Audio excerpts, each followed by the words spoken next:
The Man in the Iron Mask by Alexandre Dumas. Part 3. Chapter 31. The Silver Dish. The journey passed off pretty well. Athos and his son traversed France at the rate of 15 leagues per day. Sometimes more, sometimes less, according to the intensity of Raoul's grief. It took them a fortnight to reach Toulon, and they lost all traces of D'Artagnan at Antibes. They were forced to believe that the captain of the Musketeers was desirous of preserving an incognito on his route, for Athos derived from his inquiries an assurance that such a cavalier as he described had exchanged his horse for a well-closed carriage on quitting Avignon. Raoul was much affected at not meeting with D'Artagnan. His affectionate heart longed to take a farewell and received consolation from that heart of steel. Athos knew from experience that D'Artagnan became impenetrable when engaged in any serious affair, whether on his own account or on the service of the king. He even feared to offend his friend, or thwart him by too pressing inquiries. And yet when Raoul commenced his labor of classing the flotilla, and got together the chalons and lighters to send them to Toulon, one of the fishermen told the Count that his boat had been laid up to refit since a trip he had made on account of a gentleman who was in great haste to embark. Athos, believing that this man was telling a falsehood in order to be left at liberty to fish, and so gain more money when all his companions were gone, insisted upon having the details. The fisherman informed him that 6 days previously, a man had come in the night to hire his boat, for the purpose of visiting the island of Saint Honorat. The price was agreed upon, but the gentleman had arrived with an immense carriage case, which he insisted upon embarking, in spite of the many difficulties that opposed the operation. The fisherman wished to retract. He had even threatened, but his threats had procured him nothing but a shower of blows from the gentleman's cane, which fell upon his shoulders sharp and long. Swearing and grumbling, he had recourse to the syndic of his brotherhood at Antibes, who administer justice among themselves and protect each other. But the gentleman had exhibited a certain paper, at sight of which the syndic, bowing to the very ground, enjoined obedience from the fisherman, and abused him for having been refractory. They then departed with the freight. "But all this does not tell us," said Athos, "how you injured your boat. This is the way. I was steering towards Saint Honorat as the gentleman desired me, but he changed his mind, and pretended that I could not pass to the south of the abbey." "And why not?" "Because, monsieur, there is in front of the square tower of the Benedictines towards the southern point the bank of the Moine." "A rock?" asked Athos. "Level with the water but below water. A dangerous passage, yet one I have cleared 1,000 times. The gentleman required me to land him at Saint Marguerite's." "Well, well, monsieur," cried the fisherman with his Provençal accent. "A man is a sailor or he is not. He knows his course or he is nothing but a freshwater lubber. I was obstinate, and wished to try the channel. The gentleman took me by the collar, and told me quietly he would strangle me. My mate armed himself with a hatchet, and so did I. We had the affront of the night before to pay him out for. But the gentleman drew his sword, and used it in such an astonishingly rapid manner, that we neither of us could get near him. I was about to hurl my hatchet at his head, and I had a right to do so, hadn't I, monsieur? For a sailor aboard is master, as a citizen is in his chamber. I was going, then, in self-defense to cut the gentleman in two, when, all at once, believe me or not, monsieur, the great carriage case opened of itself, I don't know how, and there came out of it a sort of a phantom, his head covered with a black helmet and a black mask, something terrible to look upon, which came towards me threatening with its fist." "And that was," said Athos, "that was the devil, monsieur." For the gentleman, with great glee, cried out on seeing him, "Ah, thank you, monseigneur." "A most strange story," murmured the Count, looking at Raoul. "And what did you do?" asked the latter of the fisherman. "You must know, monsieur, that 2 poor men, such as we are, could be no match for 2 gentlemen. But when one of them turned out to be the devil, we had no earthly chance. My companion and I did not stop to consult one another. We made but one jump into the sea, for we were within 700 or 800 feet of the shore. Well, and then? Why, and then, monseigneur, as there was a little wind from the southwest, the boat drifted into the sands of Saint Marguerite's." "Oh, but the travelers? Bah, you need not be uneasy about them. It was pretty plain that one was the devil and protected the other. For when we recovered the boat after she got afloat again, Instead of finding these two creatures injured by the shock, we found nothing, not even the carriage or the case. Very strange, repeated the Comte. But after that, what did you do, my friend? I made my complaint to the governor of St. Marguerite's, who brought my finger under my nose by telling me if I plagued him with such silly stories, he would have me flogged. What? Did the governor himself say so? Yes, monsieur, and yet my boat was injured, seriously injured, for the prow is left upon the point of St. Marguerite's, and the carpenter asks 120 livres to repair it. Very well, replied Raoul. You will be exempted from the service. Go. We will go to St. Marguerite's, shall we? Said the Comte to Bragelonne as the man walked away. Yes, monsieur, for there is something to be cleared up. That man does not seem to me to have told the truth. Nor to me either, Raoul. The story of the masked man and the carriage having disappeared may be told to conceal some violence these fellows have committed upon their passengers in the open sea, to punish him for his persistence in embarking. I formed the same suspicion. The carriage was more likely to contain property than a man. We shall see to that, Raoul. The gentleman very much resembles D'Artagnan. I recognize his methods of proceeding. Alas, we are no longer the young invincibles of former days. Who knows whether the hatchet or the iron bar of this miserable coaster has not succeeded in doing that which the best blades of Europe, balls and bullets have not been able to do in 40 years. That same day they set out for St. Marguerite's, on board a chasse-maree come from Toulon under orders. The impression they experienced on landing was a singularly pleasing one. The island seemed loaded with flowers and fruits. In its cultivated part it served as a garden for the governor. Orange, pomegranate, and fig trees bent beneath the weight of their golden or purple fruits. All round this garden, in the uncultivated parts, red partridges ran about in conveys among the brambles and tufts of junipers, and at every step of the Comte and Raoul a terrified rabbit quitted his thyme and heath to scuttle away to the burrow. In fact, this fortunate isle was uninhabited. Flat, offering nothing but a tiny bay for the convenience of embarkation, and under the protection of the governor, who went shares with them, smugglers made use of it as a provisional entrepot, at the expense of not killing the game or devastating the garden. With this compromise, the governor was in a situation to be satisfied with a garrison of 8 men to guard his fortress, in which 12 cannons accumulated coats of moldy green. The governor was a sort of happy farmer, harvesting wines, figs, oil and oranges, preserving his citrons and cedrates in the sun of his casemates. The fortress, encircled by a deep ditch, its only guardian, arose like 3 heads upon turrets connected with each other by terraces covered with moss. Athos and Raoul wandered for some time round the fences of the garden without finding anyone to introduce them to the governor. They ended by making their own way into the garden. It was at the hottest time of the day. Each living thing sought its shelter under grass or stone. The heavens spread their fiery veils as if to stifle all noises, to envelop all existences. The rabbit under the broom, the fly under the leaf, slept as the wave did beneath the heavens. Athos saw nothing living but a soldier, upon the terrace beneath the 2nd and 3rd court, who was carrying a basket of provisions on his head.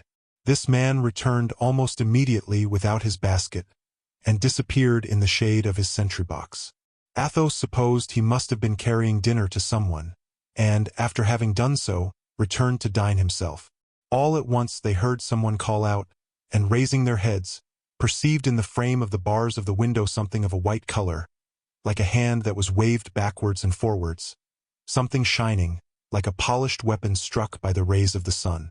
And before they were able to ascertain what it was, a luminous train, accompanied by a hissing sound in the air, called their attention from the dungeon to the ground.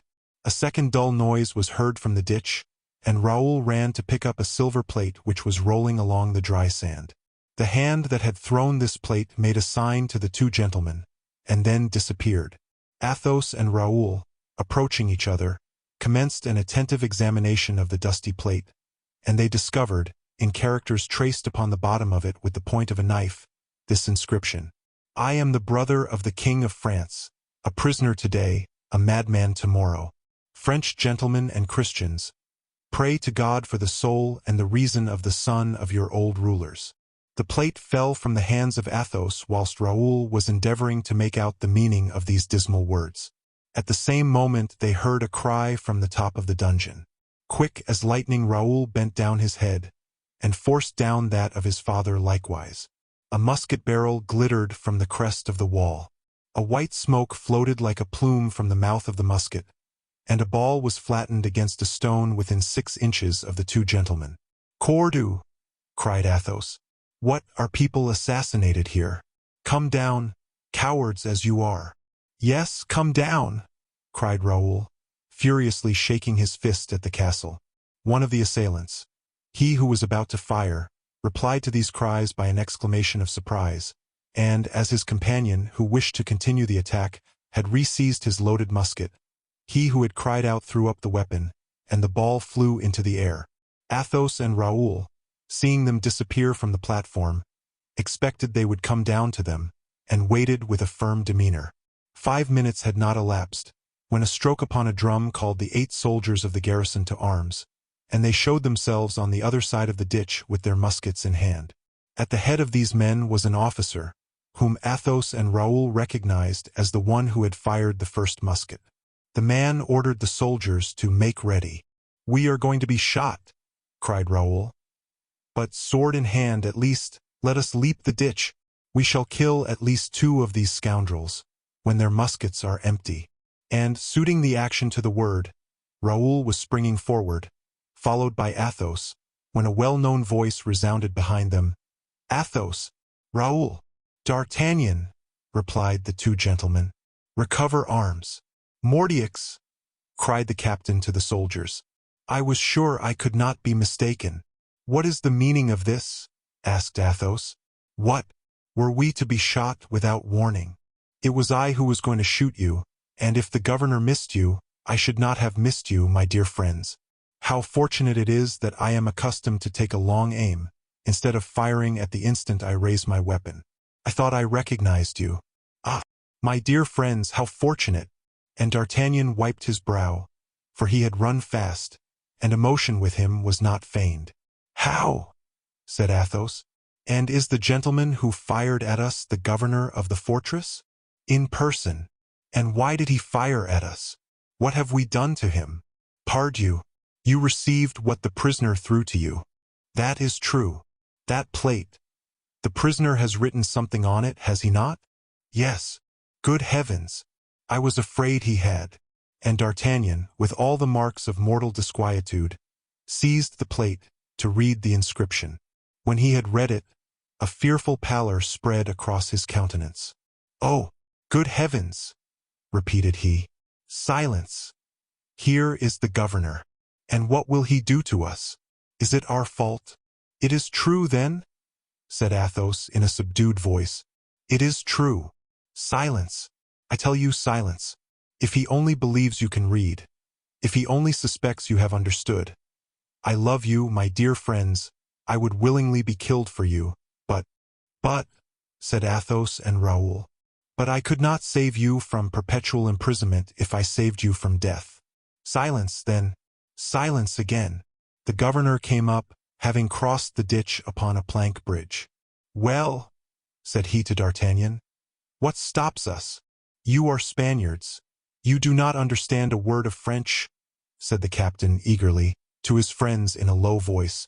"Well," replied he, addressing the governor, "I was right. These gentlemen are 2 Spanish captains with whom I was acquainted at Ypres last year. They don't know a word of French." "Ah," said the governor sharply, "and yet they were trying to read the inscription on the plate." D'Artagnan took it out of his hands, effacing the characters with the point of his sword. "How?" cried the governor. "What are you doing? I cannot read them now." "It is a state secret," replied D'Artagnan bluntly. "And as you know that, according to the king's orders, it is under the penalty of death anyone should penetrate it, I will, if you like, allow you to read it and have you shot immediately afterwards." During this apostrophe, half serious, half ironical, Athos and Raoul preserved the coolest, most unconcerned silence. "But is it possible," said the governor, "that these gentlemen do not comprehend at least some words? Suppose they do. If they do understand a few spoken words, it does not follow that they should understand what is written. They cannot even read Spanish. A noble Spaniard, remember, ought never to know how to read. The governor was obliged to be satisfied with these explanations, but he was still tenacious. "Invite these gentlemen to come to the fortress," said he. "That I will willingly do. I was about to propose it to you." The fact is, the captain had quite another idea, and would have wished his friends 100 leagues off. But he was obliged to make the best of it. He addressed the two gentlemen in Spanish, giving them a polite invitation, which they accepted. They all turned towards the entrance of the fort, and, the incident being at an end, the 8 soldiers returned to their delightful leisure, for a moment disturbed by this unexpected adventure. Chapter 32. Captive and Jailers. When they had entered the fort, and whilst the governor was making some preparations for the reception of his guests, "Come," said Athos, "let us have a word of explanation whilst we are alone." "It is simply this," replied the Musketeer. "I have conducted hither a prisoner, who the king commands shall not be seen. You came here, he has thrown something to you through the lattice of his window. I was at dinner with the governor, I saw the object thrown, and I saw Raoul pick it up. It does not take long to understand this. I understood it, and I thought you in intelligence with my prisoner. And then you commanded us to be shot. Ma foi, I admit it, but if I was the first to seize a musket, fortunately, I was the last to take aim at you. If you had killed me, D'Artagnan, I should have had the good fortune to die for the royal house of France, and it would be an honor to die by your hand, you, its noblest and most loyal defender." "What the devil, Athos, do you mean by the royal house?" stammered D'Artagnan.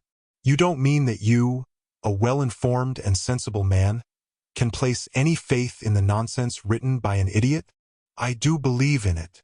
With so much the more reason, my dear chevalier, from your having orders to kill all those who do believe in it," said Raoul. "That is because," replied the captain of the Musketeers, "because every calumny, however absurd it may be, has the almost certain chance of becoming popular." "No, D'Artagnan," replied Athos promptly, "but because the king is not willing that the secret of his family should transpire among the people, and cover with shame the executioners of the son of Louis XIII. Do not talk in such a childish manner, Athos, or I shall begin to think you have lost your senses. Besides, explain to me how it is possible Louis XIII should have a son in the Isle of Sainte Marguerite. "A son whom you have brought hither masked in a fishing boat," said Athos. "Why not?" D'Artagnan was brought to a pause. "Oh," said he, "whence do you know that a fishing boat?" "Brought you to Sainte Marguerite's with the carriage containing the prisoner, with a prisoner whom you styled Monseigneur." "Oh, I am acquainted with all that," resumed the Comte. D'Artagnan bit his mustache. "If it were true," said he, "that I had brought hither in a boat and with a carriage a masked prisoner, nothing proves that this prisoner must be a prince of the house of France." "Ask Aramis such riddles," replied Athos coolly. "Aramis?" cried the Musketeer, quite at a stand. "Have you seen Aramis?" "After his discomfiture at Vaux, yes. I have seen Aramis, a fugitive, pursued, bewildered, ruined. And Aramis has told me enough to make me believe in the complaints this unfortunate young prince cut upon the bottom of the plate." D'Artagnan's head sunk on his breast in some confusion. "This is the way," said he, "in which God turns to nothing that which men call wisdom. A fine secret must that be of which 12 or 15 persons hold the tattered fragments. Athos, cursed be the chance which has brought you face to face with me in this affair. For now—" "Well," said Athos with his customary mild severity, "is your secret lost because I know it? Consult your memory, my friend. Have I not borne secrets heavier than this?" "You have never borne one so dangerous," replied D'Artagnan, in a tone of sadness. "I have something like a sinister idea that all who are concerned with this secret will die, and die unhappily." "The will of God be done," said Athos. "But here is your governor." D'Artagnan and his friends immediately resumed their parts. The governor, suspicious and hard, behaved towards D'Artagnan with a politeness almost amounting to obsequiousness. With respect to the travelers, he contented himself with offering good cheer, and never taking his eye from them. Athos and Raoul observed that he often tried to embarrass them by sudden attacks, or to catch them off their guard. But neither the one nor the other gave him the least advantage. What D'Artagnan had said was probable, if the governor did not believe it to be quite true. They rose from the table to repose a while. "What is this man's name? I don't like the looks of him," said Athos to D'Artagnan in Spanish. "De Saint-Mars," replied the captain. "He is, then, I suppose, the prince's jailer?" "Eh, how can I tell? I may be kept at Sainte Marguerite forever." "Oh, no, not you, my friend. I am in the situation of a man who finds a treasure in the midst of a desert. He would like to carry it away, but he cannot. He would like to leave it, but he dares not. The king will not dare to recall me, for no one else would serve him as faithfully as I do. He regrets not having me near him, from being aware that no one would be of so much service near his person as myself. But it will happen as it may please God." "But," observed Raoul, "your not being certain proves that your situation here is provisional, and you will return to Paris?" "Ask these gentlemen," interrupted the governor. "What was their purpose in coming to Sainte Marguerite? They came from learning there was a convent of Benedictines at Saint Honorat which is considered curious, and from being told there was excellent shooting in the island." "That is quite at their service as well as yours," replied Saint-Mars. D'Artagnan politely thanked him. "When will they depart?" added the governor. "Tomorrow," replied D'Artagnan. De Saint-Mars went to make his rounds, and left D'Artagnan alone with the pretended Spaniards. "Oh!" exclaimed the Musketeer. "Here is a life and a society that suits me very little. I command this man, and he bores me, Mordieux. Come, let us have a shot or two at the rabbits. The walk will be beautiful and not fatiguing. The whole island is but 1.5 leagues in length, with the breadth of 1 league. A real park. Let us try to amuse ourselves." "As you please, D'Artagnan. Not for the sake of amusing ourselves, but to gain an opportunity for talking freely." D'Artagnan made a sign to a soldier, who brought the gentleman some guns, and then returned to the fort. "And now," said the Musketeer, "answer me the question put to you by that black-looking Saint-Mars. What did you come to do at the Laran Isles?" "To bid you farewell." "Bid me farewell? What do you mean by that? Is Raoul going anywhere?" "Yes." "Then I will lay a wager it is with M. de Beaufort." "With M. de Beaufort it is, my dear friend. You always guess correctly." "From habit." Whilst the two friends were commencing their conversation, Raoul, with his head hanging down and his heart oppressed, seated himself on a mossy rock, his gun across his knees, looking at the sea, looking at the heavens and listening to the voice of his soul. He allowed the sportsman to attain a considerable distance from him. D'Artagnan remarked his absence. "He has not recovered the blow?" said he to Athos. "He is struck to death." "Oh, your fears exaggerate, I hope. Raoul is of a tempered nature. Around all hearts as noble as his, there is a second envelope that forms a cuirass. The first bleeds, the second resists." "No," replied Athos, "Raoul will die of it." "Mordieux!" said D'Artagnan, in a melancholy tone, and he did not add a word to this exclamation. Then, a minute after, "Why do you let him go?" "Because he insists on going." "And why do you not go with him?" "Because I could not bear to see him die." D'Artagnan looked his friend earnestly in the face. "You know one thing," continued the Count, leaning upon the arm of the captain. "You know that in the course of my life I have been afraid of but few things. Well, I have an incessant gnawing, insurmountable fear that an hour will come in which I shall hold the dead body of that boy in my arms." "Oh!" murmured D'Artagnan. "Oh!" "He will die, I know. I have a perfect conviction of that. But I would not see him die." "How is this, Athos? You come and place yourself in the presence of the bravest man you say you have ever seen, of your own D'Artagnan, of that man without an equal, as you formerly called him, and you come and tell him, with your arms folded, that you are afraid of witnessing the death of your son, you who have seen all that can be seen in this world. Why have you this fear, Athos?" Man upon this earth must expect everything, and ought to face everything. Listen to me, my friend. After having worn myself out upon this earth of which you speak, I have preserved but two religions. That of life, friendship, my duty as a father, that of eternity, love and respect for God. Now, I have within me the revelation that if God should decree that my friend or my son should render up his last sigh in my presence. Oh, no, I cannot even tell you, D'Artagnan. Speak, speak, tell me. I am strong against everything, except against the death of those I love. For that only there is no remedy. He who dies, gains. He who sees others die, loses. No, this is it. To know that I should no more meet on earth him whom I now behold with joy. To know that there would nowhere be a D'Artagnan any more, nowhere again be a Raoul. Oh, I am old, look you, I have no longer courage. I pray God to spare me in my weakness. But if he struck me so plainly and in that fashion, I should curse him. A Christian gentleman ought not to curse his God, D'Artagnan. It is enough to once have cursed a king. Humph! Sighed D'Artagnan, a little confused by this violent tempest of grief. Let me speak to him, Athos. Who knows? Try, if you please, but I am convinced you will not succeed. I will not attempt to console him. I will serve him. You will. Doubtless I will.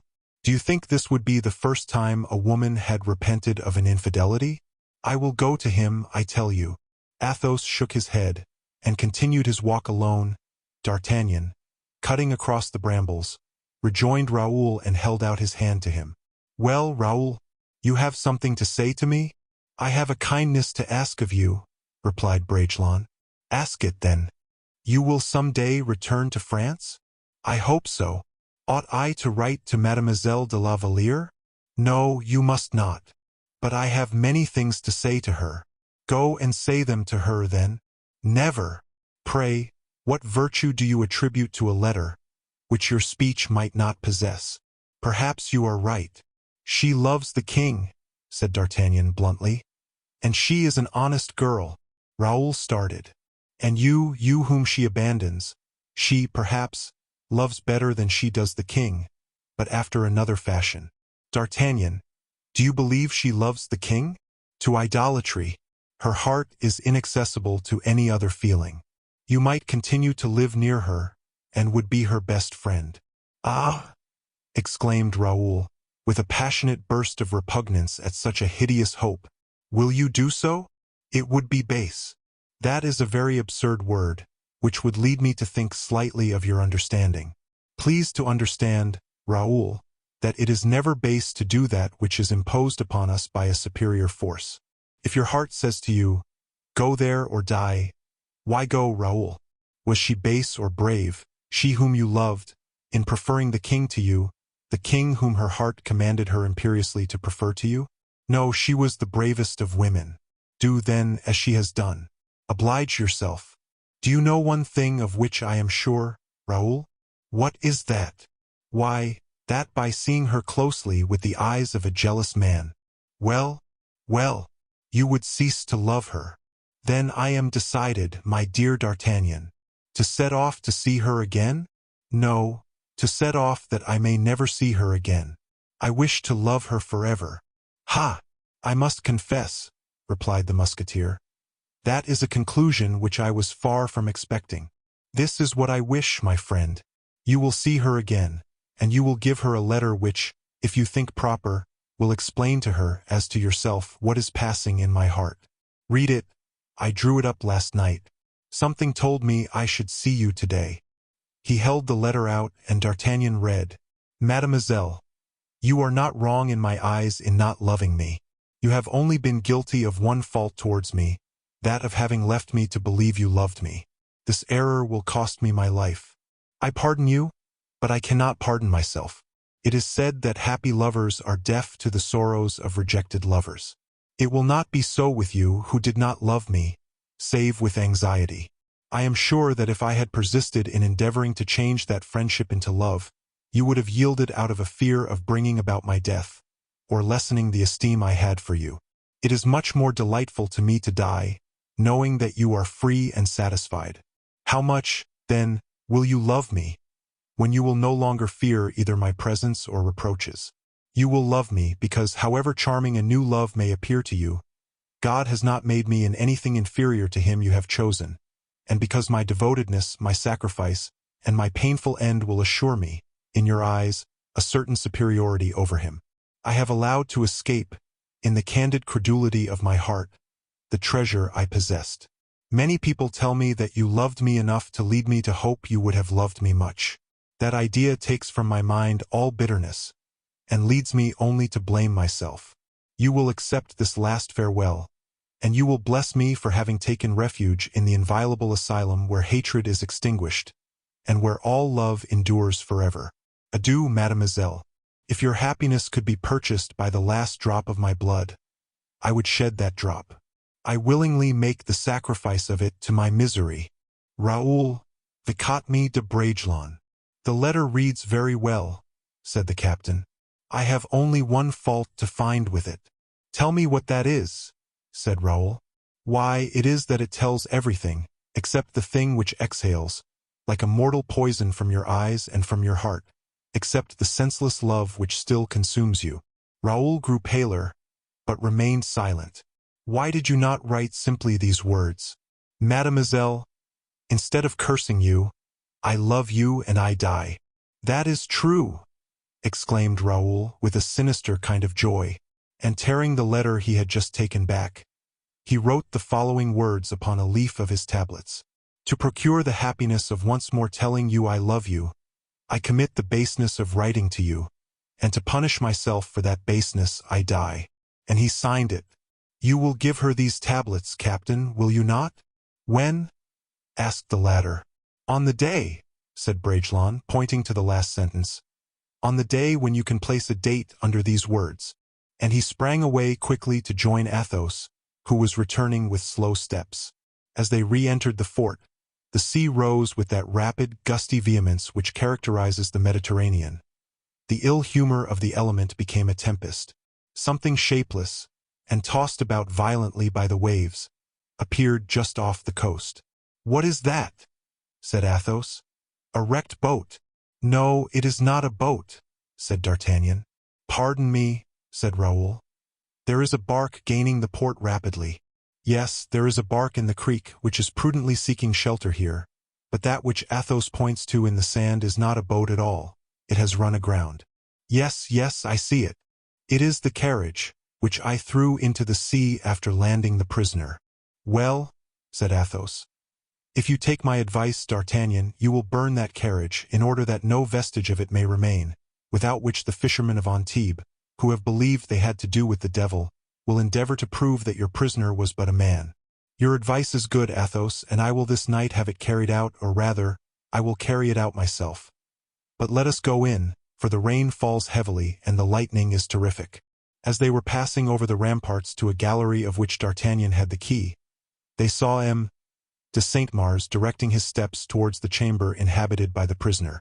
Upon a sign from D'Artagnan, they concealed themselves in an angle of the staircase. What is it? Said Athos. You will see. Look, the prisoner is returning from chapel.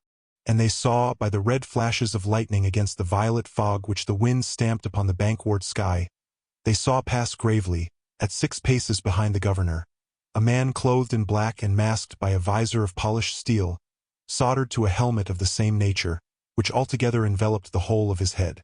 The fire of the heavens cast red reflections on the polished surface, and these reflections, flying off capriciously, seemed to be angry looks launched by the unfortunate, instead of imprecations. In the middle of the gallery, the prisoner stopped for a moment, to contemplate the infinite horizon, to respire the sulphurous perfumes of the tempest, to drink in thirstily the hot rain, and to breathe a sigh resembling a smothered groan. Come on, monsieur, said Saint-Mars sharply to the prisoner, for he already became uneasy at seeing him look so long beyond the walls. Monsieur, come on. Say, monseigneur, cried Athos, from his corner, with a voice so solemn and terrible, that the governor trembled from head to foot. Athos insisted upon respect being paid to fallen majesty. The prisoner turned round. Who spoke? Asked Saint-Mars. It was I, replied D'Artagnan, showing himself promptly. "You know that is the order." "Call me neither monsieur nor monseigneur," said the prisoner in his turn, in a voice that penetrated to the very soul of Raoul. "Call me accursed!" He passed on, and the iron door croaked after him. "There goes a truly unfortunate man," murmured the Musketeer in a hollow whisper, pointing out to Raoul the chamber inhabited by the prince. Chapter 33. Promises. Scarcely had D'Artagnan re-entered his apartment with his two friends, when one of the soldiers of the fort came to inform him that the governor was seeking him. The bark which Raoul had perceived at sea, and which appeared so eager to gain the port, came to Sainte Marguerite with an important dispatch for the captain of the Musketeers. On opening it, D'Artagnan recognized the writing of the king. "I should think," said Louis XIV, "you will have completed the execution of my orders, Monsieur d'Artagnan. Return, then, immediately to Paris, and join me at the Louvre." "There is the end of my exile," cried the Musketeer with joy. "God be praised, I am no longer a jailer," and he showed the letter to Athos. "So, then, you must leave us?" replied the latter in a melancholy tone. "Yes, but to meet again, dear friend, seeing that Raoul is old enough now to go alone with M. de Beaufort, and will prefer his father going back in company with M. d'Artagnan, to forcing him to travel 200 leagues solitarily to reach home at La Fère. Will you not, Raoul?" "Certainly," stammered the latter, with an expression of tender regret. "No, no, my friend," interrupted Athos. "I will never quit Raoul till the day his vessel disappears on the horizon. As long as he remains in France, he shall not be separated from me." "As you please, dear friend. But we will, at least, leave Sainte Marguerite together. Take advantage of the bark that will convey me back to Antibes. With all my heart. We cannot too soon be at a distance from this fort, and from the spectacle that shocked us so just now." The three friends quitted the little isle, after paying their respects to the governor, and by the last flashes of the departing tempest they took their farewell of the white walls of the fort. D'Artagnan parted from his friend that same night, after having seen fire set to the carriage upon the shore by the orders of Saint Mars, according to the advice the captain had given him, before getting on horseback, and after leaving the arms of Athos. "My friends," said he, "you bear too much resemblance to two soldiers who are abandoning their post. Something warns me that Raoul will require being supported by you in his rank. Will you allow me to ask permission to go over into Africa with 100 good muskets? The king will not refuse me, and I will take you with me." "Monsieur d'Artagnan," replied Raoul, pressing his hand with emotion, "thanks for that offer, which would give us more than we wish, either Monsieur le Comte or I, who am young, stand in need of labor of mind and fatigue of body. Monsieur le Comte wants the profoundest repose. You are his best friend. I recommend him to your care. In watching over him, you are holding both our souls in your hands." "I must go. My horse is all in a fret," said D'Artagnan, with whom the most manifest sign of a lively emotion was the change of ideas in conversation. "Come, Comte, how many days longer has Raoul to stay here?" 3 days at most. "And how long will it take you to reach home?" "Oh, a considerable time," replied Athos. "I shall not like the idea of being separated too quickly from Raoul. Time will travel too fast of itself to require me to aid it by distance. I shall only make half stages." "And why so, my friend?" "Nothing is more dull than traveling slowly, and hostelry life does not become a man like you. My friend, I came hither on post horses, but I wish to purchase 2 animals of a superior kind. Now, to take them home fresh, it would not be prudent to make them travel more than 7 or 8 leagues a day." "Where is Grimaud?" "He arrived yesterday morning with Raoul's appointments, and I have left him to sleep. That is, never to come back again." D'Artagnan suffered to escape him. "Till we meet again, then, dear Athos, and if you are diligent, I shall embrace you the sooner." So saying, he put his foot in the stirrup, which Raoul held. "Farewell," said the young man, embracing him. "Farewell," said D'Artagnan, as he got into his saddle. His horse made a movement which divided the cavalier from his friends. This scene had taken place in front of the house chosen by Athos, near the gates of Antibes, whither D'Artagnan, after his supper, had ordered his horses to be brought. The road began to branch off there, white and undulating in the vapors of the night.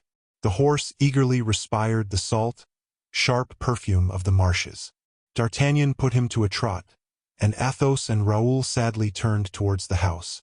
All at once they heard the rapid approach of a horse's steps, and first believed it to be one of those singular repercussions which deceive the ear at every turn in a road.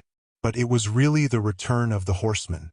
They uttered a cry of joyous surprise, and the captain, springing to the ground like a young man, seized within his arms the two beloved heads of Athos and Raoul. He held them long embraced thus, without speaking a word, or suffering the sigh which was bursting his breast to escape him. Then, as rapidly as he had come back, he set off again, with a sharp application of his spurs to the sides of his fiery horse. "Alas!" said the Count, in a low voice. "Alas! Alas! An evil omen!" "On his side," said D'Artagnan to himself, making up for lost time. "I could not smile upon them. An evil omen." The next day Grimaud was on foot again. The service commanded by M. de Beaufort was happily accomplished. The flotilla, sent to Toulon by the exertions of Raoul, had set out, dragging after it in little nutshells, almost invisible, the wives and friends of the fishermen and smugglers put in requisition for the service of the fleet. The time, so short, which remained for father and son to live together, appeared to go by with double rapidity, like some swift stream that flows towards eternity. Athos and Raoul returned to Toulon, which began to be filled with the noise of carriages, with the noise of arms, the noise of neighing horses. The trumpeters sounded their spirited marches. The drummers signalized their strength. The streets were overflowing with soldiers, servants, and tradespeople. The Duc de Beaufort was everywhere, superintending the embarkation with the zeal and interest of a good captain. He encouraged the humblest of his companions. He scolded his lieutenants, even those of the highest rank. Artillery, provisions, baggage, he insisted upon seeing all himself. He examined the equipment of every soldier, assured himself of the health and soundness of every horse. It was plain that, light, boastful, egotistical, in his hotel, the gentleman became the soldier again, the high noble a captain, in face of the responsibility he had accepted. And yet, it must be admitted that, whatever was the care with which he presided over the preparations for departure, it was easy to perceive careless precipitation, and the absence of all the precaution that make the French soldier the first soldier in the world, because, in that world, he is the one most abandoned to his own physical and moral resources. All things having satisfied, or appearing to have satisfied, the admiral, he paid his compliments to Raoul, and gave the last orders for sailing, which was ordered the next morning at daybreak. He invited the Count had his son to dine with him, but they, under a pretext of service, kept themselves apart. Gaining their hostelry, situated under the trees of the great place, they took their repast in haste, and Athos led Raoul to the rocks which dominate the city, vast grey mountains, whence the view is infinite and embraces a liquid horizon which appears, so remote is it, on a level with the rocks themselves.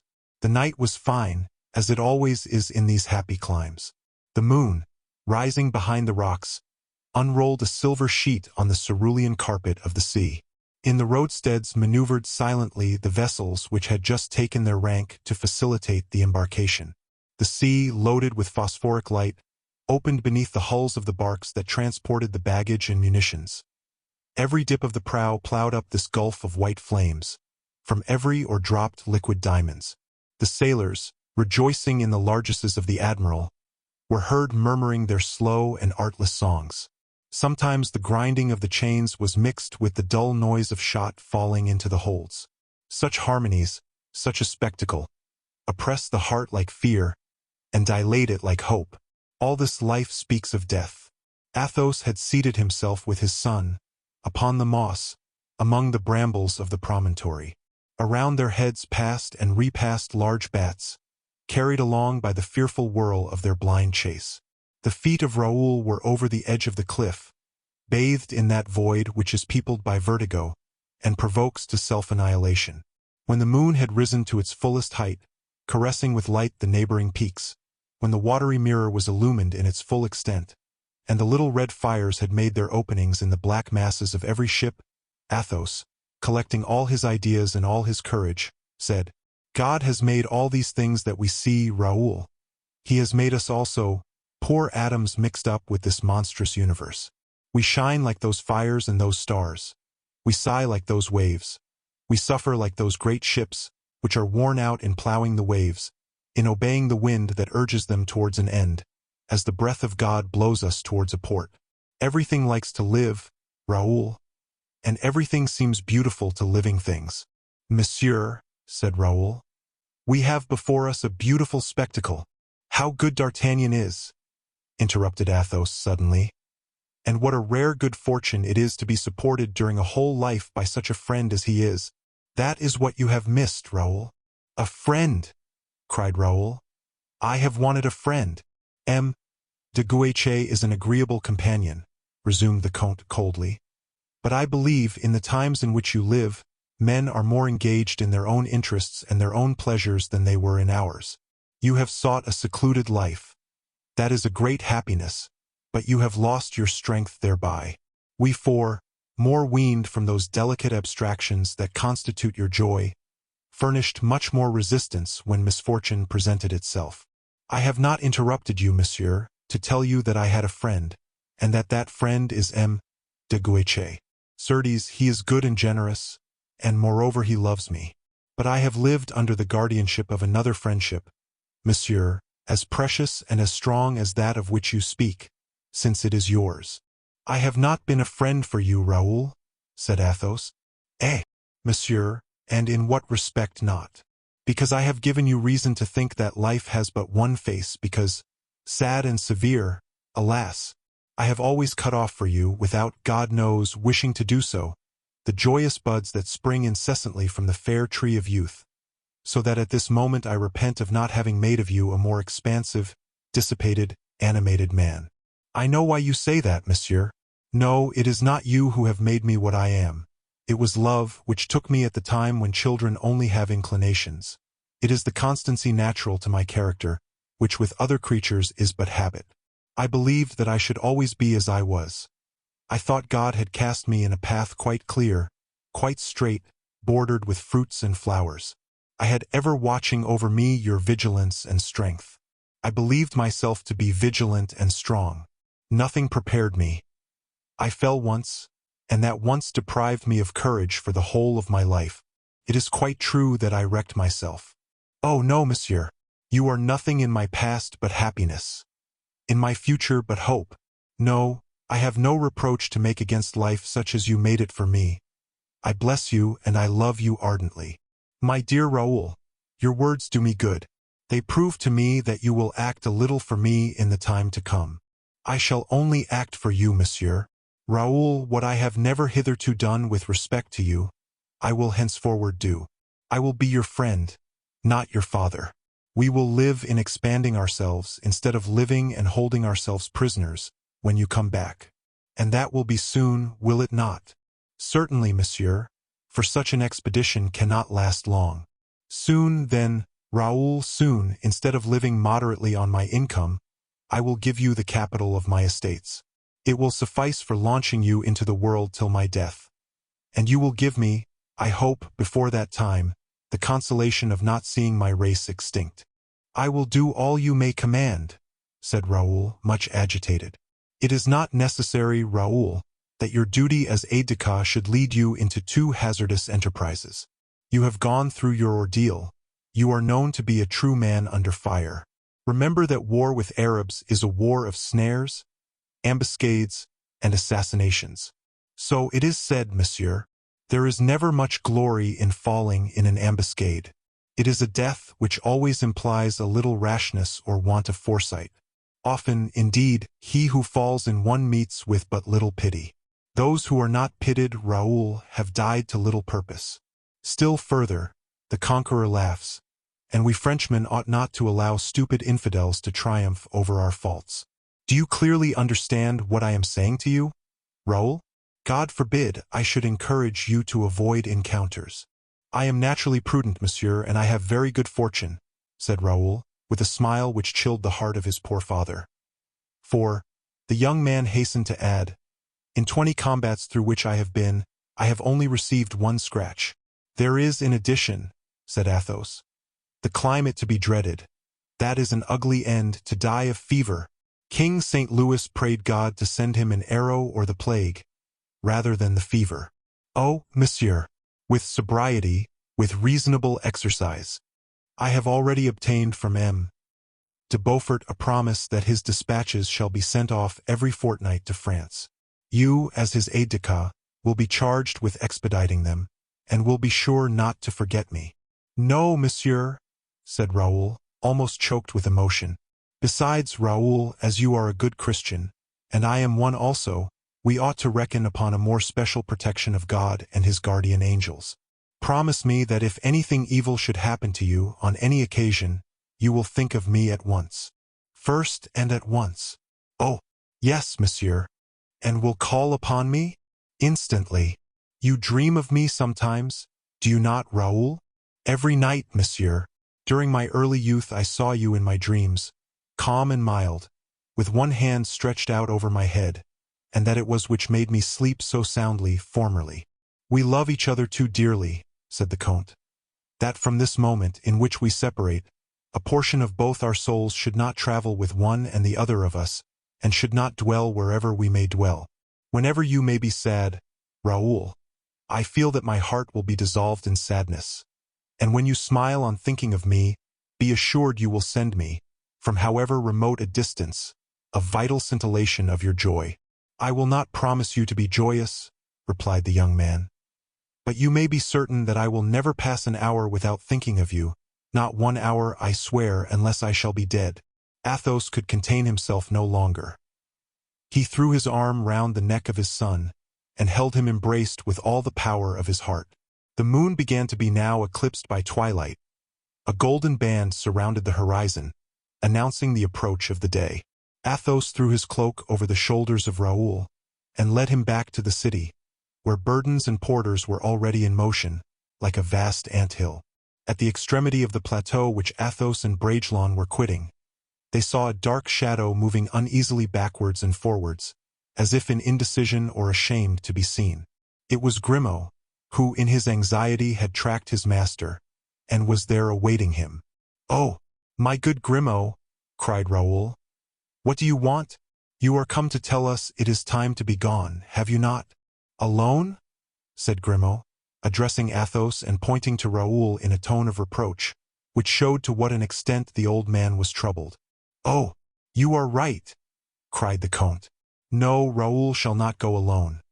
No, he shall not be left alone in a strange land without some friendly hand to support him, some friendly heart to recall to him all he loved." "I?" said Grimaud. "You, yes, you!" cried Raoul, touched to the inmost heart. "Alas!" said Athos, "you are very old, my good Grimaud." "So much the better," replied the latter, with an inexpressible depth of feeling and intelligence. "But the embarkation is begun," said Raoul, "and you are not prepared." "Yes," said Grimaud, showing the keys of his trunks, mixed with those of his young master. "But," again objected Raoul, "you cannot leave Monsieur le Comte thus alone. Monsieur le Comte, whom you have never quitted?" Grimaud turned his diamond eyes upon Athos and Raoul, as if to measure the strength of both. The Comte uttered not a word. "Monsieur le Comte prefers my going," said Grimaud. "I do," said Athos, by an inclination of the head. At that moment the drums suddenly rolled, and the clarions filled the air with their inspiring notes. The regiments destined for the expedition began to debouch from the city. They advanced to the number of 5, each composed of 40 companies.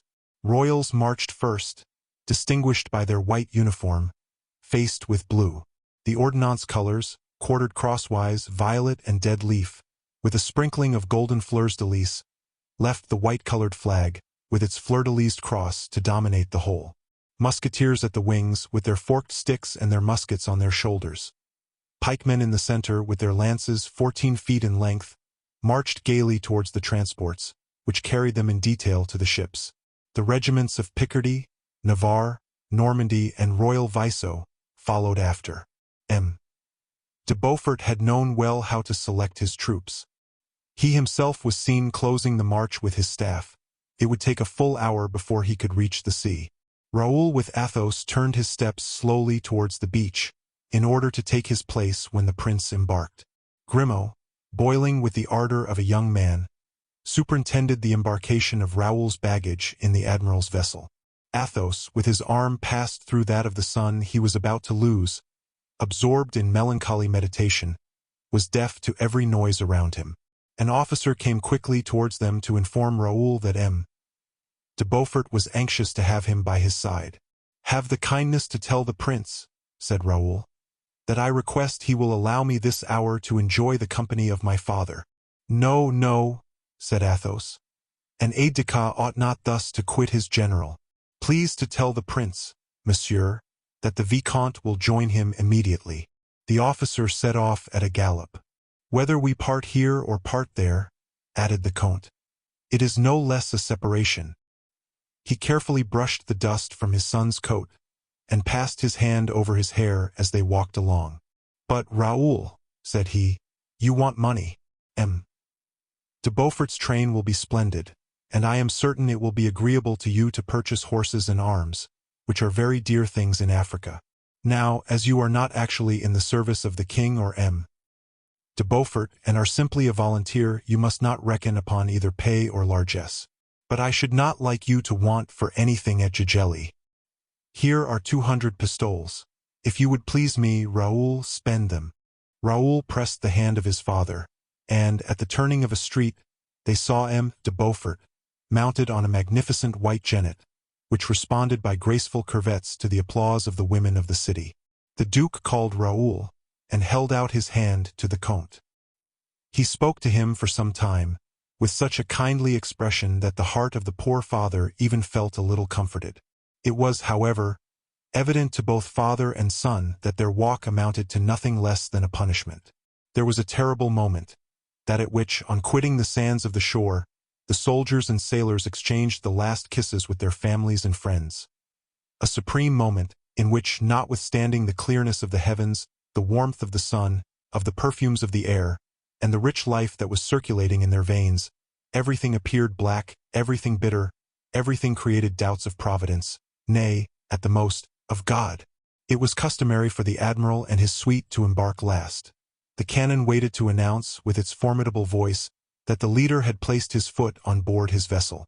Athos, forgetful of both the admiral and the fleet, and of his own dignity as a strong man, opened his arms to his son, and pressed him convulsively to his heart.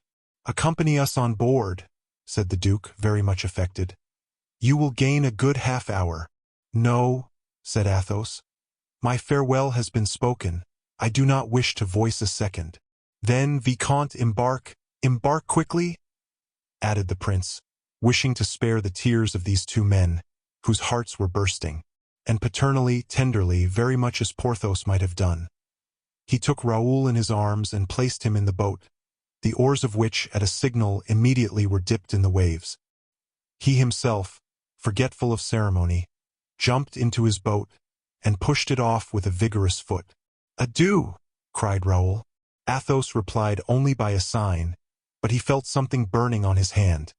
It was the respectful kiss of Grimaud, the last farewell of the faithful dog. This kiss given, Grimaud jumped from the step of the mole upon the stem of a two-oared yawl, which had just been taken in tow by a chaland served by 12 galley oars. Athos seated himself on the mole, stunned, deaf, abandoned. Every instant took from him one of the features, one of the shades of the pale face of his son.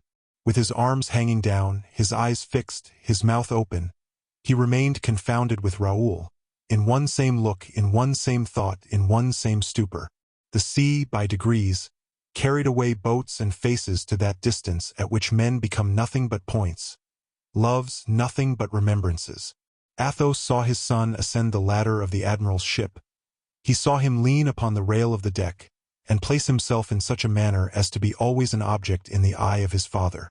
In vain the cannon thundered, in vain from the ship sounded the long and lordly tumult, responded to by immense acclamations from the shore. In vain did the noise deafen the ear of the father, The smoke obscured the cherished object of his aspirations. Raoul appeared to him to the last moment, and the imperceptible atom, passing from black to pale, from pale to white, from white to nothing, disappeared for Athos. Disappeared very long after, to all the eyes of the spectators, had disappeared both gallant ships and swelling sails. Towards midday, when the sun devoured space, and scarcely the tops of the masts dominated the incandescent limit of the sea, Athos perceived a soft aerial shadow rise, and vanish as soon as seen.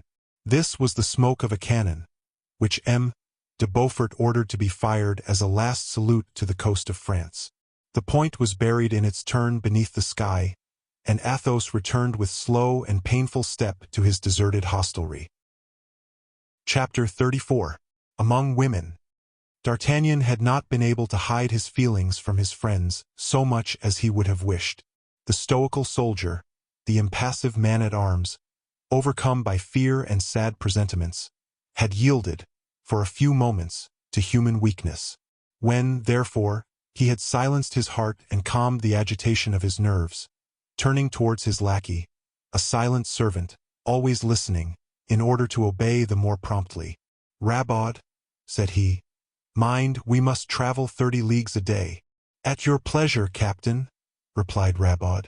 And from that moment, D'Artagnan, accommodating his action to the pace of the horse, like a true centaur, gave up his thoughts to nothing, that is to say, to everything. He asked himself why the king had sent for him back, why the Iron Mask had thrown the silver plate at the feet of Raoul. As to the first subject, the reply was negative. He knew right well that the king's calling him was from necessity. He still further knew that Louis XIV must experience an imperious desire for a private conversation with one whom the possession of such a secret placed on a level with the highest powers of the kingdom. But as to saying exactly what the king's wish was, D'Artagnan found himself completely at a loss. The Musketeer had no doubts, either, upon the reason which had urged the unfortunate Philippe to reveal his character and birth. Philippe, buried forever beneath a mask of steel, exiled to a country where the men seemed little more than slaves of the elements. Philippe, deprived even of the society of D'Artagnan, who had loaded him with honors and delicate attentions, had nothing more to see than odious specters in this world, and, despair beginning to devour him, he poured himself forth in complaints, in the belief that his revelations would raise up some avenger for him. The manner in which the Musketeer had been near killing his two best friends, the destiny which had so strangely brought Athos to participate in the great state secret, the farewell of Raoul, the obscurity of the future which threatened to end in a melancholy death. All this threw D'Artagnan incessantly back on lamentable predictions and forebodings, which the rapidity of his pace did not dissipate, as it used formerly to do. D'Artagnan passed from these considerations to the remembrance of the proscribed Porthos and Aramis.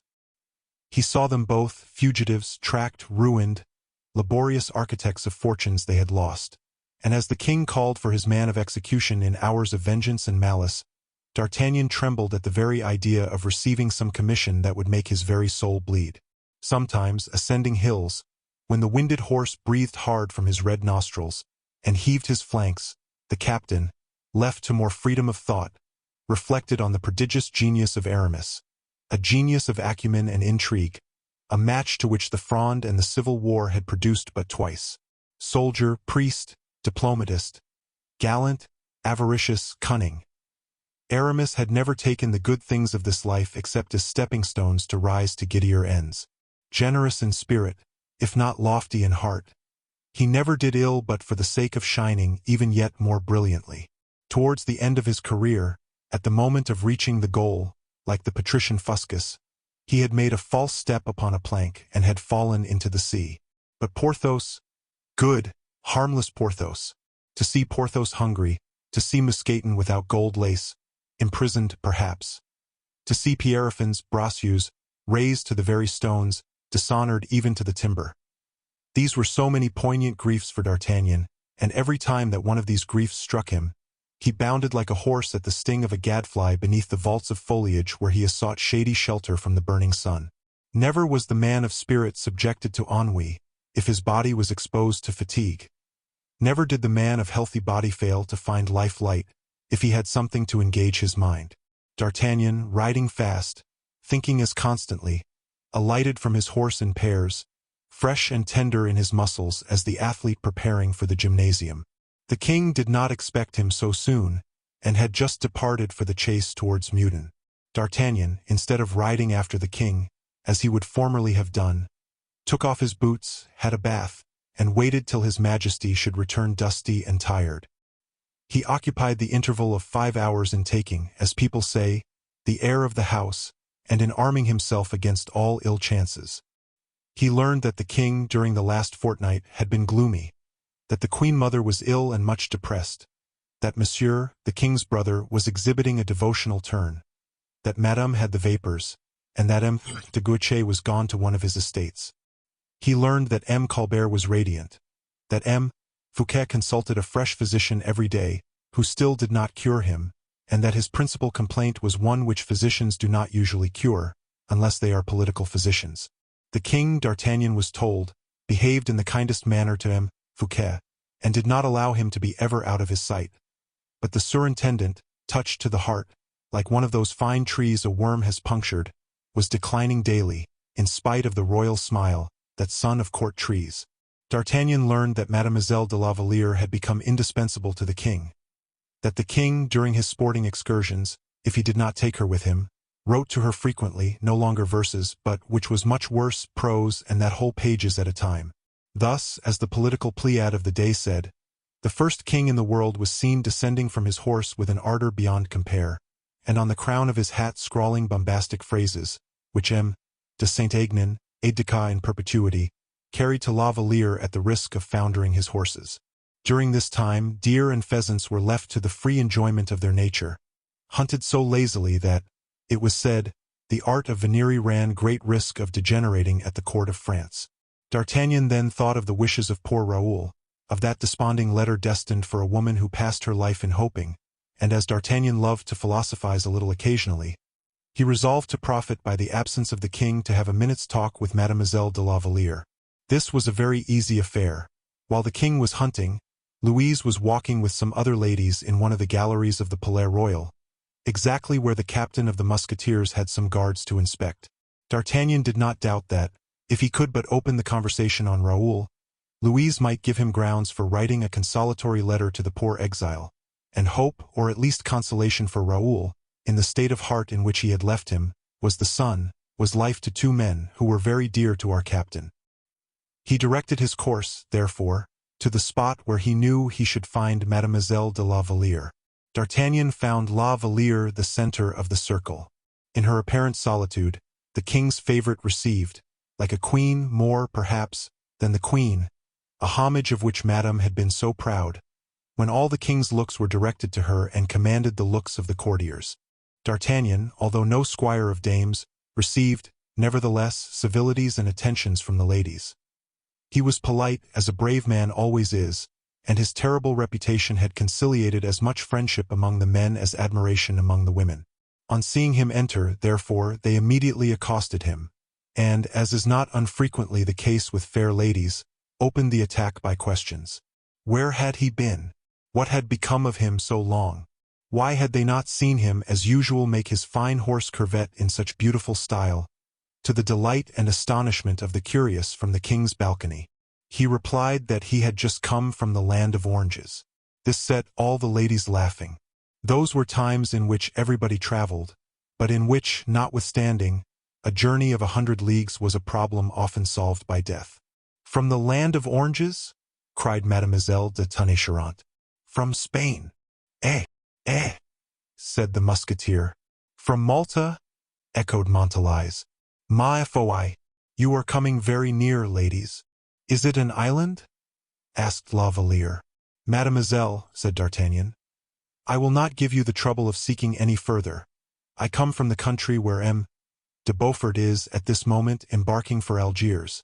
"Have you seen the army?" asked several warlike fair ones.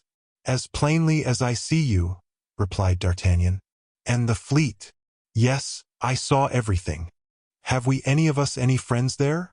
said Mademoiselle de Tonnay-Charente coldly, but in a manner to attract attention to a question that was not without its calculated aim.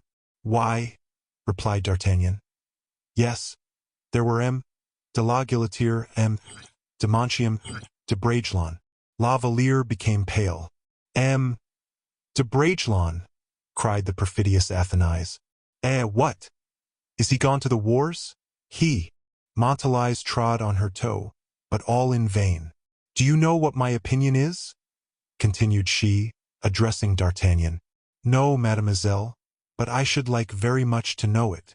My opinion is, then, that all the men who go to this war are desperate, desponding men, whom love has treated ill, and who go to try if they cannot find jet-complexioned women more kind than fair ones have been. Some of the ladies laughed. La Valliere was evidently confused. Montalais coughed loud enough to waken the dead. Mademoiselle, interrupted D'Artagnan, you are in error when you speak of black women at Gigelli. The women there have not jet faces. It is true they are not white, they are yellow. Yellow! Exclaimed the bevy of fair beauties. Do not disparage it. I have never seen a finer color to match with black eyes and a coral mouth. So much the better for de Bragelonne, said Mademoiselle de Tonnay-Charente, with persistent malice. He will make amends for his loss. Poor fellow! A profound silence followed these words, and D'Artagnan had time to observe and reflect that women, mild doves, treat each other more cruelly than tigers. But making La Valliere pale did not satisfy Athenais. She determined to make her blush likewise. Resuming the conversation without pause, "Do you know, Louise," said she, "that there is a great sin on your conscience?" "What sin, mademoiselle?" stammered the unfortunate girl, looking round her for support, without finding it. Why," continued Athenais, "the poor young man was affianced to you, he loved you, you cast him off." "Well, that is a right which every honest woman has," said Montalais in an affected tone. "When we know we cannot constitute the happiness of a man, it is much better to cast him off." "Cast him off, or refuse him. That's all very well," said Athenais. "But that is not the sin Mademoiselle de la Valliere has to reproach herself with. The actual sin is sending poor Bragelonne to the wars, and to wars in which death is so very likely to be met with." Louise pressed her hand over her icy brow. "And if he dies," continued her pitiless tormentor, "you will have killed him. That is the sin." Louise, half dead, caught at the arm of the captain of the Musketeers, whose face betrayed unusual emotion. "You wish to speak with me, Monsieur d'Artagnan?" said she, in a voice broken by anger and pain. "What had you to say to me?" D'Artagnan made several steps along the gallery, holding Louise on his arm. Then, when they were far enough removed from the others, "What I had to say to you, mademoiselle," replied he, "Mademoiselle de Tonnay-Charente has just expressed, roughly and unkindly. It is true, but still in its entirety." She uttered a faint cry. Pierced to the heart by this new wound, she went her way, like one of those poor birds which, struck unto death, seek the shade of the thicket in which to die. She disappeared at one door, at the moment the king was entering by another. The first glance of the king was directed towards the empty seat of his mistress. Not perceiving La Valliere, a frown came over his brow, but as soon as he saw D'Artagnan, who bowed to him, "Ah, monsieur," cried he, "you have been diligent. I am much pleased with you." This was the superlative expression of royal satisfaction. Many men would have been ready to lay down their lives for such a speech from the king. The maids of honor and the courtiers, who had formed a respectful circle round the king on his entrance, drew back on observing he wished to speak privately with his captain of the Musketeers.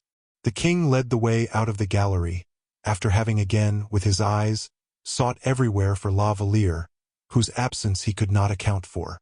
The moment they were out of the reach of curious ears, "Well, Monsieur d'Artagnan," said he, "the prisoner is in his prison, sire." "What did he say on the road?"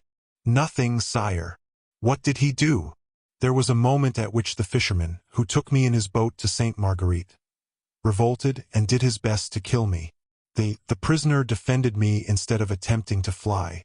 The king became pale. "Enough," said he, and D'Artagnan bowed. Louis walked about his cabinet with hasty steps. "Were you at Antibes," said he, "when Monsieur de Beaufort came there?" "No, sire. I was setting off when Monsieur le Duc arrived." "Ah!" which was followed by a fresh silence. "Whom did you see there?" "A great many persons," said D'Artagnan coolly. The king perceived he was unwilling to speak.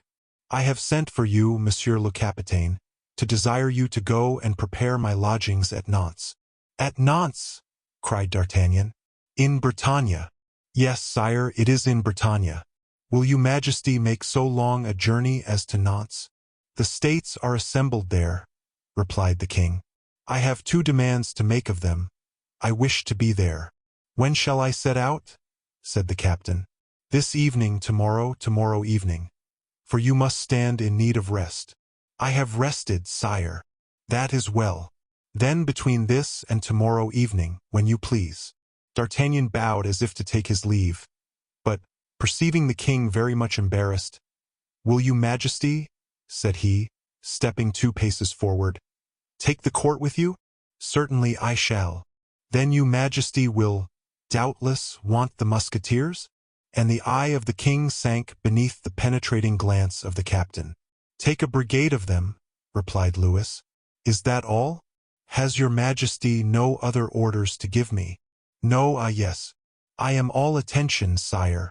At the castle of Nantes, which I hear is very ill arranged, you will adopt the practice of placing musketeers at the door of each of the principal dignitaries I shall take with me." "Of the principal?" "Yes. For instance, at the door of M. de Lyon?" "Yes." "And that of M. Letellier?" "Yes." "Of M. de Brienne?" "Yes." "And of Monsieur le Surintendant?" "Without doubt." "Very well, sire. By tomorrow I shall have set out." "Oh, yes. But one more word, Monsieur d'Artagnan. At Nantes you will meet with M. le Duc de Gesvres, captain of the guards. Be sure that your musketeers are placed before his guards arrive. Precedence always belongs to the first comer." "Yes, sire." "And if M. de Gesvres should question you?" "Question me, sire. Is it likely that M. de Gesvres should question me?" And the musketeer, turning cavalierly on his heel, disappeared. "To Nantes," said he to himself, as he descended from the stairs. Why did he not dare to say, "From thence to Belle Isle"? As he reached the great gates, one of M. Brienne's clerks came running after him, exclaiming, "Monsieur d'Artagnan, I beg your pardon. What is the matter, Monsieur Ariste? The king has desired me to give you this order." "Upon your cash-box?" asked the musketeer. "No, monsieur, on that of M. Fouquet." D'Artagnan was surprised, but he took the order, which was in the king's own writing, and was for 200 pistoles. "What?" thought he, after having politely thanked M. Brienne's clerk. "M. Fouquet is to pay for the journey, then? Mordioux! That is a bit of pure Louis XI. Why was not this order on the chest of M. Colbert? He would have paid it with such joy." And D'Artagnan, faithful to his principle of never letting an order at sight get cold, went straight to the house of M. Fouquet to receive his 200 pistoles. Chapter 35. The Last Supper. The superintendent had no doubt received advice of the approaching departure, for he was giving a farewell dinner to his friends. From the bottom to the top of the house, the hurry of the servants bearing dishes, and the diligence of the registrace, denoted an approaching change in offices and kitchen. D'Artagnan, with his order in his hand, presented himself at the offices. When he was told it was too late to pay cash, the chest was closed. He only replied, "On the king's service." The clerk, a little put out by the serious air of the captain, replied that that was a very respectable reason, but that the customs of the house were respectable likewise, and that, in consequence, he begged the bearer to call again next day. D'Artagnan asked if he could not see M. Fouquet. The clerk replied that M. le Surintendant did not interfere with such details, and rudely closed the outer door in the captain's face. But the latter had foreseen this stroke and placed his boot between the door and the door-case, so that the lock did not catch, and the clerk was still nose to nose with his interlocutor. This made him change his tone and say with terrified politeness, "If monsieur wishes to speak to M. le Surintendant, he must go to the antechambers. These are the offices where Monseigneur never comes." "Oh, very well. "Where are they?" replied D'Artagnan. "On the other side of the court," said the clerk, delighted to be free. D'Artagnan crossed the court, and fell in with a crowd of servants. "Monseigneur sees nobody at this hour." He was answered by a fellow carrying a vermeil dish, in which were 3 pheasants and 12 quails. "Tell him," said the captain, laying hold of the servant by the end of his dish, "that I am D'Artagnan, captain of His Majesty's Musketeers." The fellow uttered a cry of surprise, and disappeared, D'Artagnan following him slowly. He arrived just in time to meet Pelisson in the antechamber. The latter, a little pale, came hastily out of the dining-room to learn what was the matter. D'Artagnan smiled. "There is nothing unpleasant, Monsieur Pelisson, only a little order to receive the money for." "Ah," said Fouquet's friend, breathing more freely, and he took the captain by the hand, and, dragging him behind him, led him into the dining-room, where a number of friends surrounded the surintendant, placed in the center and buried in the cushions of a fauteuil. There were assembled all the Epicureans who so lately at Vaux had done the honors of the mansion of wit and money in aid of Fouquet. Joyous friends, for the most part faithful, they had not fled their protector at the approach of the storm, and, in spite of the threatening heavens, in spite of the trembling earth, they remained there, smiling, cheerful, as devoted in misfortune as they had been in prosperity. On the left of the surintendant sat Madame de Bellière. On his right was Madame Fouquet. As if braving the laws of the world, and putting all vulgar reasons of propriety to silence, the 2 protecting angels of this man united to offer, at the moment of the crisis, the support of their twined arms. Madame de Bellière was pale, trembling, and full of respectful attentions for Madame la Surintendante, who, with one hand on her husband's, was looking anxiously towards the door by which Pelisson had gone out to bring D'Artagnan. The captain entered at first full of courtesy, and afterwards of admiration, when, with his infallible glance, he had divined as well as taken in the expression of every face. Fouquet raised himself up in his chair. "Pardon me, Monsieur D'Artagnan," said he, "if I did not myself receive you when coming in the king's name," and he pronounced the last words with a sort of melancholy firmness, which filled the hearts of all his friends with terror. "Monseigneur," replied D'Artagnan, "I only come to you in the king's name to demand payment of an order for 200 pistoles." The clouds passed from every brow but that of Fouquet, which still remained overcast. "Ah, then," said he, "perhaps you also are setting out for Nantes." "I do not know whither I am setting out, Monseigneur." "But," said Madame Fouquet, recovered from her fright, "you are not going so soon, Monsieur le Capitaine, as not to do us the honor to take a seat with us?" "Madame, I should esteem that a great honor done me, but I am so pressed for time, that, you see, I have been obliged to permit myself to interrupt your repast to procure payment of my note." "The reply to which shall be gold," said Fouquet, making a sign to his intendant, who went out with the order D'Artagnan handed him. "Oh," said the latter, "I was not uneasy about the payment. The house is good." A painful smile passed over the pale features of Fouquet. "Are you in pain?" asked Madame de Bellière. "Do you feel your attack coming on?" asked Madame Fouquet. "Neither, thank you both," said Fouquet. "Your attack?" said D'Artagnan in his turn. "Are you unwell, Monseigneur?" "I have a tertian fever, which seized me after the fete at Vaux." "Caught cold in the grottos at night, perhaps?" "No, no, nothing but agitation, that was all." "The too much heart you displayed in your reception of the king," said La Fontaine quietly, without suspicion that he was uttering a sacrilege. "We cannot devote too much heart to the reception of our king," said Fouquet mildly to his poet. "Monsieur meant to say the too great ardor," interrupted D'Artagnan, with perfect frankness and much amenity. "The fact is, Monseigneur, that hospitality was never practiced as at Vaux." Madame Fouquet permitted her countenance to show clearly that if Fouquet had conducted himself well towards the king had hardly done the like to the minister.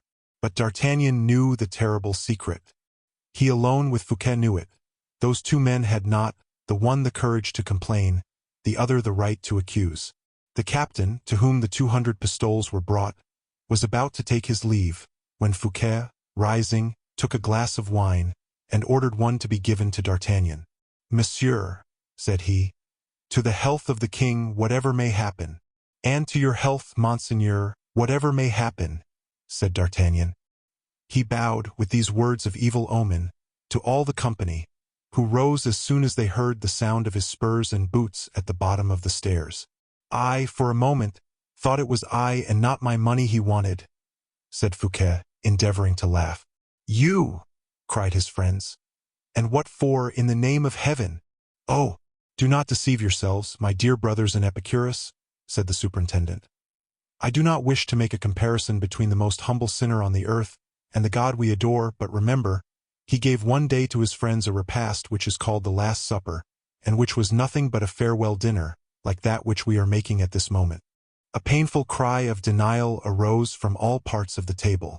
"Shut the doors," said Fouquet, and the servants disappeared. "My friends," continued Fouquet, lowering his voice, "what was I formerly? What am I now? Consult among yourselves and reply. A man like me sinks when he does not continue to rise. What shall we say, then, when he really sinks? I have no more money, no more credit. I have no longer anything but powerful enemies and powerless friends." "Quick!" cried Pelisson. "Since you explain yourself with such frankness, it is our duty to be frank likewise. Yes, you are ruined. Yes, you are hastening to your ruin. Stop. And, in the first place, what money have we left?" 700,000 livres, said the intendant. "Bread," murmured Madame Fouquet. "Relays," said Pelisson. "Relays and fly." "Whither?" "To Switzerland, to Savoy, but fly." "If Monseigneur flies," said Madame Belliere, "it will be said that he was guilty, was afraid. More than that, it will be said that I have carried away 20 millions with me." "We will draw up memoirs to justify you," said La Fontaine. "Fly." "I will remain," said Fouquet. "And, besides, does not everything serve me?" "You have Belle-Isle," cried the Abbé Fouquet. "And I am naturally going there when going to Nantes," replied the superintendent. "Patience, then, patience. Before arriving at Nantes, what a distance," said Madame Fouquet. "Yes, I know that well," replied Fouquet. "But what is to be done there? The king summons me to the States. I know well it is for the purpose of ruining me, but to refuse to go would be to evince uneasiness." "Well, I have discovered the means of reconciling everything," cried Pelisson. "You are going to set out for Nantes." Fouquet looked at him with an air of surprise. "But with friends, but in your own carriage as far as Orleans, in your own barge as far as Nantes, always ready to defend yourself if you are attacked, to escape if you are threatened. In fact, you will carry your money against all chances, and whilst flying you will only have obeyed the king. Then, reaching the sea when you like, you will embark for Belle-Isle, and from Belle-Isle you will shoot out wherever it may please you, like the eagle that leaps into space when it has been driven from its eyrie." A general assent followed Pelisson's words. "Yes, do so," said Madame Fouquet to her husband. "Do so," said Madame de Belliere. "Do it! Do it!" cried all his friends. "I will do so," replied Fouquet. "This very evening? In an hour? Instantly. With 700,000 livres you can lay the foundation of another fortune," said the Abbé Fouquet. "What is there to prevent our arming corsairs at Belle-Isle? And, if necessary, we will go and discover a new world," added La Fontaine, intoxicated with fresh projects and enthusiasm. A knock at the door interrupted this concert of joy and hope. "A courier from the king," said the master of the ceremonies. A profound silence immediately ensued, as if the message brought by this courier was nothing but a reply to all the projects given birth to a moment before. Everyone waited to see what the master would do. His brow was streaming with perspiration, and he was really suffering from his fever at that instant. He passed into his cabinet to receive the king's message. There prevailed, as we have said, such a silence in the chambers, and throughout the attendance, that from the dining-room could be heard the voice of Fouquet, saying, "That is well, monsieur." This voice was, however, broken by fatigue, and trembled with emotion. An instant after, Fouquet called Gourville, who crossed the gallery amidst the universal expectation. At length, he himself reappeared among his guests, but it was no longer the same pale, spiritless countenance they had beheld when he left them. From pale he had become livid, and from spiritless, annihilated. A breathing, living spectre, he advanced with his arms stretched out, his mouth parched, like a shade that comes to salute the friends of former days. On seeing him thus, everyone cried out, and everyone rushed towards Fouquet. The latter, looking at Pelisson, leaned upon his wife, and pressed the icy hand of the Marquise de Bellière. "Well," said he, in a voice which had nothing human in it. "What has happened, my God?" said someone to him. Fouquet opened his right hand, which was clenched, but glistening with perspiration, and displayed a paper, upon which Pelisson cast a terrified glance. He read the following lines, written by the king's hand. "Dear and well-beloved Monsieur Fouquet, give us, upon that which you have left of ours, the sum of 700,000 livres, of which we stand in need to prepare for our departure. And, as we know your health is not good, we pray God to restore you, and to have you in his holy keeping. Louis." The present letter is to serve as a receipt. A murmur of terror circulated through the apartment. "Well," cried Pelisson in his turn, "you have received that letter?" "Received it, yes." "What will you do, then?" "Nothing, since I have received it." "But, if I have received it, Pelisson, I have paid it," said the surintendant, with a simplicity that went to the heart of all present. "You have paid it," cried Madame Fouquet. "Then we are ruined." "Come, no useless words," interrupted Pelisson. "Next to money, life. Monseigneur, to horse, to horse." "What? Leave us!" at once cried both the women, wild with grief. "Eh, Monseigneur, in saving yourself, you save us all. To horse." "But he cannot hold himself on. Look at him." "Oh, if he takes time to reflect," said the intrepid Pelisson. "He is right," murmured Fouquet. "Monseigneur, Monseigneur!" cried Gourville, rushing up the stairs, for steps at once. "Monseigneur!" "Well, what?" "I escorted, as you desired, the king's courier with the money." "Yes." "Well, when I arrived at the Palais Royal, I saw—" "Take breath, my poor friend, take breath. You are suffocating." "What did you see?" cried the impatient friends. "I saw the Musketeers mounting on horseback," said Gourville. "There, then," cried every voice at once. "There, then, is there an instant to be lost?" Madame Fouquet rushed downstairs, calling for her horses. Madame de Bellière flew after her, catching her in her arms and saying, "Madame, in the name of his safety, do not betray anything, do not manifest alarm." Pelisson ran to have the horses put to the carriages. And, in the meantime, Gourville gathered in his hat all that the weeping friends were able to throw into it of gold and silver, the last offering, the pious alms made to misery by poverty. The surintendant, dragged along by some, carried by others, was shut up in his carriage. Gourville took the reins and mounted the box. Pelisson supported Madame Fouquet, who had fainted. Madame de Bellière had more strength and was well paid for it. She received Fouquet's last kiss. Pelisson easily explained this precipitate departure by saying that an order from the king had summoned the minister to Nantes. Chapter 36. In M. Colbert's carriage. As Gourville had seen, the king's musketeers were mounting and following their captain. The latter, who did not like to be confined in his proceedings, left his brigade under the orders of a lieutenant, and set off on post horses, recommending his men to use all diligence.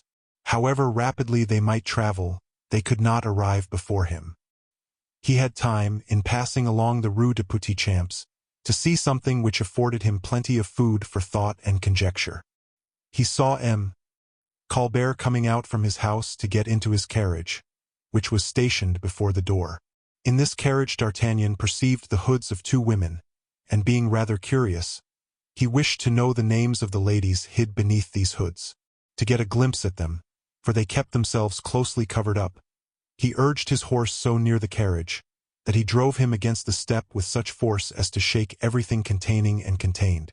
The terrified women uttered, the one a faint cry, by which D'Artagnan recognized a young woman, the other an imprecation, in which he recognized the vigor and aplomb that half a century bestows. The hoods were thrown back. One of the women was Madame Vanel, the other the Duchesse de Chevreuse. D'Artagnan's eyes were quicker than those of the ladies. He had seen and known them, whilst they did not recognize him, and as they laughed at their fright, pressing each other's hands, "Humph," said D'Artagnan.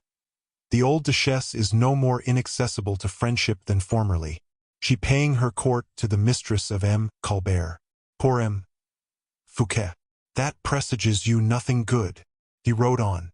M. Colbert got into his carriage, and the distinguished trio commenced a sufficiently slow pilgrimage toward the wood of Vincennes. Madame de Chevreuse set down Madame Vanel at her husband's house, and, left alone with M. Colbert, chatted upon affairs whilst continuing her ride. She had an inexhaustible fund of conversation, that dear Duchesse, and as she always talked for the ill of others, though ever with a view to her own good, her conversation amused her interlocutor, and did not fail to leave a favorable impression. She taught Colbert, who, poor man, was ignorant of the fact, how great a minister he was, and how Fouquet would soon become a cipher. She promised to rally around him, when he should become surintendent, all the old nobility of the kingdom, and questioned him as to the preponderance it would be proper to allow La Valliere. She praised him, she blamed him, she bewildered him. She showed him the secret of so many secrets that, for a moment, Colbert thought he was doing business with the devil. She proved to him that she held in her hand the Colbert of today, as she had held the Fouquet of yesterday, and as he asked her very simply the reason of her hatred for the surintendent. "Why do you yourself hate him?" said she. "Madame, in politics," replied he, "the differences of system oft bring about dissensions between men. M. Fouquet always appeared to me to practice a system opposed to the true interests of the king." She interrupted him. "I will say no more to you about M. Fouquet. The journey the king is about to take to Nantes will give a good account of him. M. Fouquet for me is a man gone by, and for you also." Colbert made no reply. "On his return from Nantes," continued the Duchesse, "the king, who is only anxious for a pretext, will find that the states have not behaved well, that they have made too few sacrifices. The states will say that the imposts are too heavy, and that the surintendent has ruined them. The king will lay all the blame on M. Fouquet. And then, said Colbert, oh, he will be disgraced. Is not that your opinion?" Colbert darted a glance at the Duchesse, which plainly said, "If M. Fouquet be only disgraced, you will not be the cause of it." "Your place, M. Colbert," the Duchesse hastened to say, "must be a high place. Do you perceive any one between the king and yourself, after the fall of M. Fouquet?" "I do not understand," said he. "You will understand. To what does your ambition aspire?" "I have none." "It was useless, then, to overthrow the superintendent, Monsieur Colbert. It was idle. I had the honor to tell you, madame." "Oh, yes, I know all about the interest of the king, but, if you please, we will speak of your own. Mine, that is to say, the affairs of His Majesty. In short, are you, or are you not endeavoring to ruin M. Fouquet? Answer without evasion." "Madame, I ruin nobody. I am endeavoring to comprehend, then, why you purchased from me the letters of M. Mazarin concerning M. Fouquet. Neither can I conceive why you have laid those letters before the king." Colbert, half stupefied, looked at the Duchesse with an air of constraint. "Madame," said he, "I can less easily conceive how you, who received the money, can reproach me on that head." "That is," said the old Duchesse, "because we must will that which we wish for, unless we are not able to obtain what we wish." "Will?" said Colbert, quite confounded by such coarse logic. "You are not able, Hein? Speak." "I am not able, I allow, to destroy certain influences near the king, that fight in favor of M. Fouquet. What are they?" "Stop. Let me help you." "Do, madame." "La Valliere? Oh, very little influence. No knowledge of business and small means. M. Fouquet has paid his court to her. To defend him would be to accuse herself, would it not? I think it would. There is still another influence. What do you say to that? Is it considerable? The Queen Mother, perhaps? Her Majesty, the Queen Mother, has a weakness for M. Fouquet, very prejudicial to her son. Never believe that, said the old Duchesse, smiling. Oh, said Colbert with incredulity. I have often experienced it. Formerly, very recently, Madame at Vaux. It was she who prevented the king from having M. Fouquet arrested. People do not forever entertain the same opinions, my dear monsieur. That which the queen may have wished recently, she would not wish, perhaps, today. And why not? Said Colbert, astonished. Oh, the reason is of very little consequence. On the contrary, I think it is of great consequence. For if I were certain of not displeasing Her Majesty, the Queen Mother, my scruples would be all removed. Well, have you never heard talk of a certain secret? A secret. Call it what you like. In short, the Queen Mother has conceived a bitter hatred for all those who have participated, in one fashion or another, in the discovery of this secret, and M. Fouquet, I believe, is one of these. Then, said Colbert, we may be sure of the assent of the Queen Mother? I have just left Her Majesty, and she assures me so. So be it, then, madam. But there is something further. Do you happen to know a man who was the intimate friend of M. Fouquet? M. d'Herblay, a bishop, I believe? Bishop of Vannes. Well, this M. d'Herblay, who also knew the secret, the Queen Mother is pursuing with the utmost rancor. Indeed, so hotly pursued, that if he were dead, she would not be satisfied with anything less than his head. To satisfy her he would never speak again. And is that the desire of the Queen Mother? An order is given for it. This Monsieur d'Herblay shall be sought for, madame. Oh, it is well known where he is. Colbert looked at the Duchesse. Say where, madame. He is at Belle-Île-en-Mer. At the residence of M. Fouquet? At the residence of M. Fouquet. He shall be taken. It was now the Duchesse's turn to smile. Do not fancy the capture so easy, said she. Do not promise it so lightly. Why not, madam? Because M. d'Herblay is not one of those people who can be taken when and where you please. He is a rebel, then? Oh, Monsieur Colbert, we have passed all our lives in making rebels, and yet you see plainly that so far from being taken, we take others. Colbert fixed upon the old Duchesse one of those fierce looks of which no words can convey the expression, accompanied by a firmness not altogether wanting in grandeur. The times are gone, said he, in which subjects gained duchies by making war against the King of France. If M. d'Herblay conspires, he will perish on the scaffold. That will give or will not give pleasure to his enemies, a matter, by the way, of little importance to us. And this us, a strange word in the mouth of Colbert, made the Duchesse thoughtful for a moment. She caught herself reckoning inwardly with this man. Colbert had regained his superiority in the conversation, and he meant to keep it. You ask me, madame, he said, to have this M.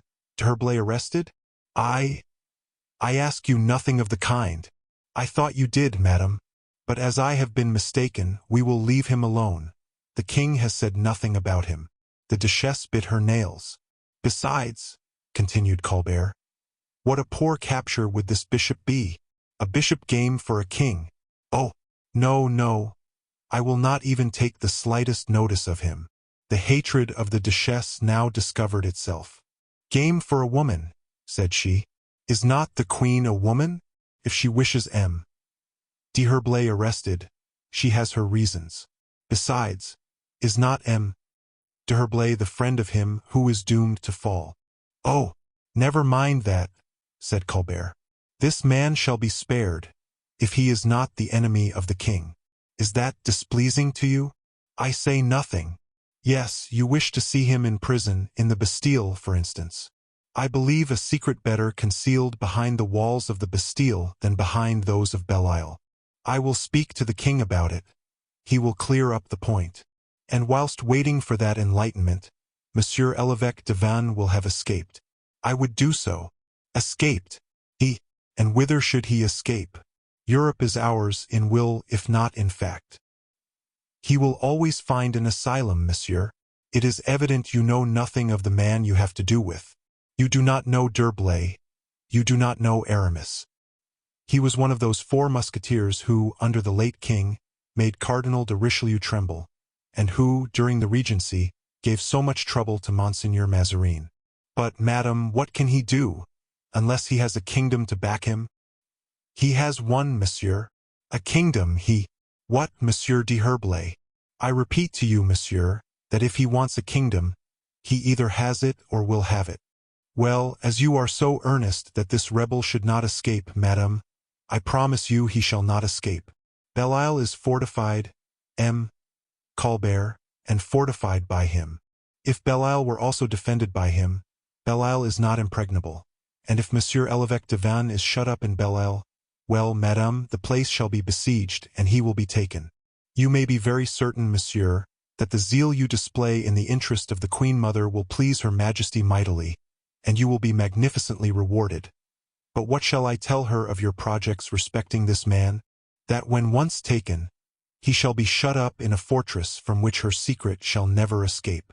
Very well, Monsieur Colbert, and we may say that, dating from this instant, we have formed a solid alliance, that is, you and that I am absolutely at your service. It is I, madame, who place myself at yours. This Chevalier D'Herblay is a kind of Spanish spy, is he not? Much more. A secret ambassador? Higher still. Stop, King Philip III of Spain is a bigot. He is, perhaps, the confessor of Philip III. You must go higher even than that. Mordieu! Cried Colbert, who forgot himself so far as to swear in the presence of this great lady, of this old friend of the Queen Mother. He must then be the general of the Jesuits. I believe you have guessed it at last, replied the Duchess. Ah, then, madame, this man will ruin us all if we do not ruin him, and we must make haste, too. Such was my opinion, monsieur, but I did not dare to give it you. And it was lucky for us he has attacked the throne, and not us. But mark this well, Colbert. D'Herblay is never discouraged. If he has missed one blow, he will be sure to make another. He will begin again. If he has allowed an opportunity to escape of making a king for himself sooner or later, he will make another of whom, to a certainty, you will not be prime minister. Colbert knitted his brow with a menacing expression. I feel assured that a prison will settle this affair for us, madame, in a manner satisfactory for both. The Duchess smiled again. Oh, if you knew, said she, how many times Aramis has got out of prison. Oh, replied Colbert, we will take care that he shall not get out this time. But you were not attending to what I said to you just now. Do you remember that Aramis was one of the 4 invincibles whom Richelieu so dreaded? And at that period the 4 musketeers were not in possession of that which they have now, money and experience. Colbert bit his lips. We will renounce the idea of the prison, said he in a lower tone. We will find a little retreat from which the invincible cannot possibly escape. That was well spoken, our ally, replied the Duchess. But it is getting late. Had we not better return? The more willingly, madame, from my having my preparations to make for setting out with the king. To Paris, cried the Duchess to the coachman, and the carriage returned towards the Faubourg Saint-Antoine, after the conclusion of the treaty that gave to death the last friend of Fouquet, the last defender of Belle-Isle, the former friend of Marie Michon, the new foe of the old Duchess. Chapter 37. The Two Lighters. D'Artagnan had set off. Fouquet likewise was gone, and with a rapidity which doubled the tender interest of his friends. The first moments of this journey, or better say, this flight, were troubled by a ceaseless dread of every horse and carriage to be seen behind the fugitive. It was not natural, in fact, if Louis XIV was determined to seize this prey, that he should allow it to escape. The young lion was already accustomed to the chase, and he had bloodhounds sufficiently clever to be trusted. But insensibly all fears were dispersed. The surintendant, by hard traveling, placed such a distance between himself and his persecutors, that no one of them could reasonably be expected to overtake him. As to his position, his friends had made it excellent for him. Was he not traveling to join the king at Nantes? And what did the rapidity prove but his zeal to obey? He arrived, fatigued, but reassured at Orleans, where he found, thanks to the care of a courier who had preceded him, a handsome lighter of 8 oars. These lighters, in the shape of gondolas, somewhat wide and heavy, containing a small chamber covered by the deck and a chamber in the poop, formed by a tent, then acted as passage boats from Orleans to Nantes by the Loire, and this passage, a long one in our days, appeared then more easy and convenient than the high road, with its post-hacks and its ill-hung carriages. Fouquet went on board this lighter, which set out immediately. The rowers, knowing they had the honor of conveying the superintendent of the finances, pulled with all their strength, and that magic word, the finances, promised them a liberal gratification, of which they wished to prove themselves worthy. The lighter seemed to leap the mimic waves of the Loire. Magnificent weather, a sunrise that empurpled all the landscape, displayed the river in all its limpid serenity. The current and the rowers carried Fouquet along as wings carry a bird, and he arrived before Beaugency without the slightest accident having signalized the voyage. Fouquet hoped to be the first to arrive at Nantes. There he would see the notables and gain support among the principal members of the States. He would make himself a necessity, a thing very easy for a man of his merit, and would delay the catastrophe if he did not succeed in avoiding it entirely. Besides, said Gourville to him, at Nantes you will make out, or we will make out, the intentions of your enemies. We will have horses always ready to convey you to Poitou, a bark in which to gain the sea, and when once upon the open sea, Belle-Isle is your inviolable port. You see, besides, that no one is watching you, no one is following. He had scarcely finished when they discovered at a distance, behind an elbow formed by the river, the masts of a huge lighter coming down. The rowers of Fouquet's boat uttered a cry of surprise on seeing this galley. "What is the matter?" asked Fouquet. "The matter is, Monseigneur," replied the patron of the bark, "that it is a truly remarkable thing. That lighter comes along like a hurricane." Gourville started and mounted to the deck in order to obtain a better view. Fouquet did not go up with him, but said to Gourville with restrained mistrust, "See what it is, dear friend." The lighter had just passed the elbow. It came on so fast that behind it might be plainly seen the white wake illumined with the fires of the day. "How they go!" repeated the skipper. "How they go! They must be well paid. I did not think," he added, "that oars of wood could behave better than ours, but yonder oarsmen prove the contrary." "Well they may," said one of the rowers. "They are 12 and we but 8. 12 rowers," replied Gourville. 12? Impossible. The number of 8 rowers for a lighter had never been exceeded, even for the king. This honor had been paid to Monsieur le Surintendant, more for the sake of haste than of respect. "What does it mean?" said Gourville, endeavoring to distinguish beneath the tent, which was already apparent, travelers which the most piercing I could not yet have succeeded in discovering. "They must be in a hurry, for it is not the king," said the patron. Fouquet shuddered. "By what sign do you know that it is not the king?" said Gourville. "In the first place, because there is no white flag with fleurs de lis, which the royal lighter always carries. And then," said Fouquet, "because it is impossible it should be the king Gourville, as the king was still in Paris yesterday."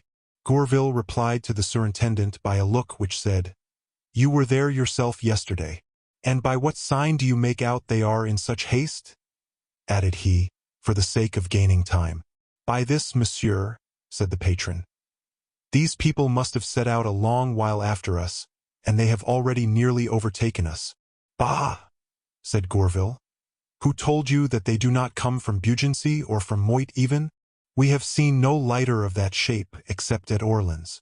It comes from Orleans, monsieur, and makes great haste." Fouquet and Gourville exchanged a glance. The captain remarked their uneasiness, and, to mislead him, Gourville immediately said, "Some friend who has laid a wager he would catch us. Let us win the wager and not allow him to come up with us." The patron opened his mouth to say that it was quite impossible, but Fouquet said with much hauteur, "If it is anyone who wishes to overtake us, let him come." "We can try, monseigneur," said the man timidly. "Come, you fellows, put out your strength. Row, row." "No," said Fouquet. "On the contrary, stop short." "Monseigneur." "What folly!" interrupted Gourville, stooping towards his ear. "Pull up," repeated Fouquet. The 8 oars stopped, and resisting the water, created a retrograde motion. It stopped.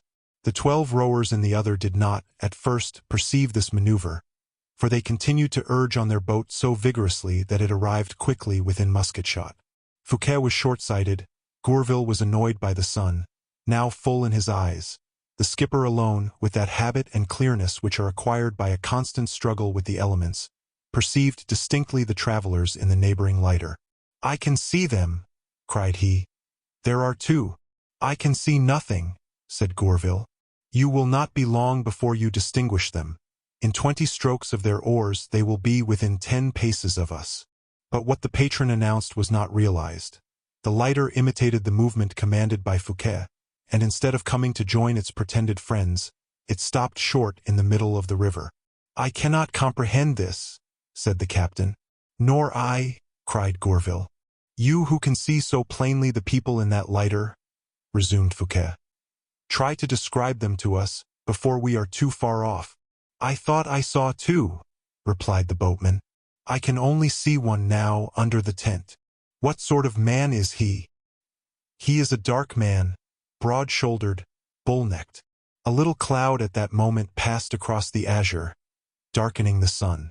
Gourville, who was still looking, with one hand over his eyes, became able to see what he sought, and all at once, jumping from the deck into the chamber where Fouquet awaited him, "Colbert," said he, in a voice broken by emotion.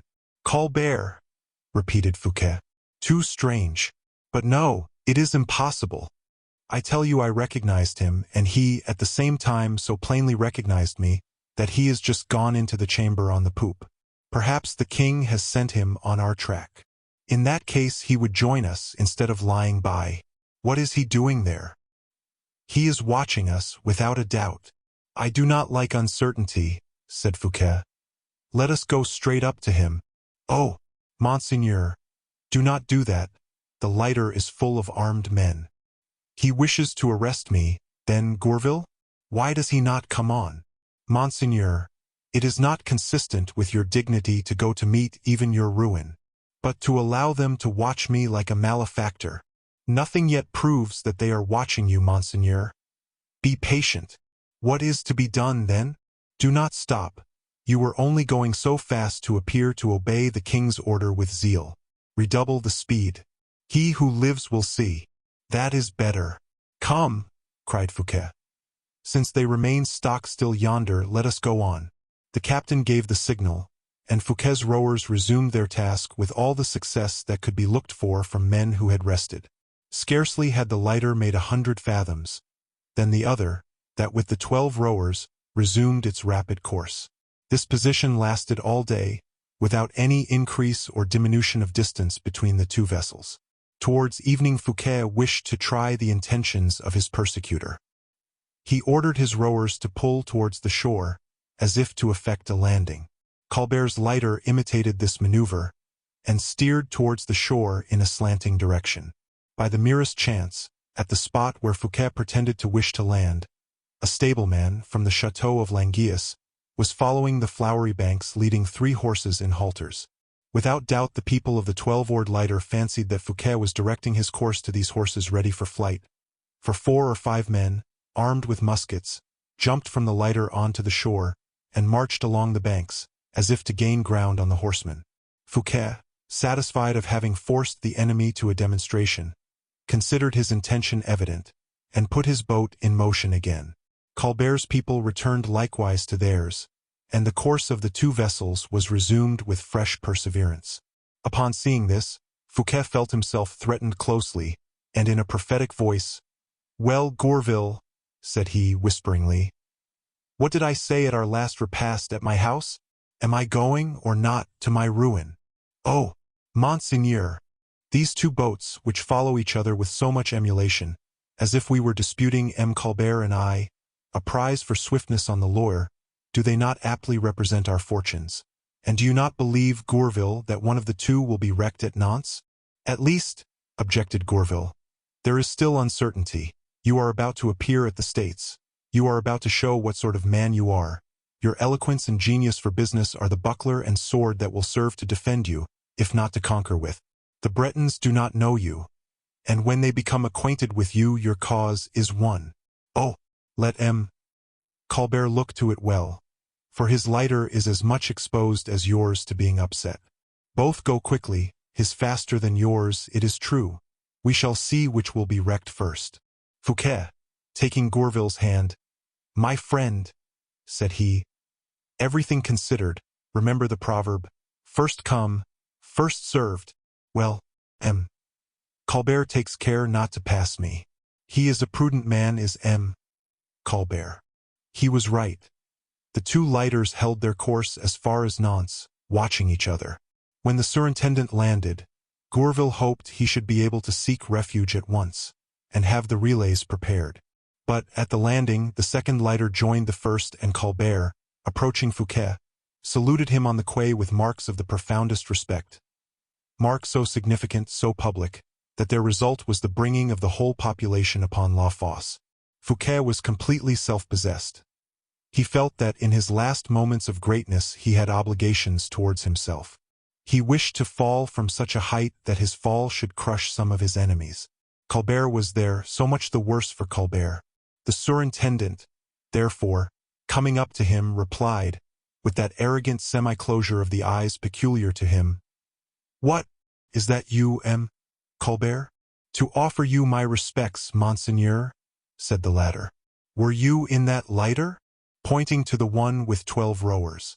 "Yes, monseigneur." "Of 12 rowers?" said Fouquet. "What luxury, M. Colbert! For a moment I thought it was the Queen Mother." "Monseigneur," and Colbert blushed, "this is a voyage that will cost those who have to pay for it dear, Monsieur l'Intendant," said Fouquet. "But you have happily arrived. You see, however," added he a moment after, "that I, who had but 8 rowers, arrived before you." And he turned his back towards him, leaving him uncertain whether the maneuvers of the second lighter had escaped the notice of the first. At least he did not give him the satisfaction of showing that he had been frightened. Colbert, so annoyingly attacked, did not give way. "I have not been quick, monseigneur," he replied, "because I followed your example whenever you stopped." "And why did you do that, Monsieur Colbert?" cried Fouquet, irritated by the base audacity. "As you had a superior crew to mine, why did you not either join me or pass me?" "Out of respect," said the intendant, bowing to the ground. Fouquet got into a carriage which the city had sent to him, we know not why or how, and he repaired to La Maison de Nantes, escorted by a vast crowd of people, who for several days had been agog with expectation of a convocation of the States. Scarcely was he installed when Gourville went out to order horses on the route to Poitiers and Vannes, and a boat at Paimboeuf. He performed these various operations with so much mystery, activity, and generosity, that never was Fouquet, then laboring under an attack of fever, more nearly saved, except for the counteraction of that immense disturber of human projects, chance. A report was spread during the night that the king was coming in great haste on post horses, and would arrive in 10 or 12 hours at the latest. The people, while waiting for the king, were greatly rejoiced to see the Musketeers, newly arrived, with Monsieur d'Artagnan, their captain, and quartered in the castle, of which they occupied all the posts, in quality of guard of honor. D'Artagnan, who was very polite, presented himself about 10 o'clock at the lodgings of the surintendant to pay his respectful compliments. And although the minister suffered from fever, although he was in such pain as to be bathed in sweat, he would receive D'Artagnan, who was delighted with that honor, as will be seen by the conversation they had together. Chapter 38. Friendly Advice. Fouquet had gone to bed, like a man who clings to life, and wishes to economize, as much as possible, that slender tissue of existence, of which the shocks and frictions of this world so quickly wear out the tenuity. D'Artagnan appeared at the door of this chamber, and was saluted by the superintendent with a very affable good day. "Bonjour, monseigneur," replied the musketeer. "How did you get through the journey?" "Tolerably well, thank you." "And the fever?" "But poorly. I drink, as you perceive. I am scarcely arrived, and I have already levied a contribution of tisane upon Nantes." "You should sleep first, monseigneur." "Eh, corbleu! My dear Monsieur d'Artagnan, I should be very glad to sleep. Who hinders you? Why, you in the first place. I? Oh, monseigneur. No doubt you do. Is it at Nantes as at Paris? Do you not come in the king's name? For heaven's sake, monseigneur, replied the captain, leave the king alone. The day on which I shall come on the part of the king, for the purpose you mean, take my word for it, I will not leave you long in doubt. You will see me place my hand on my sword, according to the ordonnance, and you will hear my say at once, in ceremonial voice, Monseigneur, in the name of the king, I arrest you. You promise me that frankness? Said the superintendent. Upon my honor. But we have not come to that, believe me. What makes you think that, D'Artagnan? For my part, I think quite the contrary. I have heard speak of nothing of the kind, replied D'Artagnan. Said Fouquet.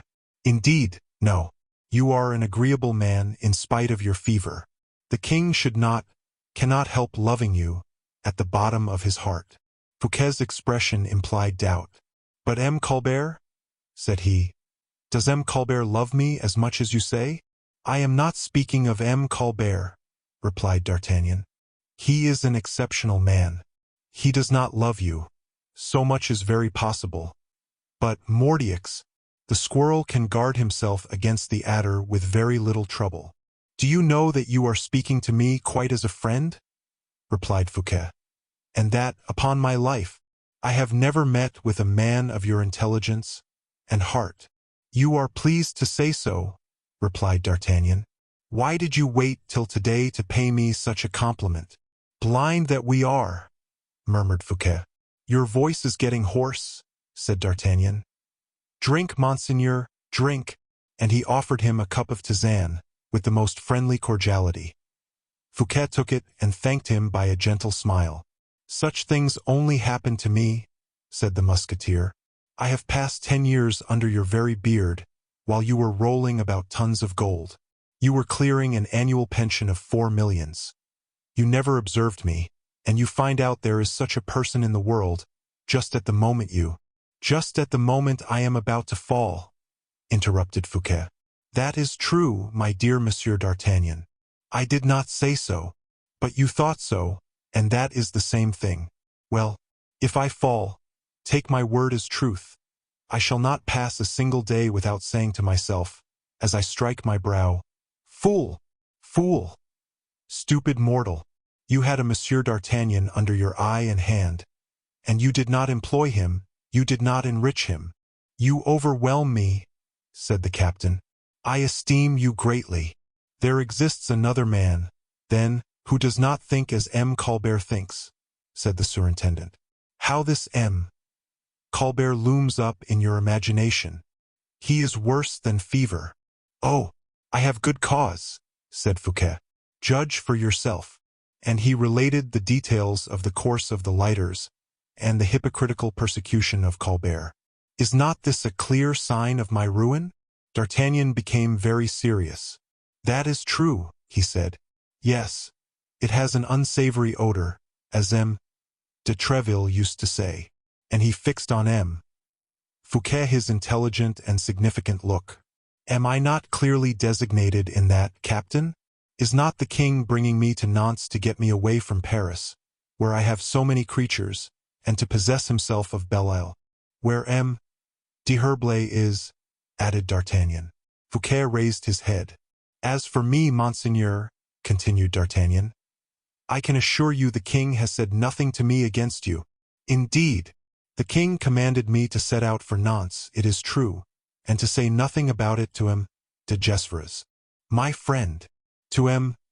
de Gesvres, yes, monseigneur, continued the Musketeer, whose eyes did not cease to speak a language different from the language of his lips.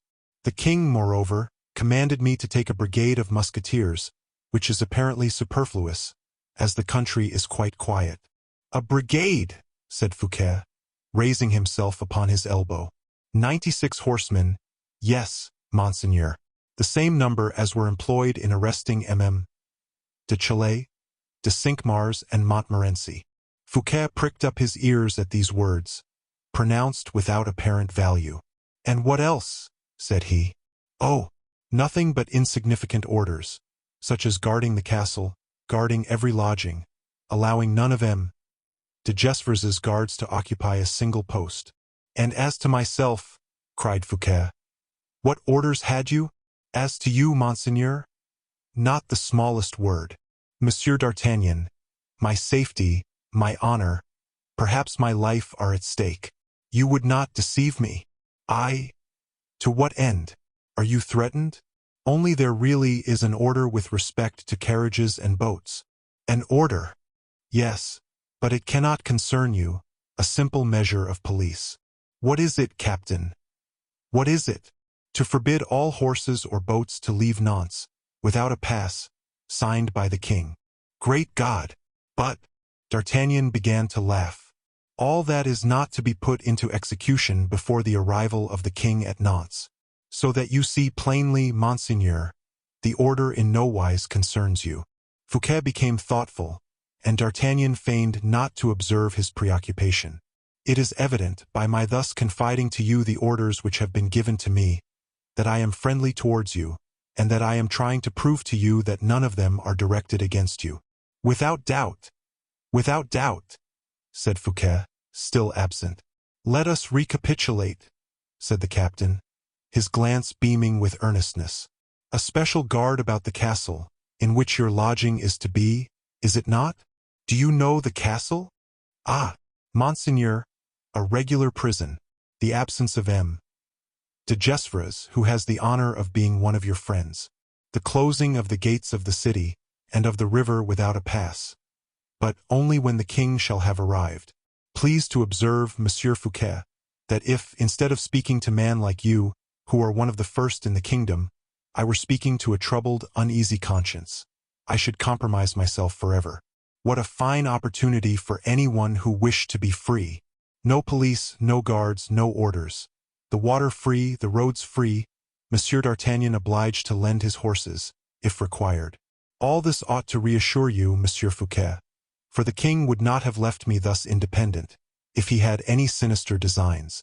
In truth, Monsieur Fouquet, ask me whatever you like, I am at your service, and, in return, if you will consent to do it, do me a service, that of giving my compliments to Aramis and Porthos, in case you embark for Belle Isle, as you have a right to do without changing your dress, immediately in your robe de chamber, just as you are. Saying these words, and with a profound bow, the Musketeer, whose looks had lost none of their intelligent kindness, left the apartment.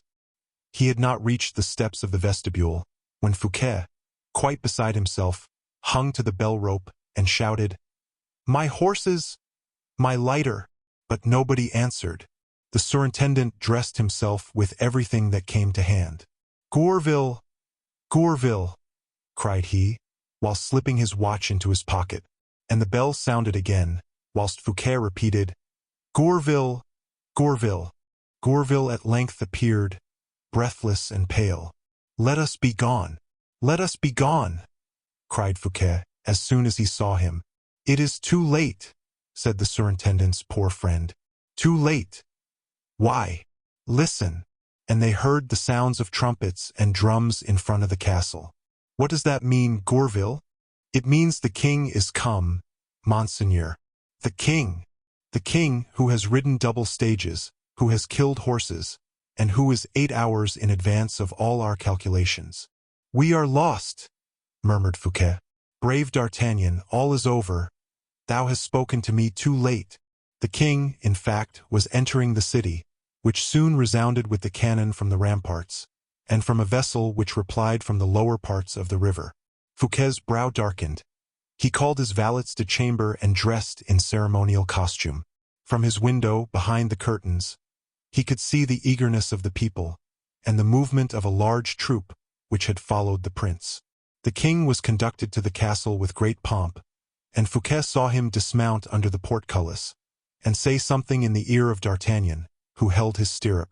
D'Artagnan, when the king had passed under the arch, directed his steps towards the house Fouquet was in, but so slowly and stopping so frequently to speak to his musketeers, drawn up like a hedge, that it might be said he was counting the seconds or the steps before accomplishing his object.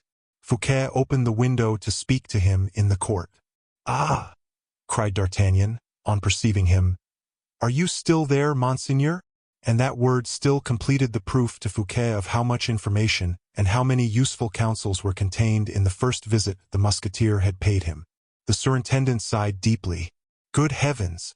Yes, monsieur," replied he. "The arrival of the king has interrupted me in the projects I had formed." "Oh, then you know that the king has arrived?" "Yes, monsieur, I have seen him, and this time you come from him, to inquire after you, monseigneur, and, if your health is not too bad, to beg you to have the kindness to repair to the castle." "Directly, Monsieur d'Artagnan, directly." "Ah, Mordioux," said the captain. "Now the king is come. There is no more walking for anybody, no more free will. The password governs all now, you as much as me as much as you." Fouquet heaved a last sigh, climbed with difficulty into his carriage, so great was his weakness, and went to the castle, escorted by D'Artagnan, whose politeness was not less terrifying this time than it had just before been consoling and cheerful. Chapter 39. How the King Louis XIV played his little part. As Fouquet was alighting from his carriage, to enter the castle of Nantes, a man of mean appearance went up to him with marks of the greatest respect, and gave him a letter. D'Artagnan endeavored to prevent this man from speaking to Fouquet, and pushed him away, but the message had been given to the surintendant. Fouquet opened the letter and read it, and instantly a vague terror, which D'Artagnan did not fail to penetrate, was painted on the countenance of the first minister. Fouquet put the paper into the portfolio which he had under his arm, and passed on towards the king's apartments. D'Artagnan, through the small windows made at every landing of the dungeon stairs, saw, as he went up behind Fouquet, the man who had delivered the note, looking round him on the place and making signs to several persons, who disappeared in the adjacent streets, after having themselves repeated the signals. Fouquet was made to wait for a moment on the terrace of which we have spoken, a terrace which abutted on the little corridor, at the end of which the cabinet of the king was located. Here D'Artagnan passed on before the surintendant, whom, till that time, he had respectfully accompanied, and entered the royal cabinet. "Well?" asked Louis XIV, who, on perceiving him, threw on to the table covered with papers a large green cloth. "The order is executed, sire." "And Fouquet?" "Monsieur le surintendant follows me," said D'Artagnan. "In 10 minutes let him be introduced," said the king, dismissing D'Artagnan again with a gesture. The latter retired, but had scarcely reached the corridor at the extremity of which Fouquet was waiting for him, when he was recalled by the king's bell. "Did he not appear astonished?" asked the king. "Who, sire?" "Fouquet," replied the king, without saying monsieur, a peculiarity which confirmed the captain of the Musketeers in his suspicions. "No, sire," replied he. "That's well." And a second time Louis dismissed D'Artagnan. Fouquet had not quitted the terrace where he had been left by his guide. He reperused his note, conceived thus: "Something is being contrived against you. Perhaps they will not dare to carry it out at the castle. It will be on your return home. The house is already surrounded by musketeers. Do not enter. A white horse is in waiting for you behind the esplanade." Fouquet recognized the writing and zeal of Gourville, not being willing that, if any evil happened to himself, this paper should compromise a faithful friend. The surintendant was busy tearing it into 1,000 morsels, spread about by the wind from the balustrade of the terrace. D'Artagnan found him watching the snowflake fluttering of the last scraps in space. "Monsieur," said he, "the king awaits you." Fouquet walked with a deliberate step along the little corridor, where M. de Brienne and Rose were at work, whilst the Duc de Saint-Aignan, seated on a chair, likewise in the corridor, appeared to be waiting for orders with feverish impatience, his sword between his legs. It appeared strange to Fouquet that M. Brienne, Rose, and de Saint-Aignan, in general so attentive and obsequious, should scarcely take the least notice, as he, the surintendant, passed. But how could he expect to find it otherwise among courtiers, he whom the king no longer called anything but Fouquet? He raised his head, determined to look everyone and everything bravely in the face, and entered the king's apartment, where a little bell, which we already know, had already announced him to his majesty. The king, without rising, nodded to him, and with interest: "Well, how are you, Monsieur Fouquet?" said he. "I am in a high fever," replied the superintendent. "But I am at the king's service." "That is well. The states assemble tomorrow. Have you a speech ready?" Fouquet looked at the king with astonishment. "I have not, sire," replied he, "but I will improvise one. I am too well acquainted with affairs to feel any embarrassment. I have only one question to ask. Will your majesty permit me?" "Certainly. Ask it." "Why did not your majesty do his first minister the honor of giving him notice of this in Paris?" "You were ill. I was not willing to fatigue you. Never did a labor, never did an explanation fatigue me, sire, and since the moment is come for me to demand an explanation of my king." "Oh, Monsieur Fouquet, an explanation? An explanation? Pray, of what?" "Of your majesty's intentions with respect to myself." The king blushed. "I have been calumniated," continued Fouquet warmly, "and I feel called upon to adjure the justice of the king to make inquiries. You say all this to me very uselessly, Monsieur Fouquet. I know what I know. Your majesty can only know the things that have been told to you, and I, on my part, have said nothing to you, whilst others have spoken many, many times." "What do you wish to say?" said the king, impatient to put an end to this embarrassing conversation. "I will go straight to the facts, sire, and I accuse a certain man of having injured me in your majesty's opinion." "Nobody has injured you, Monsieur Fouquet." "That reply proves to me, sire, that I am right." "Monsieur Fouquet, I do not like people to be accused." "Not when one is accused? We have already spoken too much about this affair. Your majesty will not allow me to justify myself?" "I repeat that I do not accuse you." Fouquet, with a half-bow, made a step backward. "It is certain," thought he, "that he has made up his mind. He alone who cannot go back can show such obstinacy. Not to see the danger now would be to be blind indeed. Not to shun it would be stupid." He resumed aloud, "Did your majesty send for me on business?" "No, Monsieur Fouquet, but for some advice I wish to give you." "I respectfully await it, sire." "Rest yourself, Monsieur Fouquet. Do not throw away your strength. The session of the States will be short, and when my secretaries shall have closed it, I do not wish business to be talked of in France for a fortnight." "Has the king nothing to say to me on the subject of this Assembly of the States?" "No, Monsieur Fouquet." "Not to me, the superintendent of the finances?" "Rest yourself, I beg you. That is all I have to say to you." Fouquet bit his lips and hung his head. He was evidently busy with some uneasy thought. This uneasiness struck the king. "Are you angry at having to rest yourself, Fouquet?" said he. "Yes, sire. I am not accustomed to take rest. But you are ill. You must take care of yourself. Your Majesty spoke just now of a speech to be pronounced tomorrow." His Majesty made no reply. This unexpected stroke embarrassed him. Fouquet felt the weight of this hesitation. He thought he could read danger in the eyes of the young prince, which fear would but precipitate. "If I appear frightened, I am lost," thought he.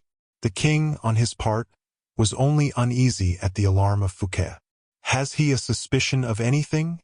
murmured he. "If his first word is severe," again thought Fouquet. "If he becomes angry or feigns to be angry for the sake of a pretext, how shall I extricate myself? Let us smooth the declivity a little." Gourville was right. "Sire," said he suddenly, "since the goodness of the king watches over my health to the point of dispensing with my labor, may I not be allowed to be absent from the council of tomorrow? I could pass the day in bed, and will entreat the king to grant me his physician, that we may endeavor to find a remedy against this fearful fever."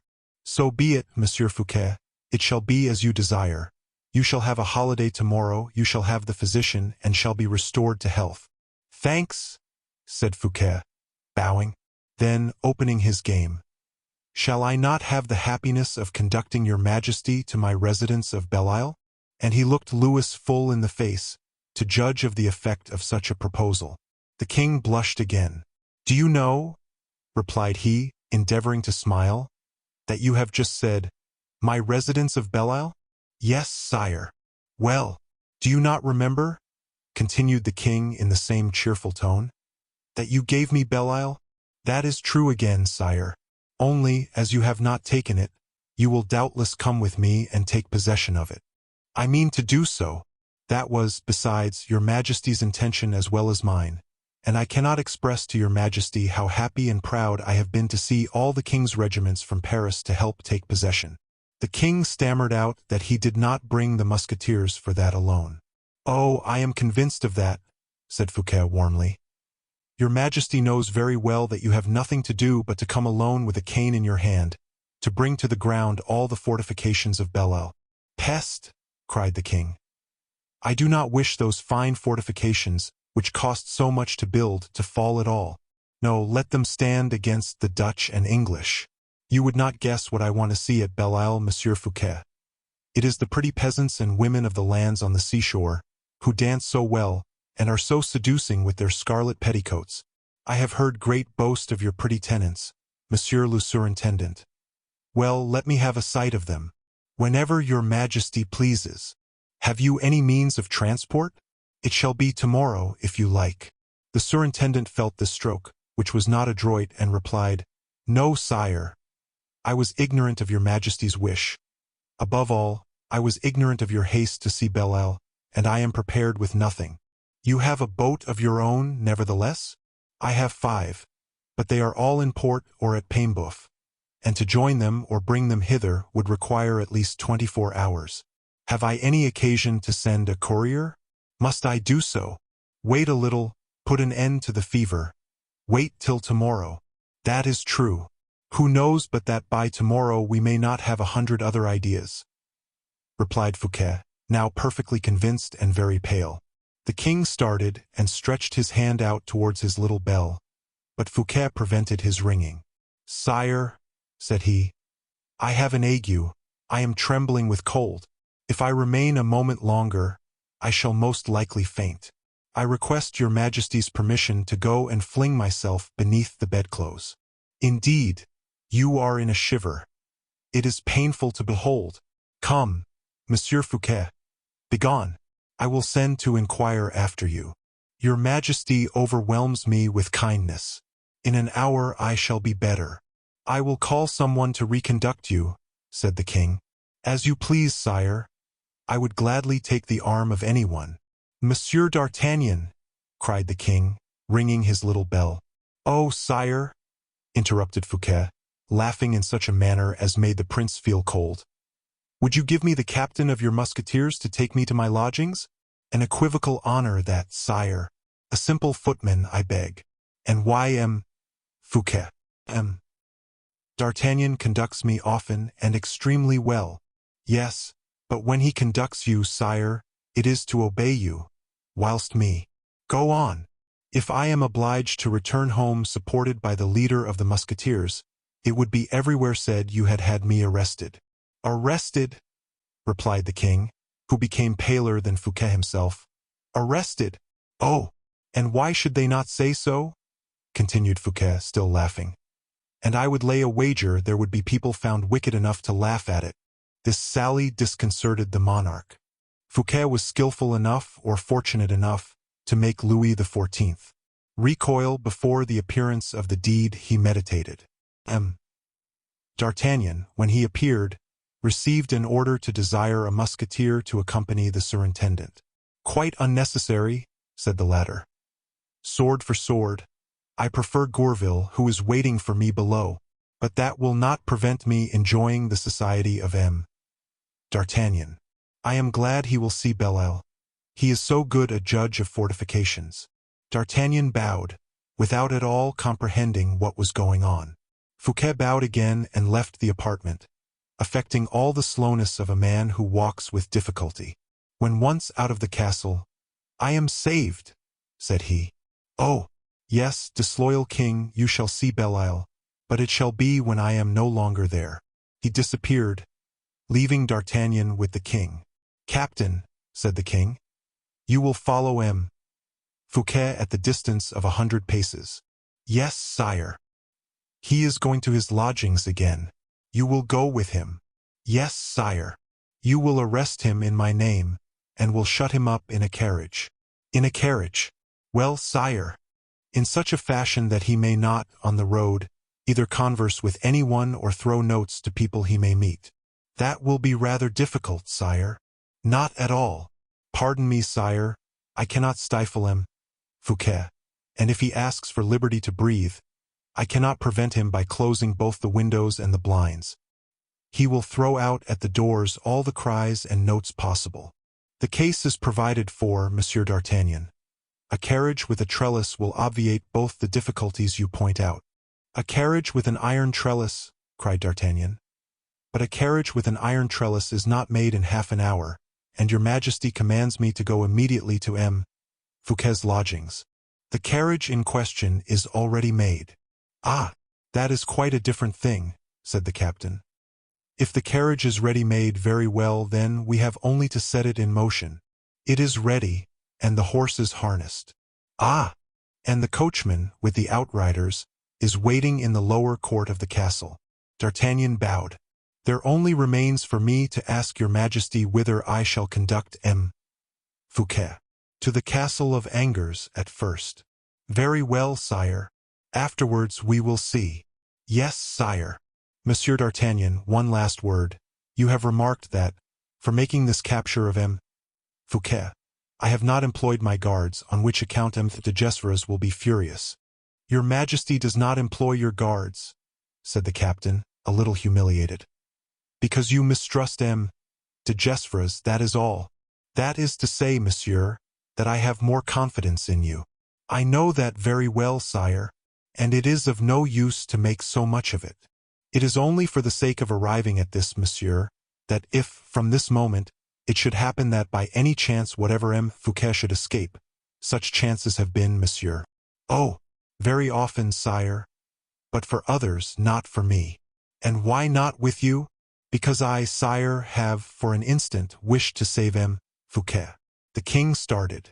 Because, continued the captain, I had then a right to do so, having guessed your Majesty's plan, without you having spoken to me of it, and that I took an interest in M. Fouquet. Now, was I not at liberty to show my interest in this man? In truth, monsieur, you do not reassure me with regard to your services. If I had saved him then, I should have been perfectly innocent. I will say more, I should have done well, for M. Fouquet is not a bad man. But he was not willing. His destiny prevailed. He let the hour of liberty slip by. So much the worse. Now I have orders, I will obey those orders, and M. Fouquet you may consider as a man arrested. He is at the castle of Angers, this very M. Fouquet. Oh, you have not got him yet, captain. That concerns me. Every one to his trade, sire. Only, once more, reflect. Do you seriously give me orders to arrest M. Fouquet? Sire? Yes, 1,000 times yes. In writing, sire, then. Here is the order. D'Artagnan read it, bowed to the king, and left the room. From the height of the terrace he perceived Gourville, who went by with a joyous air towards the lodgings of M. Fouquet. Chapter 40. The White Horse and the Black. That is rather surprising, said D'Artagnan. Gourville running about the streets so gaily, when he is almost certain that M. Fouquet is in danger, when it is almost equally certain that it was Gourville who warned M. Fouquet just now by the note which was torn into 1,000 pieces upon the terrace, and given to the winds by Monsieur le Surintendant. Gourville is rubbing his hands. That is because he has done something clever. Whence comes M. Gourville? Gourville is coming from the Rue aux Herbes. Whither does the Rue aux Herbes lead? And D'Artagnan followed, along the tops of the houses of Nantes, dominated by the castle, the line traced by the streets, as he would have done upon a topographical plan. Only, instead of the dead, flat paper, the living chart rose in relief with the cries, the movements, and the shadows of men and things. Beyond the enclosure of the city, the great verdant plains stretched out, bordering the Loire, and appeared to run towards the pink horizon, which was cut by the azure of the waters and the dark green of the marshes. Immediately outside the gates of Nantes 2 white roads were seen diverging like separate fingers of a gigantic hand. D'Artagnan, who had taken in all the panorama at a glance by crossing the terrace, was led by the line of the Rue aux Herbes to the mouth of one of those roads which took its rise under the gates of Nantes. One step more, and he was about to descend the stairs, take his trellised carriage, and go towards the lodgings of M. Fouquet. But chance decreed, at the moment of plunging into the staircase, that he was attracted by a moving point then gaining ground upon that road. "What is that?" said the Musketeer to himself. "A horse galloping, a runaway horse no doubt. What a rate he is going at!" The moving point became detached from the road, and entered into the fields. "A white horse," continued the captain, who had just observed the color thrown luminously against the dark ground. "And he is mounted. It must be some boy whose horse is thirsty and has run away with him." These reflections, rapid as lightning, simultaneous with visual perception, D'Artagnan had already forgotten when he descended the first steps of the staircase. Some morsels of paper were spread over the stairs, and shone out white against the dirty stones. "Eh, eh," said the captain to himself. "Here are some of the fragments of the note torn by M. Fouquet. Poor man. He has given his secret to the wind. The wind will have no more to do with it, and brings it back to the king. Decidedly, Fouquet, you play with misfortune. The game is not a fair one. Fortune is against you. The star of Louis XIV. obscures yours. The adder is stronger and more cunning than the squirrel." D'Artagnan picked up one of these morsels of paper as he descended. "Gourville's pretty little hand," cried he, whilst examining one of the fragments of the note. "I was not mistaken," and he read the word horse. "Stop," said he, and he examined another, upon which there was not a letter traced. Upon a third he read the word white. "White horse," repeated he, like a child that is spelling. "Ah, Mordioux!" cried the suspicious spirit. "A white horse!" And like that grain of powder which, burning, dilates into 10,000 times its volume, D'Artagnan, enlightened by ideas and suspicions, rapidly reascended the stairs towards the terrace. The white horse was still galloping in the direction of the Loire, at the extremity of which, melting into the vapors of the water, a little sail appeared, wave-balanced like a water butterfly. "Oh!" cried the Musketeer. "Only a man who wants to fly would go at that pace across ploughed lands. There is but one Fouquet, a financier, to ride thus in open day upon a white horse. There is no one but the Lord of Belle-Isle who would make his escape towards the sea, while there are such thick forests on land, and there is but one D'Artagnan in the world to catch him, Fouquet, who has half an hour's start, and who will have gained his boat within an hour." This being said, the Musketeer gave orders that the carriage with the iron trellis should be taken immediately to a thicket situated just outside the city. He selected his best horse, jumped upon his back, galloped along the Rue aux Herbes, taking, not the road Fouquet had taken, but the bank itself of the Loire, certain that he should gain 10 minutes upon the total distance, and, at the intersection of the two lines, come up with the fugitive, who could have no suspicion of being pursued in that direction. In the rapidity of the pursuit, and with the impatience of the avenger, animating himself as in war, D'Artagnan, so mild, so kind towards Fouquet, was surprised to find himself become ferocious, almost sanguinary. For a long time he galloped without catching sight of the white horse. His rage assumed fury, he doubted himself. He suspected that Fouquet had buried himself in some subterranean road, or that he had changed the white horse for one of those famous black ones, as swift as the wind, which D'Artagnan at Saint-Mandé had so frequently admired and envied for their vigor and their fleetness. At such moments, when the wind cut his eyes so as to make the tears spring from them, when the saddle had become burning hot, when the galled and spurred horse reared with pain, and threw behind him a shower of dust and stones, D'Artagnan, raising himself in his stirrups, and seeing nothing on the waters, nothing beneath the trees, looked up into the air like a madman. He was losing his senses. In the paroxysms of eagerness he dreamt of aerial ways, the discovery of following century. He called to his mind Daedalus and the vast wings that had saved him from the prisons of Crete.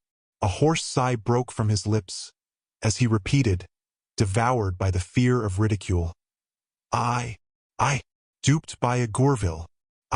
They will say that I am growing old. They will say I have received $1 million to allow Fouquet to escape." And he again dug his spurs into the sides of his horse. He had ridden astonishingly fast. Suddenly, at the extremity of some open pasture ground, behind the hedges, he saw a white form which showed itself, disappeared, and at last remained distinctly visible against the rising ground. D'Artagnan's heart leaped with joy.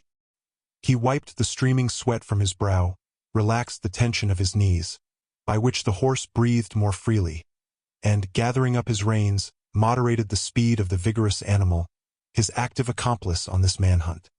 He had then time to study the direction of the road and his position with regard to Fouquet. The superintendent had completely winded his horse by crossing the soft ground.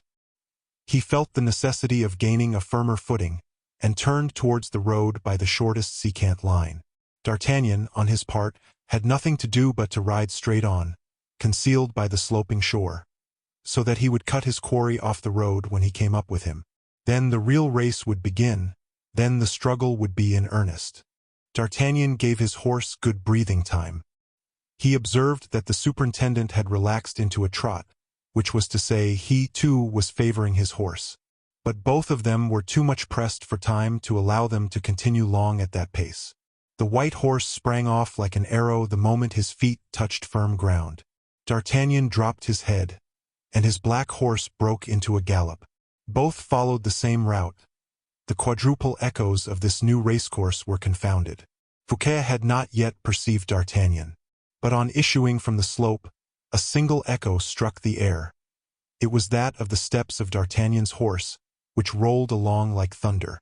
Fouquet turned round, and saw behind him, within 100 paces, his enemy bent over the neck of his horse. There could be no doubt, the shining baldric, the red cassock. It was a musketeer. Fouquet slackened his hand likewise, and the white horse placed 20 feet more between his adversary and himself. "Oh, but," thought D'Artagnan, becoming very anxious, "that is not a common horse. Fouquet is upon, let us see." And he attentively examined with his infallible eye the shape and capabilities of the courser. Round full quarters, a thin long tail, large hocks, thin legs, as dry as bars of steel, hoofs hard as marble. He spurred his own, but the distance between the two remained the same. D'Artagnan listened attentively. Not a breath of the horse reached him, and yet he seemed to cut the air. The black horse, on the contrary, began to puff like any blacksmith's bellows. "I must overtake him if I kill my horse," thought the musketeer, and he began to saw the mouth of the poor animal, whilst he buried the rowels of his merciless spurs into his sides. The maddened horse gained 20 toises, and came up within pistol-shot of Fouquet. "Courage," said the musketeer to himself. "Courage! The white horse will perhaps grow weaker, and if the horse does not fall, the master must pull up at last." But horse and rider remained upright together, gaining ground by difficult degrees. D'Artagnan uttered a wild cry, which made Fouquet turn round, and added speed to the white horse. "A famous horse! A mad rider!" growled the captain. "Hola! Mordioux! Monsieur Fouquet! Stop! In the king's name!" Fouquet made no reply. "Do you hear me?" shouted D'Artagnan, whose horse had just stumbled. "Pardieu!" replied Fouquet, laconically, and rode on faster. D'Artagnan was nearly mad. The blood rushed boiling to his temples and his eyes. "In the king's name!" cried he again. "Stop, or I will bring you down with a pistol-shot." "Do?" replied Fouquet, without relaxing his speed. D'Artagnan seized a pistol and cocked it, hoping that the double click of the spring would stop his enemy. "You have pistols likewise," said he. "Turn and defend yourself." Fouquet did turn round at the noise, and looking D'Artagnan full in the face, opened, with his right hand, the part of his dress which concealed his body, but he did not even touch his holsters. There were not more than 20 paces between the two. "Mordioux," said D'Artagnan, "I will not assassinate you. If you will not fire upon me, surrender. What is a prison?" "I would rather die," replied Fouquet. "I shall suffer less." D'Artagnan, drunk with despair, hurled his pistol to the ground. "I will take you alive," said he, and by a prodigy of skill which this incomparable horseman alone was capable, he threw his horse forward to within 10 paces of the white horse. Already his hand was stretched out to seize his prey. "Kill me! Kill me!" cried Fouquet. "'Twould be more humane." "No! Alive, alive!" murmured the captain. At this moment his horse made a false step for the second time, and Fouquet again took the lead. It was an unheard-of spectacle, this race between two horses which now only kept alive by the will of their riders. It might be said that D'Artagnan rode, carrying his horse along between his knees. To the furious gallop had succeeded the fast trot, and that had sunk to what might be scarcely called a trot at all. But the chase appeared equally warm in the two fatigued athleteaux. D'Artagnan, quite in despair, seized his second pistol and cocked it. "At your horse, not at you," cried he to Fouquet, and he fired. The animal was hit in the quarters. He made a furious bound, and plunged forward. At that moment D'Artagnan's horse fell dead. "I am dishonored," thought the Musketeer. "I am a miserable wretch. For pity's sake, M. Fouquet, throw me one of your pistols that I may blow out my brains." But Fouquet rode away. "For mercy's sake, for mercy's sake," cried D'Artagnan. "That which you will not do at this moment, I myself will do within an hour, but here, upon this road, I should die bravely. I should die esteemed. Do me that service, M. Fouquet." Fouquet made no reply, but continued to trot on. D'Artagnan began to run after his enemy. Successively he threw away his hat, his coat, which embarrassed him, and then the sheath of his sword, which got between his legs as he was running. The sword in his hand itself became too heavy, and he threw it after the sheath. The white horse began to rattle in its throat. D'Artagnan gained upon him. From a trot the exhausted animal sunk to a staggering walk. The foam from his mouth was mixed with blood. D'Artagnan made a desperate effort, sprang towards Fouquet, and seized him by the leg, saying in a broken, breathless voice, "I arrest you in the king's name. Blow my brains out if you like. We have both done our duty." Fouquet hurled far from him into the river the two pistols D'Artagnan might have seized, and dismounting from his horse, "I am your prisoner, monsieur," said he. "Will you take my arm, for I see you are ready to faint?" "Thanks," murmured D'Artagnan, who, in fact, felt the earth sliding from under his feet, and the light of day turning to blackness around him. Then he rolled upon the sand without breath or strength. Fouquet hastened to the brink of the river, dipped some water in his hat, with which he bathed the temples of the Musketeer, and introduced a few drops between his lips. D'Artagnan raised himself with difficulty, and looked about him with a wandering eye. He beheld Fouquet on his knees, with his wet hat in his hand, smiling upon him with ineffable sweetness. "You are not off, then?" cried he. "Oh, monsieur, the true king of royalty, in heart, in soul, is not Louis of the Louvre or Philippe of Sainte Marguerite. It is you, proscribed, condemned. I, who this day am ruined by a single error, M. D'Artagnan. What, in the name of heaven, is that? I should have had you for a friend. But how shall we return to Nantes? We are a great way from it." "That is true," said D'Artagnan gloomily. "The white horse will recover, perhaps. He is a good horse. Mount, Monsieur D'Artagnan. I will walk till you have rested a little." "Poor beast! And wounded, too," said the Musketeer. "He will go, I tell you. I know him, but we can do better still. Let us both get up and ride slowly." "We can try," said the captain. But they had scarcely charged the animal with this double load, when he began to stagger, and then with a great effort walked a few minutes, then staggered again and sank down dead by the side of the black horse, which he had just managed to come up to. "We will go on foot. Destiny wills it so. The walk will be pleasant," said Fouquet, passing his arm through that of D'Artagnan. "Mordioux!" cried the latter, with a fixed eye, a contracted brow, and a swelling heart. "What a disgraceful day!" They walked slowly the 4 leagues which separated them from the little wood behind which the carriage and escort were in waiting. When Fouquet perceived that sinister machine, he said to D'Artagnan, who cast down his eyes, ashamed of Louis XIV. "There is an idea that did not emanate from a brave man, Captain D'Artagnan. It is not yours." "What are these gratings for?" said he. "To prevent your throwing letters out." "Ingenious! But you can speak if you cannot write," said D'Artagnan. "Can I speak to you?" "Why, certainly, if you wish to do so." Fouquet reflected for a moment, Then looking the captain full in the face, "One single word," said he. "Will you remember it?" "I will not forget it." "Will you speak it to whom I wish?" "I will." "Saint-Mandé," articulated Fouquet, in a low voice. "Well, and for whom?" "For Madame de Bellière or Pelisson."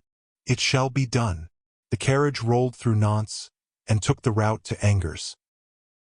Chapter 41, in which the squirrel falls, the adder flies.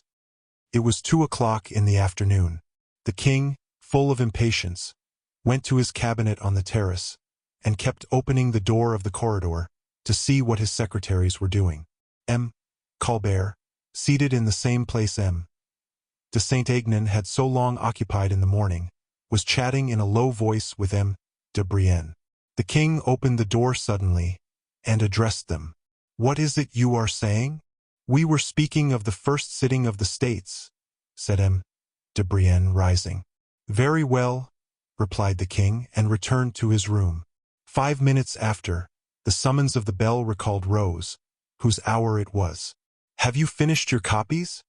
asked the king. "Not yet, sire." "See if M. D'Artagnan has returned." "Not yet, sire." "It is very strange," murmured the king. "Call M. Colbert." Colbert entered. He had been expecting this all the morning. "Monsieur Colbert," said the king very sharply, "you must ascertain what has become of M. D'Artagnan." Colbert in his calm voice replied, "Where does your majesty desire him to be sought for?" "Eh, monsieur, do you not know on what I have sent him?"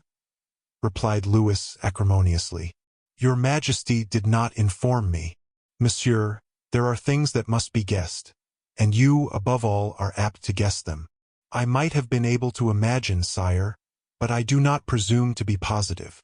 Colbert had not finished these words when a rougher voice than that of the king interrupted the interesting conversation thus begun between the monarch and his clerk. "D'Artagnan!" cried the king with evident joy. D'Artagnan, pale and in evidently bad humor, cried to the king as he entered, "Sire, is it your majesty who has given orders to my musketeers?" "What orders?" said the king. "About M. Fouquet's house?" "None," replied Louis. "Ha!" said D'Artagnan, biting his mustache. "I was not mistaken, then it was monsieur here," and he pointed to Colbert. "What orders?" "Let me know," said the king. "Orders to turn the house topsy-turvy, to beat M. Fouquet's servants, to force the drawers, to give over a peaceful house to pillage." "Mordieux! These are savage orders." "Monsieur," said Colbert, turning pale. "Monsieur," interrupted D'Artagnan, "the king alone understand. The king alone has a right to command my musketeers. But as to you, I forbid you to do it, and I tell you so before his majesty. Gentlemen who carry swords do not sling pens behind their ears." "D'Artagnan! D'Artagnan!" murmured the king. "It is humiliating," continued the musketeer. "My soldiers are disgraced. I do not command writers, thank you, nor clerks of the intendant. Mordieux! Well, but what is all this about?" said the king with authority. "About this, sire, monsieur, who could not guess your majesty's orders, and consequently could not know I was gone to arrest M. Fouquet. Monsieur, who has caused the iron cage to be constructed for his patron of yesterday, has sent M. de Ronquerolles to the lodgings of M. Fouquet, and, under the pretense of securing the surintendant's papers, they have taken away the furniture. My musketeers have been posted round the house all the morning. Such were my orders. Why did anyone presume to order them to enter?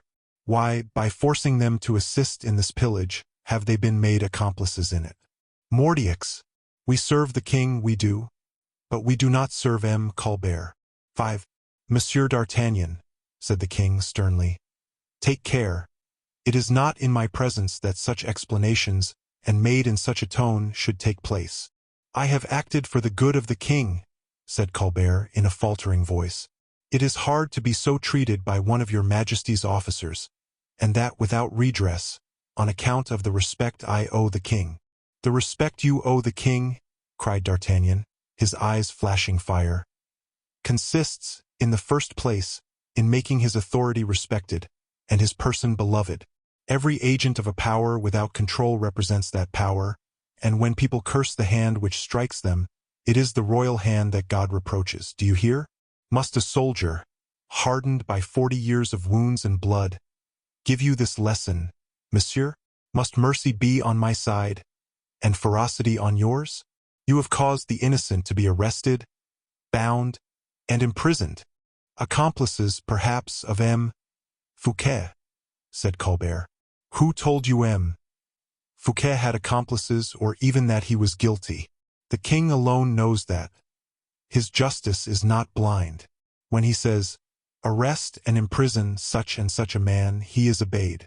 Do not talk to me, then, any more of the respect you owe the king, and be careful of your words, that they may not chance to convey the slightest menace. For the king will not allow those to be threatened who do him service by others who do him disservice.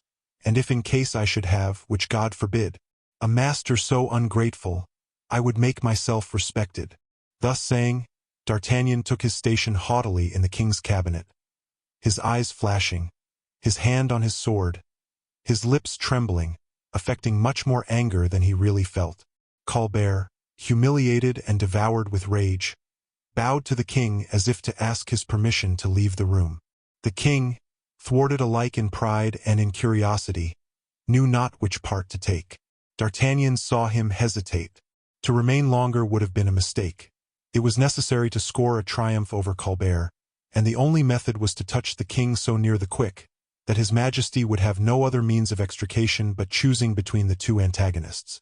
D'Artagnan bowed as Colbert had done. But the king, who, in preference to everything else, was anxious to have all the exact details of the arrest of the superintendent of the finances from him who had made him tremble for a moment. The king, perceiving that the ill humor of D'Artagnan would put off for half an hour at least the details he was burning to be acquainted with, Louis, we say, forgot Colbert, who had nothing new to tell him, and recalled his captain of the Musketeers. "In the first place," said he, "let me see the result of your commission, monsieur. You may rest yourself hereafter." D'Artagnan, who was just passing through the doorway, stopped at the voice of the king, retraced his steps, and Colbert was forced to leave the closet. His countenance assumed almost a purple hue. His black and threatening eyes shone with a dark fire beneath their thick brows. He stepped out, bowed before the king, half drew himself up in passing D'Artagnan, and went away with death in his heart. D'Artagnan, on being left alone with the king, softened immediately, and composing his countenance, "Sire," said he, "you are a young king. It is by the dawn that people judge whether the day will be fine or dull. How, sire, will the people, whom the hand of God has placed under your law, argue of your reign, if between them and you allow angry and violent ministers to interpose their mischief? But let us speak of myself, sire. Let us leave a discussion that may appear idle, and perhaps inconvenient to you. Let us speak of myself. I have arrested M. Fouquet." "You took plenty of time about it," said the king sharply. D'Artagnan looked at the king. "I perceive that I have expressed myself badly. I announced to your majesty that I had arrested Monsieur Fouquet." "You did. And what then?" "Well, I ought to have told your majesty that M. Fouquet had arrested me. That would have been more just. I re-established the truth, then. I have been arrested by M. Fouquet." It was now the turn of Louis XIV. to be surprised. His Majesty was astonished in his turn. D'Artagnan, with his quick glance, appreciated what was passing in the heart of his master. He did not allow him time to put any questions. He related, with that poetry, that picturesqueness, which perhaps he alone possessed at that period, the escape of Fouquet, the pursuit, the furious race, and lastly, the inimitable generosity of the superintendent, who might have fled 10 times over, who might have killed the adversary in the pursuit, but who had preferred imprisonment, perhaps worse, to the humiliation of one who wished to rob him of his liberty. In proportion as the tale advanced, the king became agitated, devouring the narrator's words, and drumming with his fingernails upon the table. "It results from all this, sire, in my eyes at least, that the man who conducts himself thus is a gallant man, and cannot be an enemy to the king. That is my opinion, and I repeat it to your majesty. I know what the king will say to me, and I bow to it. Reasons of state. So be it. To my ears that sounds highly respectable. But I am a soldier, and I have received my orders. My orders are executed, very unwillingly on my part, it is true, but they are executed. I say no more. Where is M. Fouquet at this moment? Asked Louis, after a short silence. M. Fouquet, sire, replied D'Artagnan, is in the iron cage that M. Colbert had prepared for him, and is galloping as fast as 4 strong horses can drag him towards Angers. Why did you leave him on the road? Because your Majesty did not tell me to go to Angers. The proof, the best proof of what I advance, is that the king desired me to be sought for but this minute. And then I had another reason. What is that? Whilst I was with him, poor M. Fouquet would never attempt to escape. Well, cried the king, astonished, your Majesty ought to understand, and does understand, certainly, that my warmest wish is to know that M. Fouquet is at liberty. I have given him one of my brigadiers, the most stupid I could find among my musketeers, in order that the prisoner might have a chance of escaping. Are you mad, Monsieur d'Artagnan? Cried the king, crossing his arms on his breast. Do people utter such enormities, even when they have the misfortune to think them? Ah, sire, you cannot expect that I should be an enemy to M. Fouquet, after what he has just done for you and me. No, no, if you desire that he should remain under your lock and bolt, never give him in charge to me. However closely wired might be the cage, the bird would, in the end, take wing. I am surprised, said the king in his sternest tone. You did not follow the fortunes of the man M. Fouquet wished to place upon my throne. You had in him all you want, affection, gratitude. In my service, monsieur, you will only find a master. If M. Fouquet had not gone to seek you in the Bastille, sire, replied D'Artagnan with a deeply impressive manner, one single man would have gone there, and I should have been that man. You know that right well, sire. The king was brought to a pause. Before that speech of his captain of the Musketeers, so frankly spoken and so true, the king had nothing to offer. On hearing D'Artagnan, Louis remembered the D'Artagnan of former times. Him who, at the Palais Royal, held himself concealed behind the curtains of his bed, when the people of Paris, led by Cardinal de Retz, came to assure themselves of the presence of the king. The D'Artagnan whom he saluted with his hand at the door of his carriage, when repairing to Notre Dame on his return to Paris. The soldier who had quitted his service at Blois. The lieutenant he had recalled to be beside his person when the death of Mazarin restored his power. The man he had always found loyal, courageous, devoted. Louis advanced towards the door and called Colbert. Colbert had not left the corridor where the secretaries were at work. He reappeared. Colbert, did you make a perquisition on the house of M. Fouquet? Yes, sire. What has it produced? M. de Ronquerolles, who was sent with your Majesty's musketeers, has remitted me some papers, replied Colbert. I will look at them. Give me your hand. My hand, sire. Yes, that I may place it in that of M. D'Artagnan. In fact, M. D'Artagnan, added he with a smile, turning towards the soldier, who, at sight of the clerk, had resumed his haughty attitude. You do not know this man. Make his acquaintance. And he pointed to Colbert. He has been made but a moderately valuable servant in subaltern positions, but he will be a great man if I raise him to the foremost rank. Sire, stammered Colbert, confused with pleasure and fear. I always understood why, murmured D'Artagnan in the king's ear. He was jealous, precisely, and his jealousy confined his wings. He will henceforward be a winged serpent, grumbled the musketeer, with a remnant of hatred against his recent adversary. But Colbert, approaching him, offered to his eyes a physiognomy so different from that which he had been accustomed to see him wear. He appeared so good, so mild, so easy.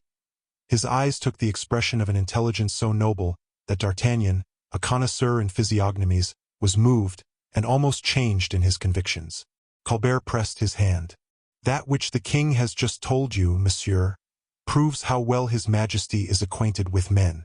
The inveterate opposition I have displayed, up to this day, against abuses and not against men, proves that I had it in view to prepare for my king a glorious reign, for my country a great blessing. I have many ideas, M. D'Artagnan. You will see them expand in the sun of public peace, and if I have not the good fortune to conquer the friendship of honest men, I am at least certain, monsieur, that I shall obtain their esteem. For their admiration, monsieur, I would give my life. This change, this sudden elevation, this mute approbation of the king, gave the musketeer matter for profound reflection. He bowed civilly to Colbert, who did not take his eyes off him. The king, when he saw they were reconciled, dismissed them. They left the room together. As soon as they were out of the cabinet, the new minister, stopping the captain, said, "Is it possible, M. D'Artagnan, that with such an eye as yours, you did not, at the first glance, at the first impression, discover what sort of man I am?" "Monsieur Colbert," replied the musketeer, "a ray of the sun in our eyes prevents us from seeing the most vivid flame. The man in power radiates, you know, and since you are there, why should you continue to persecute him who had just fallen into disgrace, and fallen from such a height?" "I, monsieur," said Colbert. "Oh, monsieur, I would never persecute him. I wish to administer the finances and to administer them alone, because I am ambitious, and above all because I have the most entire confidence in my own merit, because I know that all the gold of this country will ebb and flow beneath my eyes, and I love to look at the king's gold. Because if I live 30 years, in 30 years not a dinar of it will remain in my hands. Because with that gold, I will build granaries, castles, cities, and harbors. Because I will create a marine, I will equip navies that shall waft the name of France to the most distant people. Because I will create libraries and academies. Because I will make France the first country in the world, and the wealthiest. These are the motives for my animosity against M. Fouquet, who prevented my acting.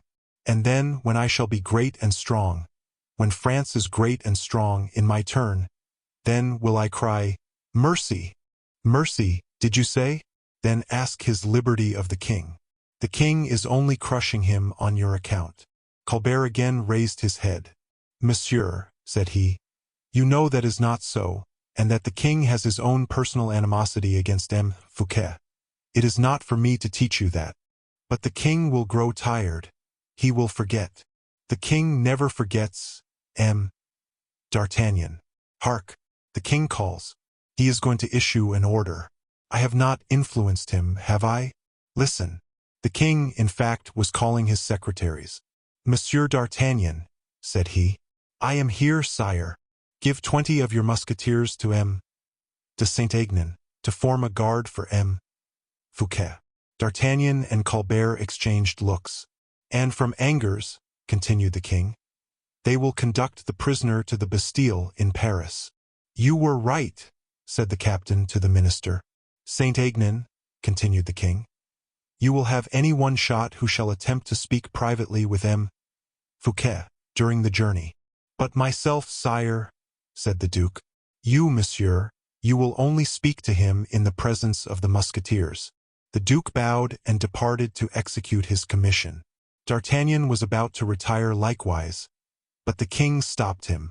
"Monsieur," said he, "you will go immediately, and take possession of the isle and fief of Belle-Île-en-Mer." "Yes, sire." "Alone?" "You will take a sufficient number of troops to prevent delay, in case the place should be contumacious." A murmur of courtly incredulity rose from the group of courtiers. "That shall be done," said D'Artagnan. "I saw the place in my infancy," resumed the king, "and I do not wish to see it again. You have heard me? Go, monsieur, and do not return without the keys." Colbert went up to D'Artagnan. "A commission which, if you carry it out well," said he, "will be worth a marechal's baton to you." "Why do you employ the words, 'if you carry it out well'?" "Because it is difficult." "Ah, in what respect?" "You have friends in Belle-Isle, Monsieur D'Artagnan, and it is not an easy thing for men like you to march over the bodies of their friends to obtain success." D'Artagnan hung his head in deepest thought, whilst Colbert returned to the king. A quarter of an hour after, the captain received the written order from the king to blow up the fortress of Belle-Isle, in case of resistance, with power of life and death over all the inhabitants or refugees, and an injunction not to allow one to escape. Colbert was right, thought D'Artagnan. For me the baton of a Marechal of France will cost the lives of my two friends. Only they seem to forget that my friends are not more stupid than the birds, and that they will not wait for the hand of the fowler to extend over their wings. I will show them that hand so plainly, that they will have quite time enough to see it. Poor Porthos! Poor Aramis! No, my fortune shall not cost your wings a feather. Having thus determined, D'Artagnan assembled the royal army, embarked it at Paimboeuf, and set sail without the loss of an unnecessary minute. Chapter 42. Belle-Île-en-Mer. At the extremity of the mole, against which the furious sea beats at the evening tide, two men, holding each other by the arm, were conversing in an animated and expansive tone, without the possibility of any other human being hearing their words, borne away, as they were, one, by the gusts of wind, with the white foam swept from the crests of the waves. The sun had just gone down in the vast sheet of the crimsoned ocean, like a gigantic crucible. From time to time, one of these men, turning towards the east, cast an anxious, inquiring look over the sea. The other, interrogating the features of his companion, seemed to seek for information in his looks. Then, both silent, busied with dismal thoughts, they resumed their walk. Every one has already perceived that these two men were our prescribed heroes, Porthos and Aramis, who had taken refuge in Belle-Isle, since the ruin of their hopes, since the discomfiture of the colossal schemes of M. d'Herblay.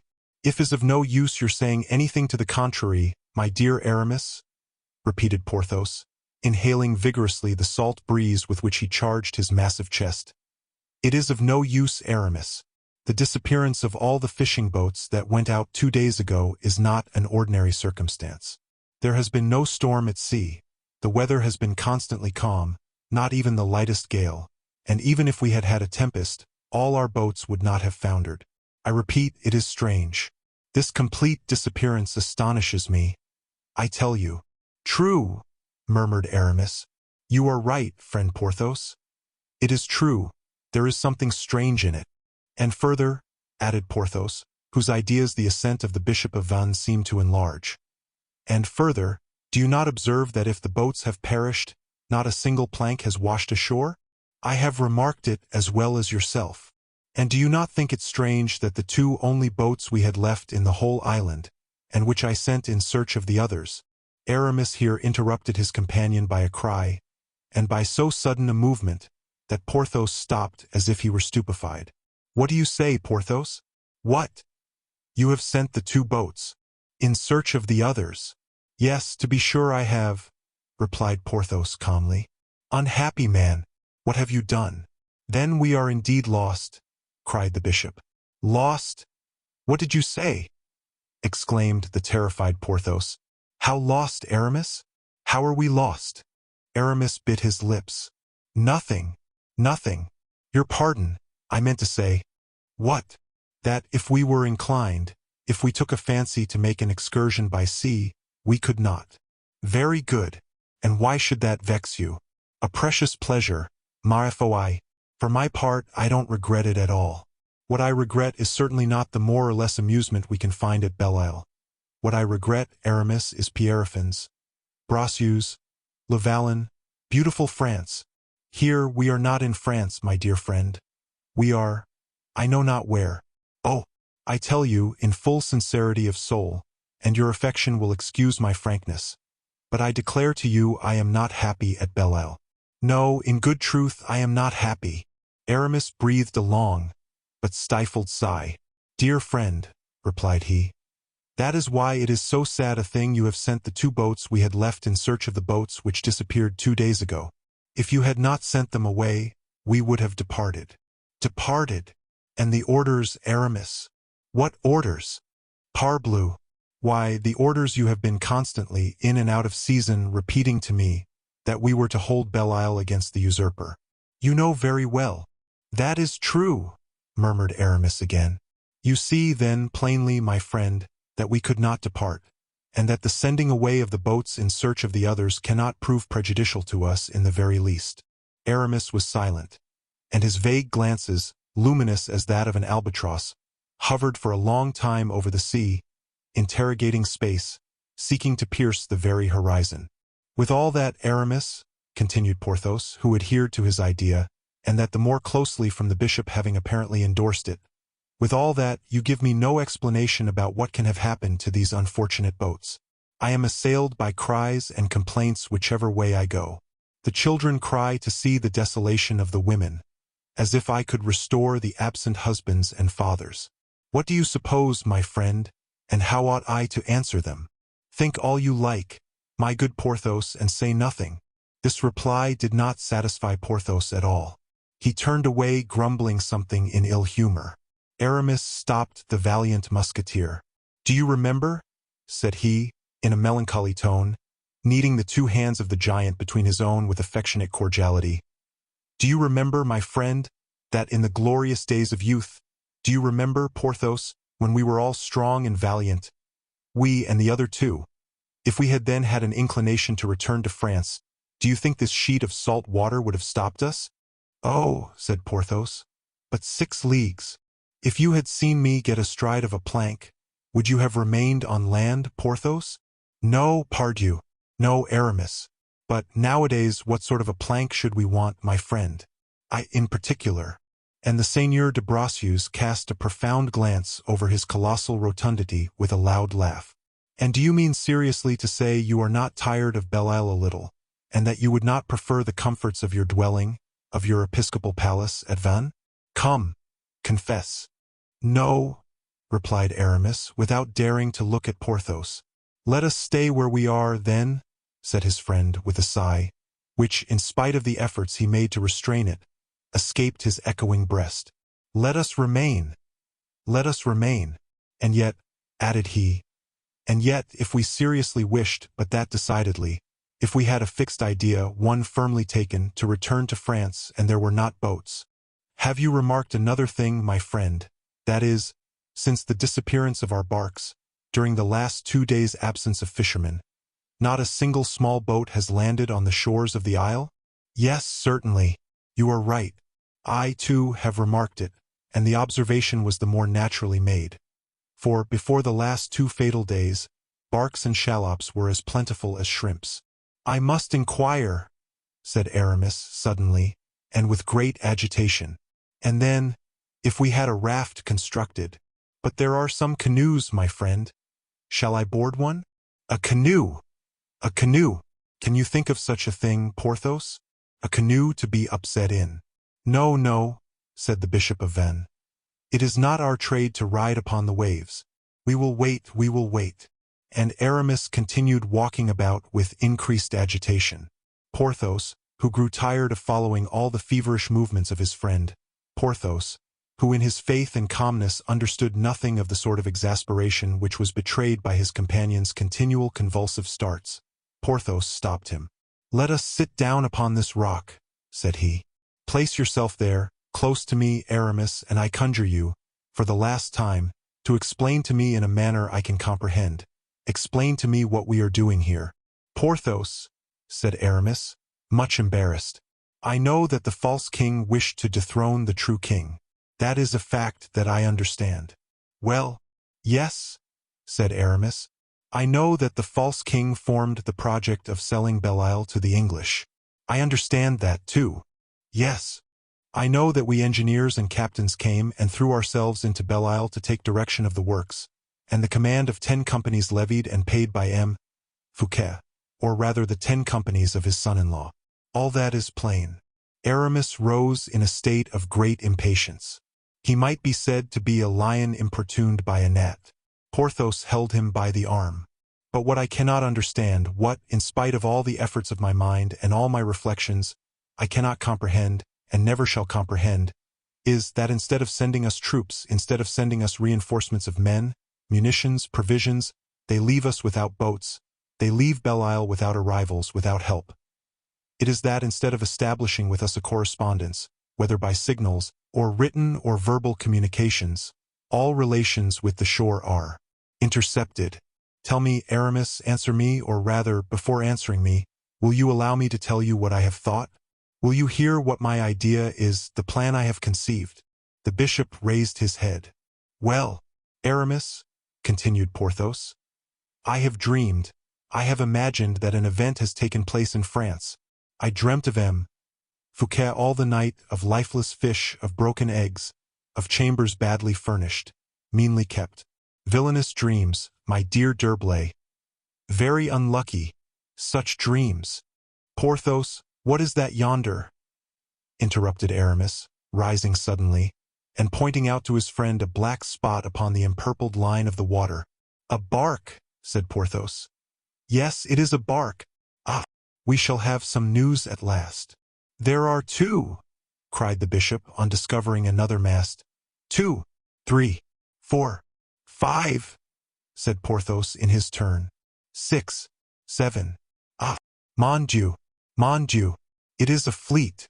Our boats returning, probably, said Aramis very uneasily, in spite of the assurance he affected. They are very large for fishing boats, observed Porthos. And do you not remark, my friend, that they come from the Loire? They come from the Loire, yes. And look, everybody here sees them as well as ourselves. Look, women and children are beginning to crowd the jetty. An old fisherman passed. Are those our barks yonder? Asked Aramis. The old man looked steadily into the eye of the horizon. No, monseigneur, replied he. They are lighter boars, boats in the king's service. Boats in the royal service? Replied Aramis, starting. How do you know that? Said he. By the flag. But, said Porthos, the boat is scarcely visible.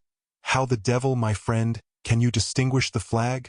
I see there is one, replied the old man. Our boats, trade lighters, do not carry any. That sort of craft is generally used for transport of troops. Ah, groaned Aramis. Vivat, cried Porthos. They are sending us reinforcements. Don't you think they are Aramis? Probably, unless it is the English coming. By the Loire? That would have an evil look, Porthos, for they must have come through Paris. You are right. They are reinforcements, decidedly, or provisions. Aramis leaned his head upon his hands, and made no reply. Then, all at once, Porthos, said he, have the alarm sounded. The alarm. Do you imagine such a thing? Yes, and let the cannoneers mount their batteries, the artillerymen be at their pieces, and be particularly watchful of the coast batteries. Porthos opened his eyes to their widest extent. He looked attentively at his friend, to convince himself he was in his proper senses. I will do it, my dear Porthos, continued Aramis in his blandest tone. I will go and have these orders executed myself if you do not go, my friend.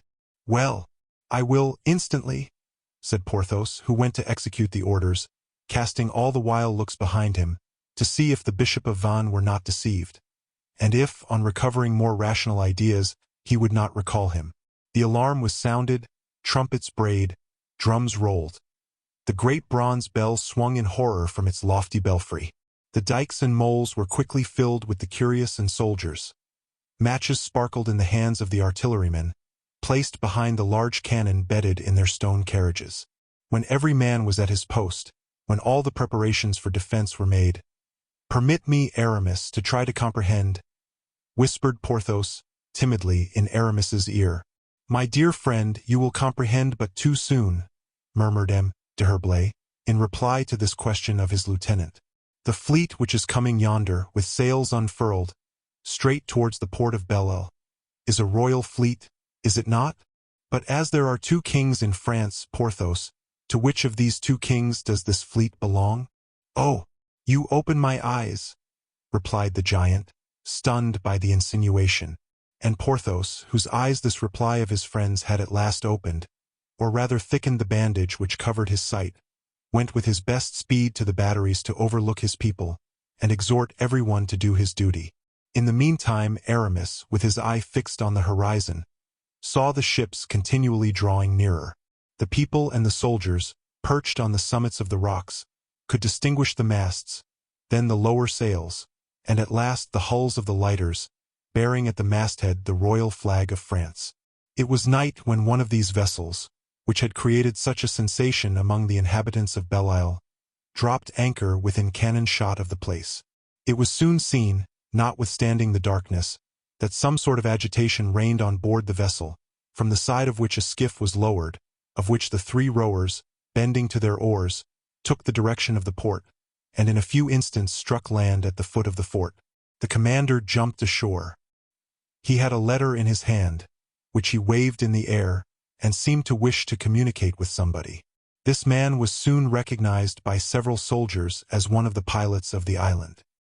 He was the captain of one of the two barks retained by Aramis, but which Porthos, in his anxiety with regard to the fate of the fishermen who had disappeared, had sent in search of the missing boats.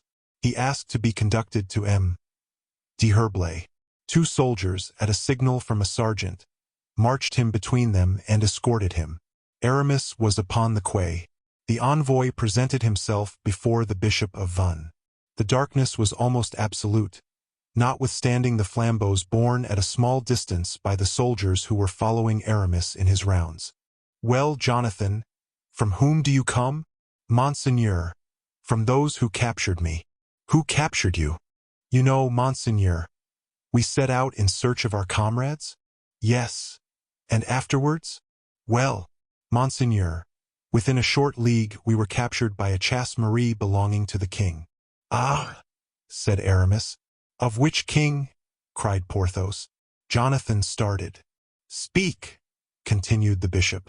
"We were captured, Monseigneur, and joined to those who had been taken yesterday morning." "What was the cause of the mania for capturing you all?" said Porthos. "Monsieur, to prevent us from telling you," replied Jonathan. Porthos was again at a loss to comprehend. "And they have released you today?" asked he. "That I might tell you they have captured us, monsieur." "Trouble upon trouble," thought honest Porthos. During this time Aramis was reflecting. "Humph," said he. "Then I suppose it is a royal fleet blockading the coasts?" "Yes, Monseigneur." "Who commands it?" "The captain of the king's Musketeers." "D'Artagnan?" "D'Artagnan!" exclaimed Porthos. "I believe that is the name. And did he give you this letter?" "Yes, Monseigneur." "Bring the torches nearer." "It is his writing," said Porthos. Aramis eagerly read the following lines. "Order of the king to take Belle-Isle, or to put the garrison to the sword, if they resist. Order to make prisoners of all the men of the garrison. Signed, D'Artagnan, who, the day before yesterday, arrested M. Fouquet, for the purpose of his being sent to the Bastille." Aramis turned pale and crushed the paper in his hands. "What is it?" asked Porthos. "Nothing, my friend, nothing." "Tell me, Jonathan." "Monseigneur, did you speak to M. d'Artagnan?" "Yes, Monseigneur." "What did he say to you?" "That for ampler information he would speak with Monseigneur." "Where?" "On board his own vessel." "On board his vessel," and Porthos repeated, "On board his vessel. M. le Musketeer," continued Jonathan, "told me to take you both on board my canoe and bring you to him." "Let us go at once," exclaimed Porthos.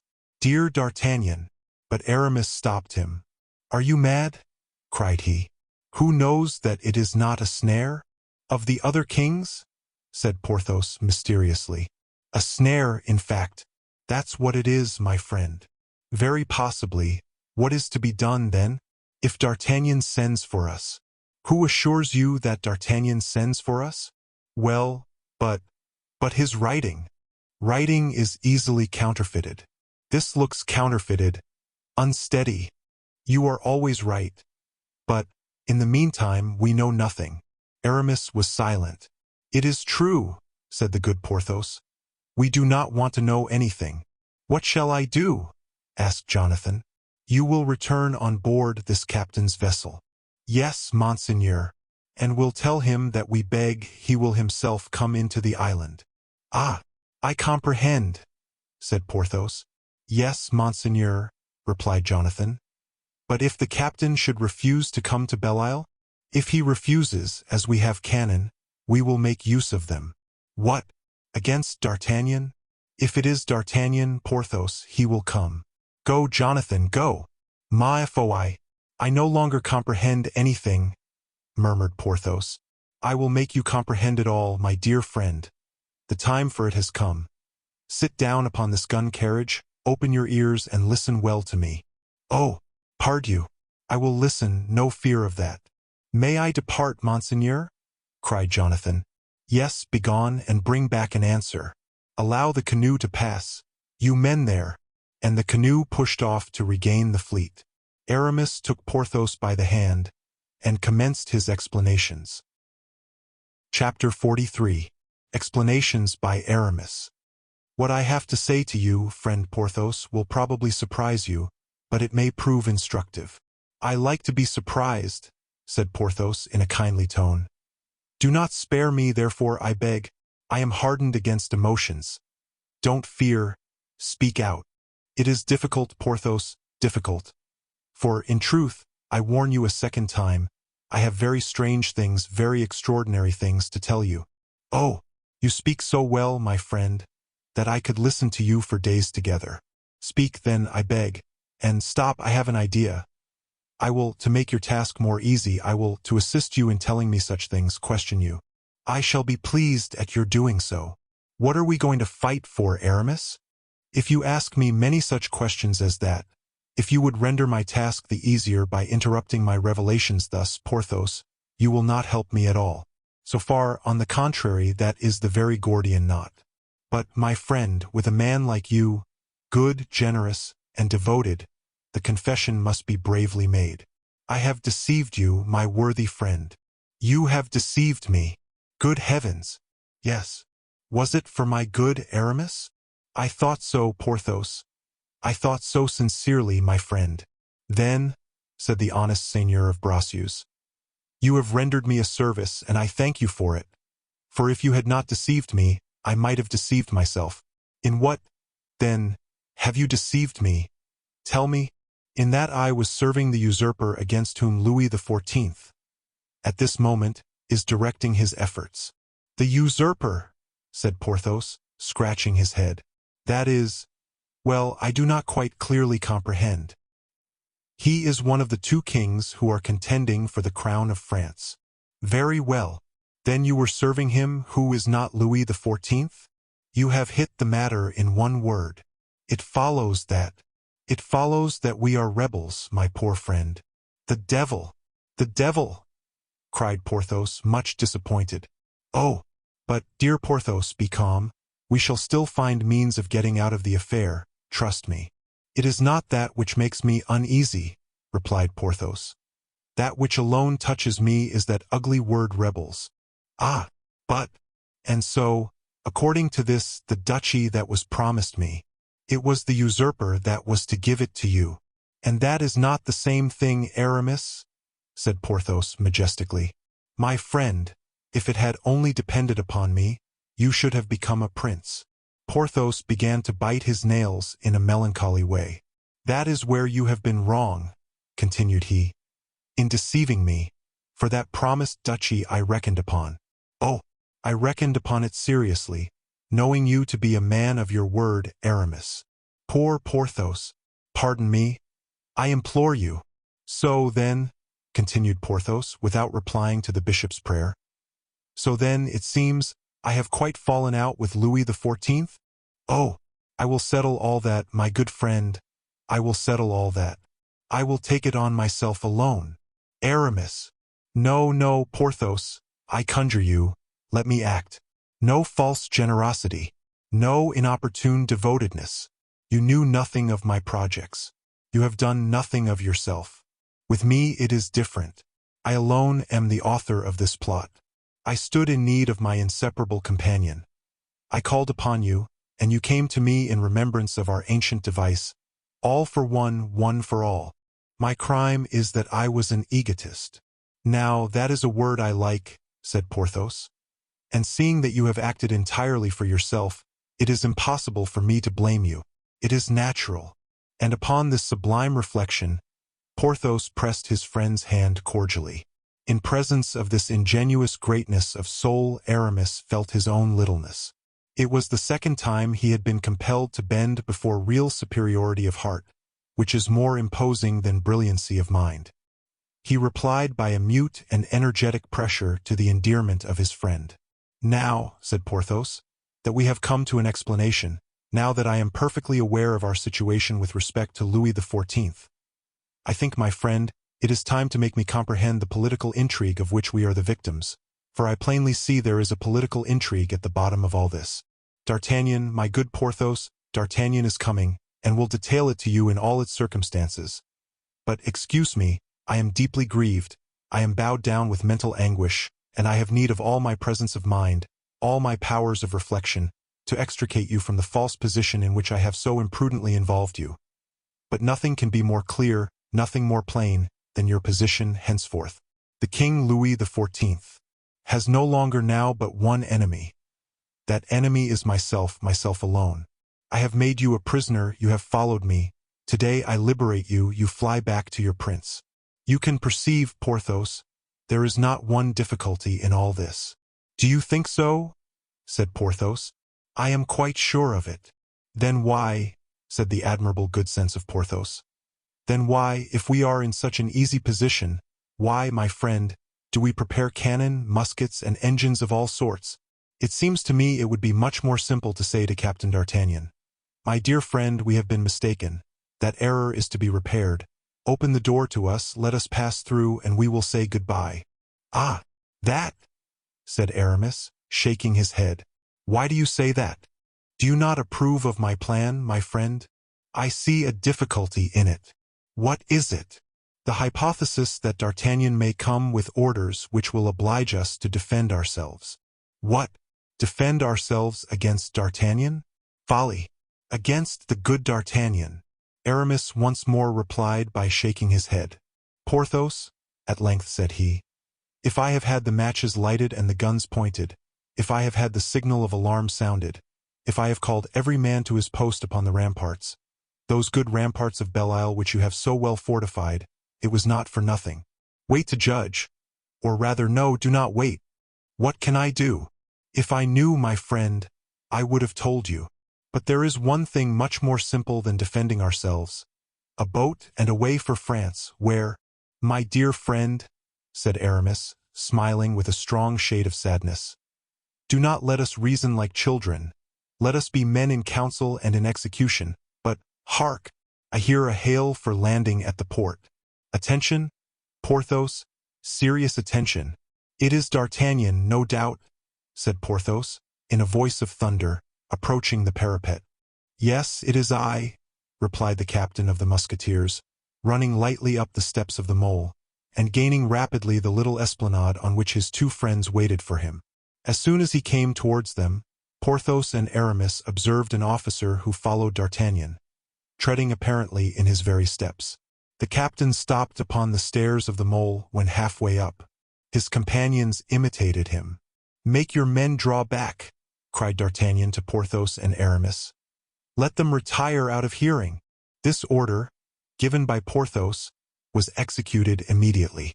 Then D'Artagnan, turning towards him who followed him, Monsieur, said he, we are no longer on board the king's fleet, where, in virtue of your order, you spoke so arrogantly to me just now.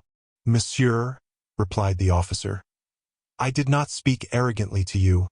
I simply but rigorously obeyed instructions. I was commanded to follow you. I follow you. I am directed not to allow you to communicate with anyone without taking cognizance of what you do. I am in duty bound, accordingly, to overhear your conversations. D'Artagnan trembled with rage, and Porthos and Aramis, who heard this dialogue, trembled likewise, but with uneasiness and fear. D'Artagnan, biting his mustache with that vivacity which denoted in him exasperation, closely to be followed by an explosion, approached the officer. Monsieur, said he in a low voice, so much the more impressive, that, affecting calm, it threatened tempest. Monsieur, when I sent a canoe hither, you wished to know what I wrote to the defenders of Belle-Isle. You produced an order to that effect, and, in my turn, I instantly showed you the note I had written. When the skipper of the boat sent by me returned, when I received the reply of these two gentlemen, and he pointed to Aramis and Porthos, you heard every word of what the messenger said. All that was plainly in your orders, all that was well executed very punctually, was it not? Yes, monsieur, stammered the officer. Yes, without doubt, but, monsieur, continued D'Artagnan, growing warm, monsieur, when I manifested the intention of quitting my vessel to cross to Belle-Isle, You demanded to accompany me. I did not hesitate. I brought you with me. You are now at Belle-Isle, are you not? Yes, monsieur. But, the question no longer is of M. Colbert, who has given you that order, or of whomsoever in the world you are following the instructions. The question now is of a man who is a clog upon M. D'Artagnan, and who is alone with M. D'Artagnan upon steps whose feet are bathed by 30 feet of salt water. A bad position for that man, a bad position, monsieur. I warn you. But, monsieur, if I am a restraint upon you, said the officer, timidly and almost faintly, it is my duty which, monsieur, you have had the misfortune, either you or those that sent you, to insult me. It is done. I cannot seek redress from those who employ you. They are unknown to me, or are at too great a distance. But you are under my hand, and I swear that if you make one step behind me when I raise my feet to go up to those gentlemen, I swear to you by my name, I will cleave your head in two with my sword, and pitch you into the water. Oh, it will happen. It will happen. I have only been 6 times angry in my life, monsieur, and all 5 preceding times I killed my man. The officer did not stir. He became pale under this terrible threat, but replied with simplicity, Monsieur, you are wrong in acting against my orders. Porthos and Aramis, mute and trembling at the top of the parapet, cried to the Musketeer, Good D'Artagnan, take care! D'Artagnan made them a sign to keep silence, raised his foot with ominous calmness to mount the stair, and turned round, sword in hand, to see if the officer followed him. The officer made a sign of the cross and stepped up. Porthos and Aramis, who knew their D'Artagnan, uttered a cry, and rushed down to prevent the blow they thought they already heard. But D'Artagnan passed his sword into his left hand. Monsieur, said he to the officer in an agitated voice, you are a brave man. You will all the better comprehend what I am going to say to you now. Speak, Monsieur D'Artagnan, speak, replied the officer. These gentlemen we have just seen, and against whom you have orders, are my friends. I know they are, monsieur. You can understand whether or not I ought to act towards them as your instructions prescribe. I understand your reserve. Very well.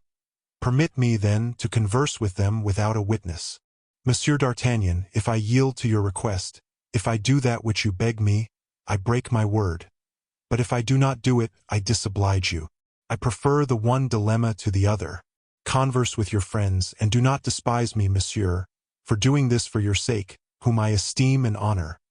Do not despise me for committing for you, and you alone, an unworthy act. D'Artagnan, much agitated, threw his arm round the neck of the young man, and then went up to his friends. The officer, enveloped in his cloak, sat down on the damp, weed-covered steps. Well, said D'Artagnan to his friends, such is my position, judge for yourselves. All 3 embraced as in the glorious days of their youth.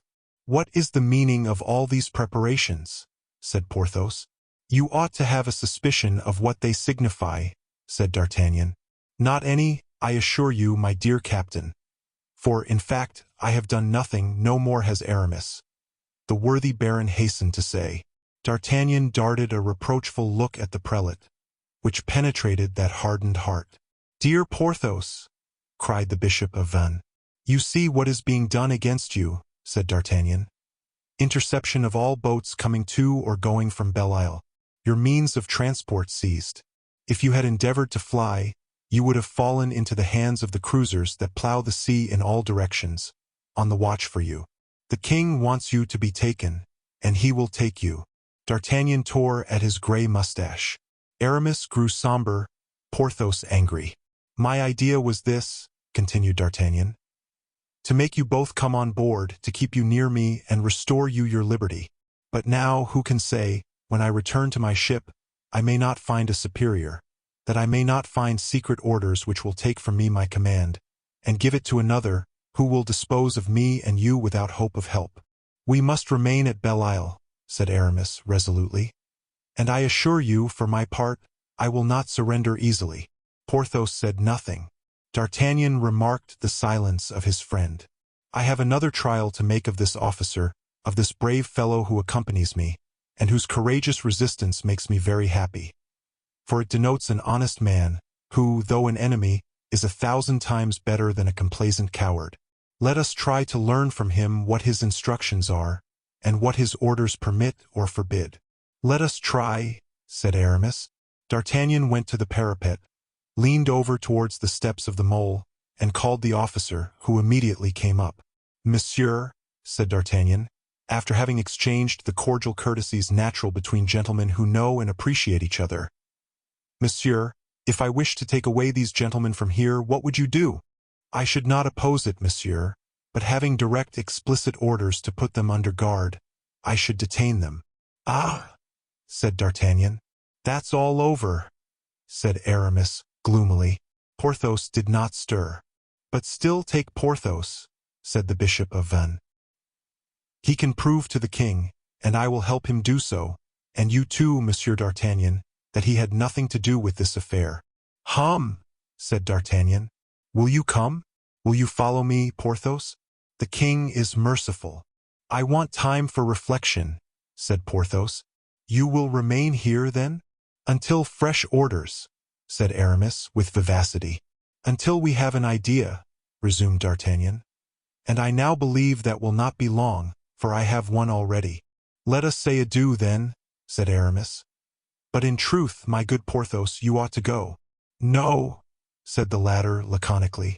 As you please, replied Aramis, a little wounded in his susceptibilities at the morose tone of his companion. Only I am reassured by the promise of an idea from D'Artagnan, an idea I fancy I have divined. Let us see, said the Musketeer, placing his ear near Aramis's mouth. The latter spoke several words rapidly, to which D'Artagnan replied, That is it, precisely. Infallible, cried Aramis. During the first emotion this resolution will cause. Take care of yourself, Aramis. Oh, don't be afraid. Now, monsieur, said D'Artagnan to the officer. Thanks, 1,000 thanks. You have made yourself 3 friends for life. Yes, added Aramis. Porthos alone said nothing, but merely bowed. D'Artagnan, having tenderly embraced his 2 old friends, left Belle-Isle with the inseparable companion with whom M. Colbert had saddled him. Thus, with the exception of the explanation with which the worthy Porthos had been willing to be satisfied, nothing had changed in appearance in the fate of one or the other. Only, said Aramis, there is D'Artagnan's idea. D'Artagnan did not return on board without profoundly analyzing the idea he had discovered. Now, we know that whatever D'Artagnan did examine, according to custom, daylight was certain to illuminate. As to the officer, now grown mute again, he had full time for meditation. Therefore, on putting his foot on board his vessel, moored within cannon shot of the island, the captain of the Musketeers had already got together all his means, offensive and defensive. He immediately assembled his council, which consisted of the officers serving under his orders. These were 8 in number, a chief of the maritime forces, a major directing the artillery, an engineer, the officer we are acquainted with, and 4 lieutenants. Having assembled them, D'Artagnan arose, took of his hat, and addressed them thus. Gentlemen, I have been to reconnoiter Belle-Isle, and I have found in it a good and solid garrison. Moreover, preparations are made for a defense that may prove troublesome. I therefore intend to send for 2 of the principal officers of the place, that we may converse with them. Having separated them from their troops and cannon, we shall be better able to deal with them, particularly by reasoning with them. Is not this your opinion, gentlemen? The major of artillery rose. Monsieur, said he, with respect but firmness, I have heard you say that the place is preparing to make a troublesome defense. The place is then, as you know, determined on rebellion. D'Artagnan was visibly put out by this reply, but he was not the man to allow himself to be subdued by a trifle, and resumed, Monsieur, said he, your reply is just, but you are ignorant that Belle-Isle is a fief of M. Fouquet's, and that former monarchs gave the right to the seigneurs of Belle-Isle to arm their people. The major made a movement. Oh, do not interrupt me, continued D'Artagnan. You are going to tell me that that right to arm themselves against the English was not a right to arm themselves against their king. But it is not M. Fouquet, I suppose, who holds Belle-Isle at this moment, since I arrested M. Fouquet the day before yesterday. Now the inhabitants and defenders of Belle-Isle know nothing of this arrest. You would announce it to them in vain. It is a thing so unheard of and extraordinary, so unexpected, that they would not believe you. A Breton serves his master, and not his masters. He serves his master till he has seen him dead. Now the Bretons, as far as I know, have not seen the body of M. Fouquet. It is not, then, surprising they hold out against that which is neither M. Fouquet nor his signature. The major bowed in token of assent. That is why, continued D'Artagnan, I propose to cause 2 of the principal officers of the garrison to come on board my vessel. They will see you, gentlemen. They will see the forces we have at our disposal. They will consequently know to what they have to trust, and the fate that attends them in case of rebellion. We will affirm to them, upon our honor, that M. Fouquet is a prisoner, and that all resistance can only be prejudicial to them. We will tell them that at the first cannon fired, there will be no further hope of mercy from the king. Then, or so at least I trust, they will resist no longer. They will yield up without fighting, and we shall have a place given up to us in a friendly way which it might cost prodigious efforts to subdue. The officer who had followed D'Artagnan to Belle-Isle was preparing to speak, but D'Artagnan interrupted him. Yes, I know what you are going to tell me, monsieur. I know that there is an order of the king's to prevent all secret communications with the defenders of Belle-Isle, and that is exactly why I do not offer to communicate except in presence of my staff. And D'Artagnan made an inclination of the head to his officers, who knew him well enough to attach a certain value to the condescension. The officers looked at each other as if to read each other's opinions in their eyes, with the intention of evidently acting, should they agree, according to the desire of D'Artagnan. And already the latter saw with joy that the result of their consent would be sending a bark to Porthos and Aramis, when the king's officer drew from a pocket a folded paper, which he placed in the hands of D'Artagnan.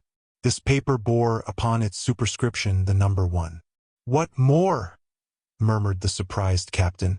"Read, monsieur," said the officer, with a courtesy that was not free from sadness. D'Artagnan, full of mistrust, unfolded the paper and read these words: "Prohibition to M. D'Artagnan to assemble any council whatever, or to deliberate in any way before Belle-Isle be surrendered and the prisoners shot. Signed, Louis." D'Artagnan repressed the quiver of impatience that ran through his whole body, and with a gracious smile, "That is well, monsieur," said he. "The king's orders shall be complied with." Chapter 44. Result of the ideas of the king and the ideas of D'Artagnan. The blow was direct. It was severe, mortal. D'Artagnan, furious at having been anticipated by an idea of the king's, did not despair, however, even yet, and reflecting upon the idea he had brought back from Belle-Isle, he elicited therefrom novel means of safety for his friends. "Gentlemen," said he suddenly, "since the king has charged some other than myself with his secret orders, it must be because I no longer possess his confidence, and I should really be unworthy of it if I had the courage to hold a command subject to so many injurious suspicions. Therefore I will go immediately and carry my resignation to the king. I tender it before you all, enjoining you all to fall back with me upon the coast of France, in such a way as not to compromise the safety of the forces His Majesty has confided to me. For this purpose, return all to your posts. Within an hour we shall have the ebb of the tide. To your posts, gentlemen, I suppose?" added he, on seeing that all prepared to obey him except the surveillant officer. "You have no orders to object this time." And D'Artagnan almost triumphed while speaking these words. This plan would prove the safety of his friends. The blockade once raised, they might embark immediately, and set sail for England or Spain, without fear of being molested. Whilst they were making their escape, D'Artagnan would return to the king, would justify his return by the indignation which the mistrust of Colbert had raised in him. He would be sent back with full powers, and he would take Belle-Isle, that is to say, the cage after the birds had flown. But to this plan the officer opposed a further order of the king's. It was thus conceived: from the moment M. D'Artagnan shall have manifested the desire of giving in his resignation, he shall no longer be reckoned leader of the expedition, and every officer placed under his orders shall be held to no longer obey him. Moreover, the said Monsieur d'Artagnan, having lost that quality of leader of the army sent against Belle-Isle, shall set out immediately for France, accompanied by the officer who will have remitted the message to him, and who will consider him a prisoner for whom he is answerable. Brave and careless as he was, D'Artagnan turned pale. Everything had been calculated with a depth of precognition which, for the first time in 30 years, recalled to him the solid foresight and inflexible logic of the great cardinal. He leaned his head on his hand, thoughtful, scarcely breathing. If I were to put this order in my pocket, thought he, who would know it? What would prevent my doing it?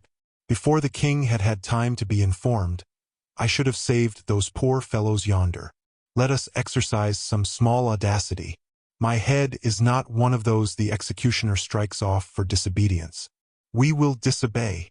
But at the moment he was about to adopt this plan, he saw the officers around him reading similar orders, which the passive agent of the thoughts of that infernal Colbert had distributed to them. This contingency of his disobedience had been foreseen, as all the rest had been. "Monsieur," said the officer, coming up to him, "I await your good pleasure to depart." "I am ready, monsieur," replied D'Artagnan, grinding his teeth. The officer immediately ordered a canoe to receive D'Artagnan and himself. At sight of this he became almost distraught with rage. "How," stammered he, "will you carry on the directions of the different corps?" "When you are gone, monsieur," replied the commander of the fleet, "it is to me the command of the whole is committed." "Then, monsieur," rejoined Colbert's man, addressing the new leader, "it is for you that this last order remitted to me is intended. Let us see your powers." "Here they are," said the officer, exhibiting the royal signature. "Here are your instructions," replied the officer, placing the folded paper in his hands, and turning round towards D'Artagnan. "Come, monsieur," said he in an agitated voice, such despair did he behold in that man of iron. "Do me the favor to depart at once." "Immediately," articulated D'Artagnan, feebly, subdued, crushed by implacable impossibility, and he painfully subsided into the little boat, which started, favored by wind and tide, for the coast of France. The king's guards embarked with him. The musketeer still preserved the hope of reaching Nantes quickly, and of pleading the cause of his friends eloquently enough to incline the king to mercy. The bark flew like a swallow. D'Artagnan distinctly saw the land of France profiled in black against the white clouds of night. "Ah, monsieur," said he in a low voice to the officer to whom, for an hour, he had ceased speaking, "what would I give to know the instructions for the new commander? They are all pacific, are they not?" And he did not finish. The thunder of a distant cannon rolled athwart the waves, another, and 2 or 3 still louder. D'Artagnan shuddered. "They have commenced the siege of Belle Isle," replied the officer. The canoe had just touched the soil of France. Chapter 45. The Ancestors of Porthos. When D'Artagnan left Aramis and Porthos, the latter returned to the principal fort, in order to converse with greater liberty. Porthos, still thoughtful, was a restraint on Aramis, whose mind had never felt itself more free. "Dear Porthos," said he suddenly, "I will explain D'Artagnan's idea to you." "What idea, Aramis?" "An idea to which we shall owe our liberty within 12 hours. "Ah, indeed," said Porthos, much astonished. "Let us hear it. Did you remark, in the scene our friend had with the officer, that certain orders constrained him with regard to us?" "Yes, I did notice that." "Well, D'Artagnan is going to give in his resignation to the king, and during the confusion that will result from his absence, we will get away, or rather you will get away, Porthos, if there is possibility of flight for only one." Here Porthos shook his head and replied, "We will escape together, Aramis, or we will stay together." "Thine is a generous heart," said Aramis. "Only your melancholy uneasiness affects me." "I am not uneasy," said Porthos. "Then you are angry with me." "I am not angry with you." "Then why, my friend, do you put on such a dismal countenance?" "I will tell you. I am making my will." And while saying these words, the good Porthos looked sadly in the face of Aramis. "Your will!" cried the bishop. "What then? Do you think yourself lost?" "I feel fatigued. It is the first time, and there is a custom in our family." "What is it, my friend?" My grandfather was a man twice as strong as I am. Indeed, said Aramis. Then your grandfather must have been Samson himself. No, his name was Antoine. Well, he was about my age when, setting out one day for the chase, he felt his legs weak, the man who had never known what weakness was before. What was the meaning of that fatigue, my friend? Nothing good, as you will see. For having set out, complaining still of weakness of the legs, he met a wild boar which made head against him. He missed him with his arquebuse, and was ripped up by the beast and died immediately. There is no reason in that why you should alarm yourself, dear Porthos. Oh, you will see. My father was as strong again as I am. He was a rough soldier under Henry III, and Henry IV. His name was not Antoine, but Gaspard, the same as M. de Coligny. Always on horseback, he had never known what lassitude was. One evening, as he rose from table, his legs failed him. He had supped heartily, perhaps, said Aramis, and that was why he staggered. Bah! A friend of M. de Bassompierre, nonsense. No, no, he was astonished at this lassitude, and said to my mother, who laughed at him, would not one believe I was going to meet with a wild boar, as the late M. du Vallon, my father, did? Well, said Aramis.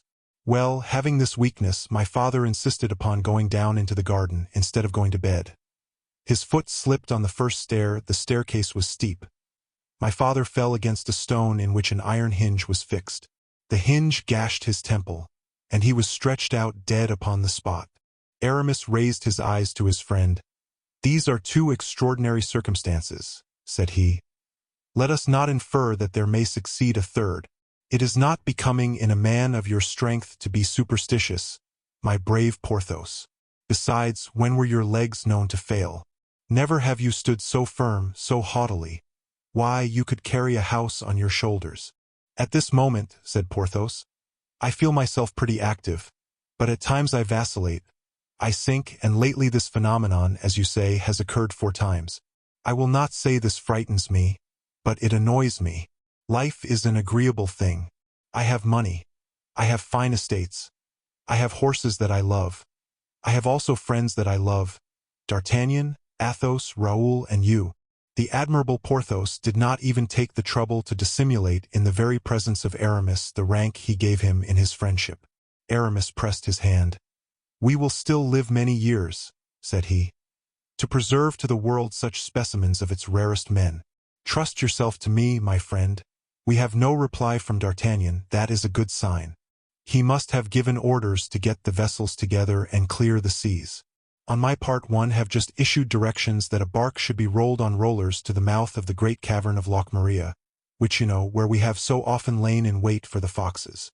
Yes, and which terminates at the little creek by a trench where we discovered the day that splendid fox escaped that way. Precisely. In case of misfortunes, a bark is to be concealed for us in that cavern. Indeed, it must be there by this time. We will wait for a favorable moment, and during the night we will go to sea. That is a grand idea. What shall we gain by it? We shall gain this. Nobody knows that grotto, or rather its issue, except ourselves and 2 or 3 hunters of the island. We shall gain this, that if the island is occupied, the scouts, seeing no bark upon the shore, will never imagine we can escape and will cease to watch. I understand. Well, that weakness in the legs. Oh, better much just now. You see, then, plainly, that everything conspires to give us quietude and hope. D'Artagnan will sweep the sea and leave us free. No royal fleet or descent to be dreaded. Vive Dieu! Porthos, we have still half a century of magnificent adventure before us, and if I once touch Spanish ground, I swear to you, added the bishop with terrible energy, that your brevet of duke is not such a chance as it is said to be. We live by hope, said Porthos, enlivened by the warmth of his companion. All at once a cry resounded in their ears. To arms! To arms! This cry, repeated by 100 throats, piercing the chamber where the 2 friends were conversing, carried surprise to one and uneasiness to the other. Aramis opened the window. He saw a crowd of people running with flambeaux. Women were seeking places of safety. The armed population were hastening to their posts. The "The fleet!" cried a soldier, who recognized Aramis. "The fleet!" repeated the latter. "Within half cannon shot," continued the soldier. "To arms!" cried Aramis.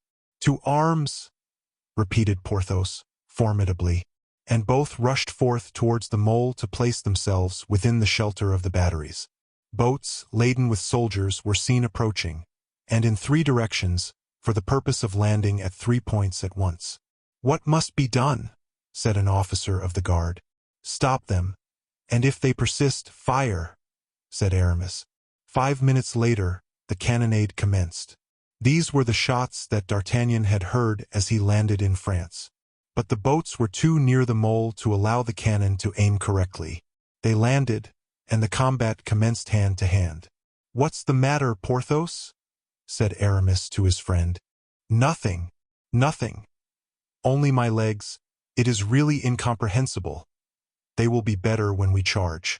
In fact, Porthos and Aramis did charge with such vigor, and so thoroughly animated their men, that the royalists re-embarked precipitately, without gaining anything but the wounds they carried away. "Eh, but Porthos," cried Aramis, "we must have a prisoner, quick, quick!"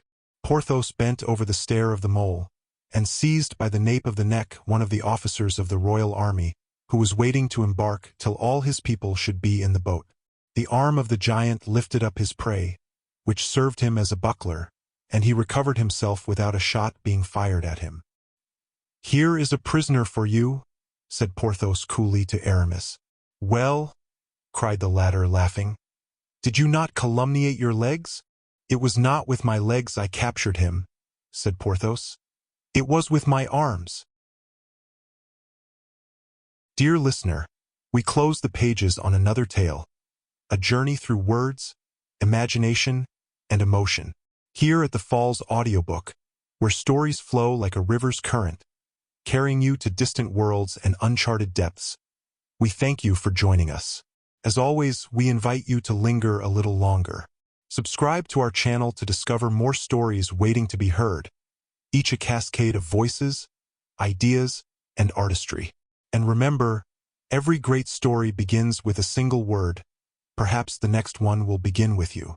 Until our voices meet again, may your days be filled with quiet moments, rich pages, and the soothing sound of a story well told. This is the Falls Audiobook, signing off.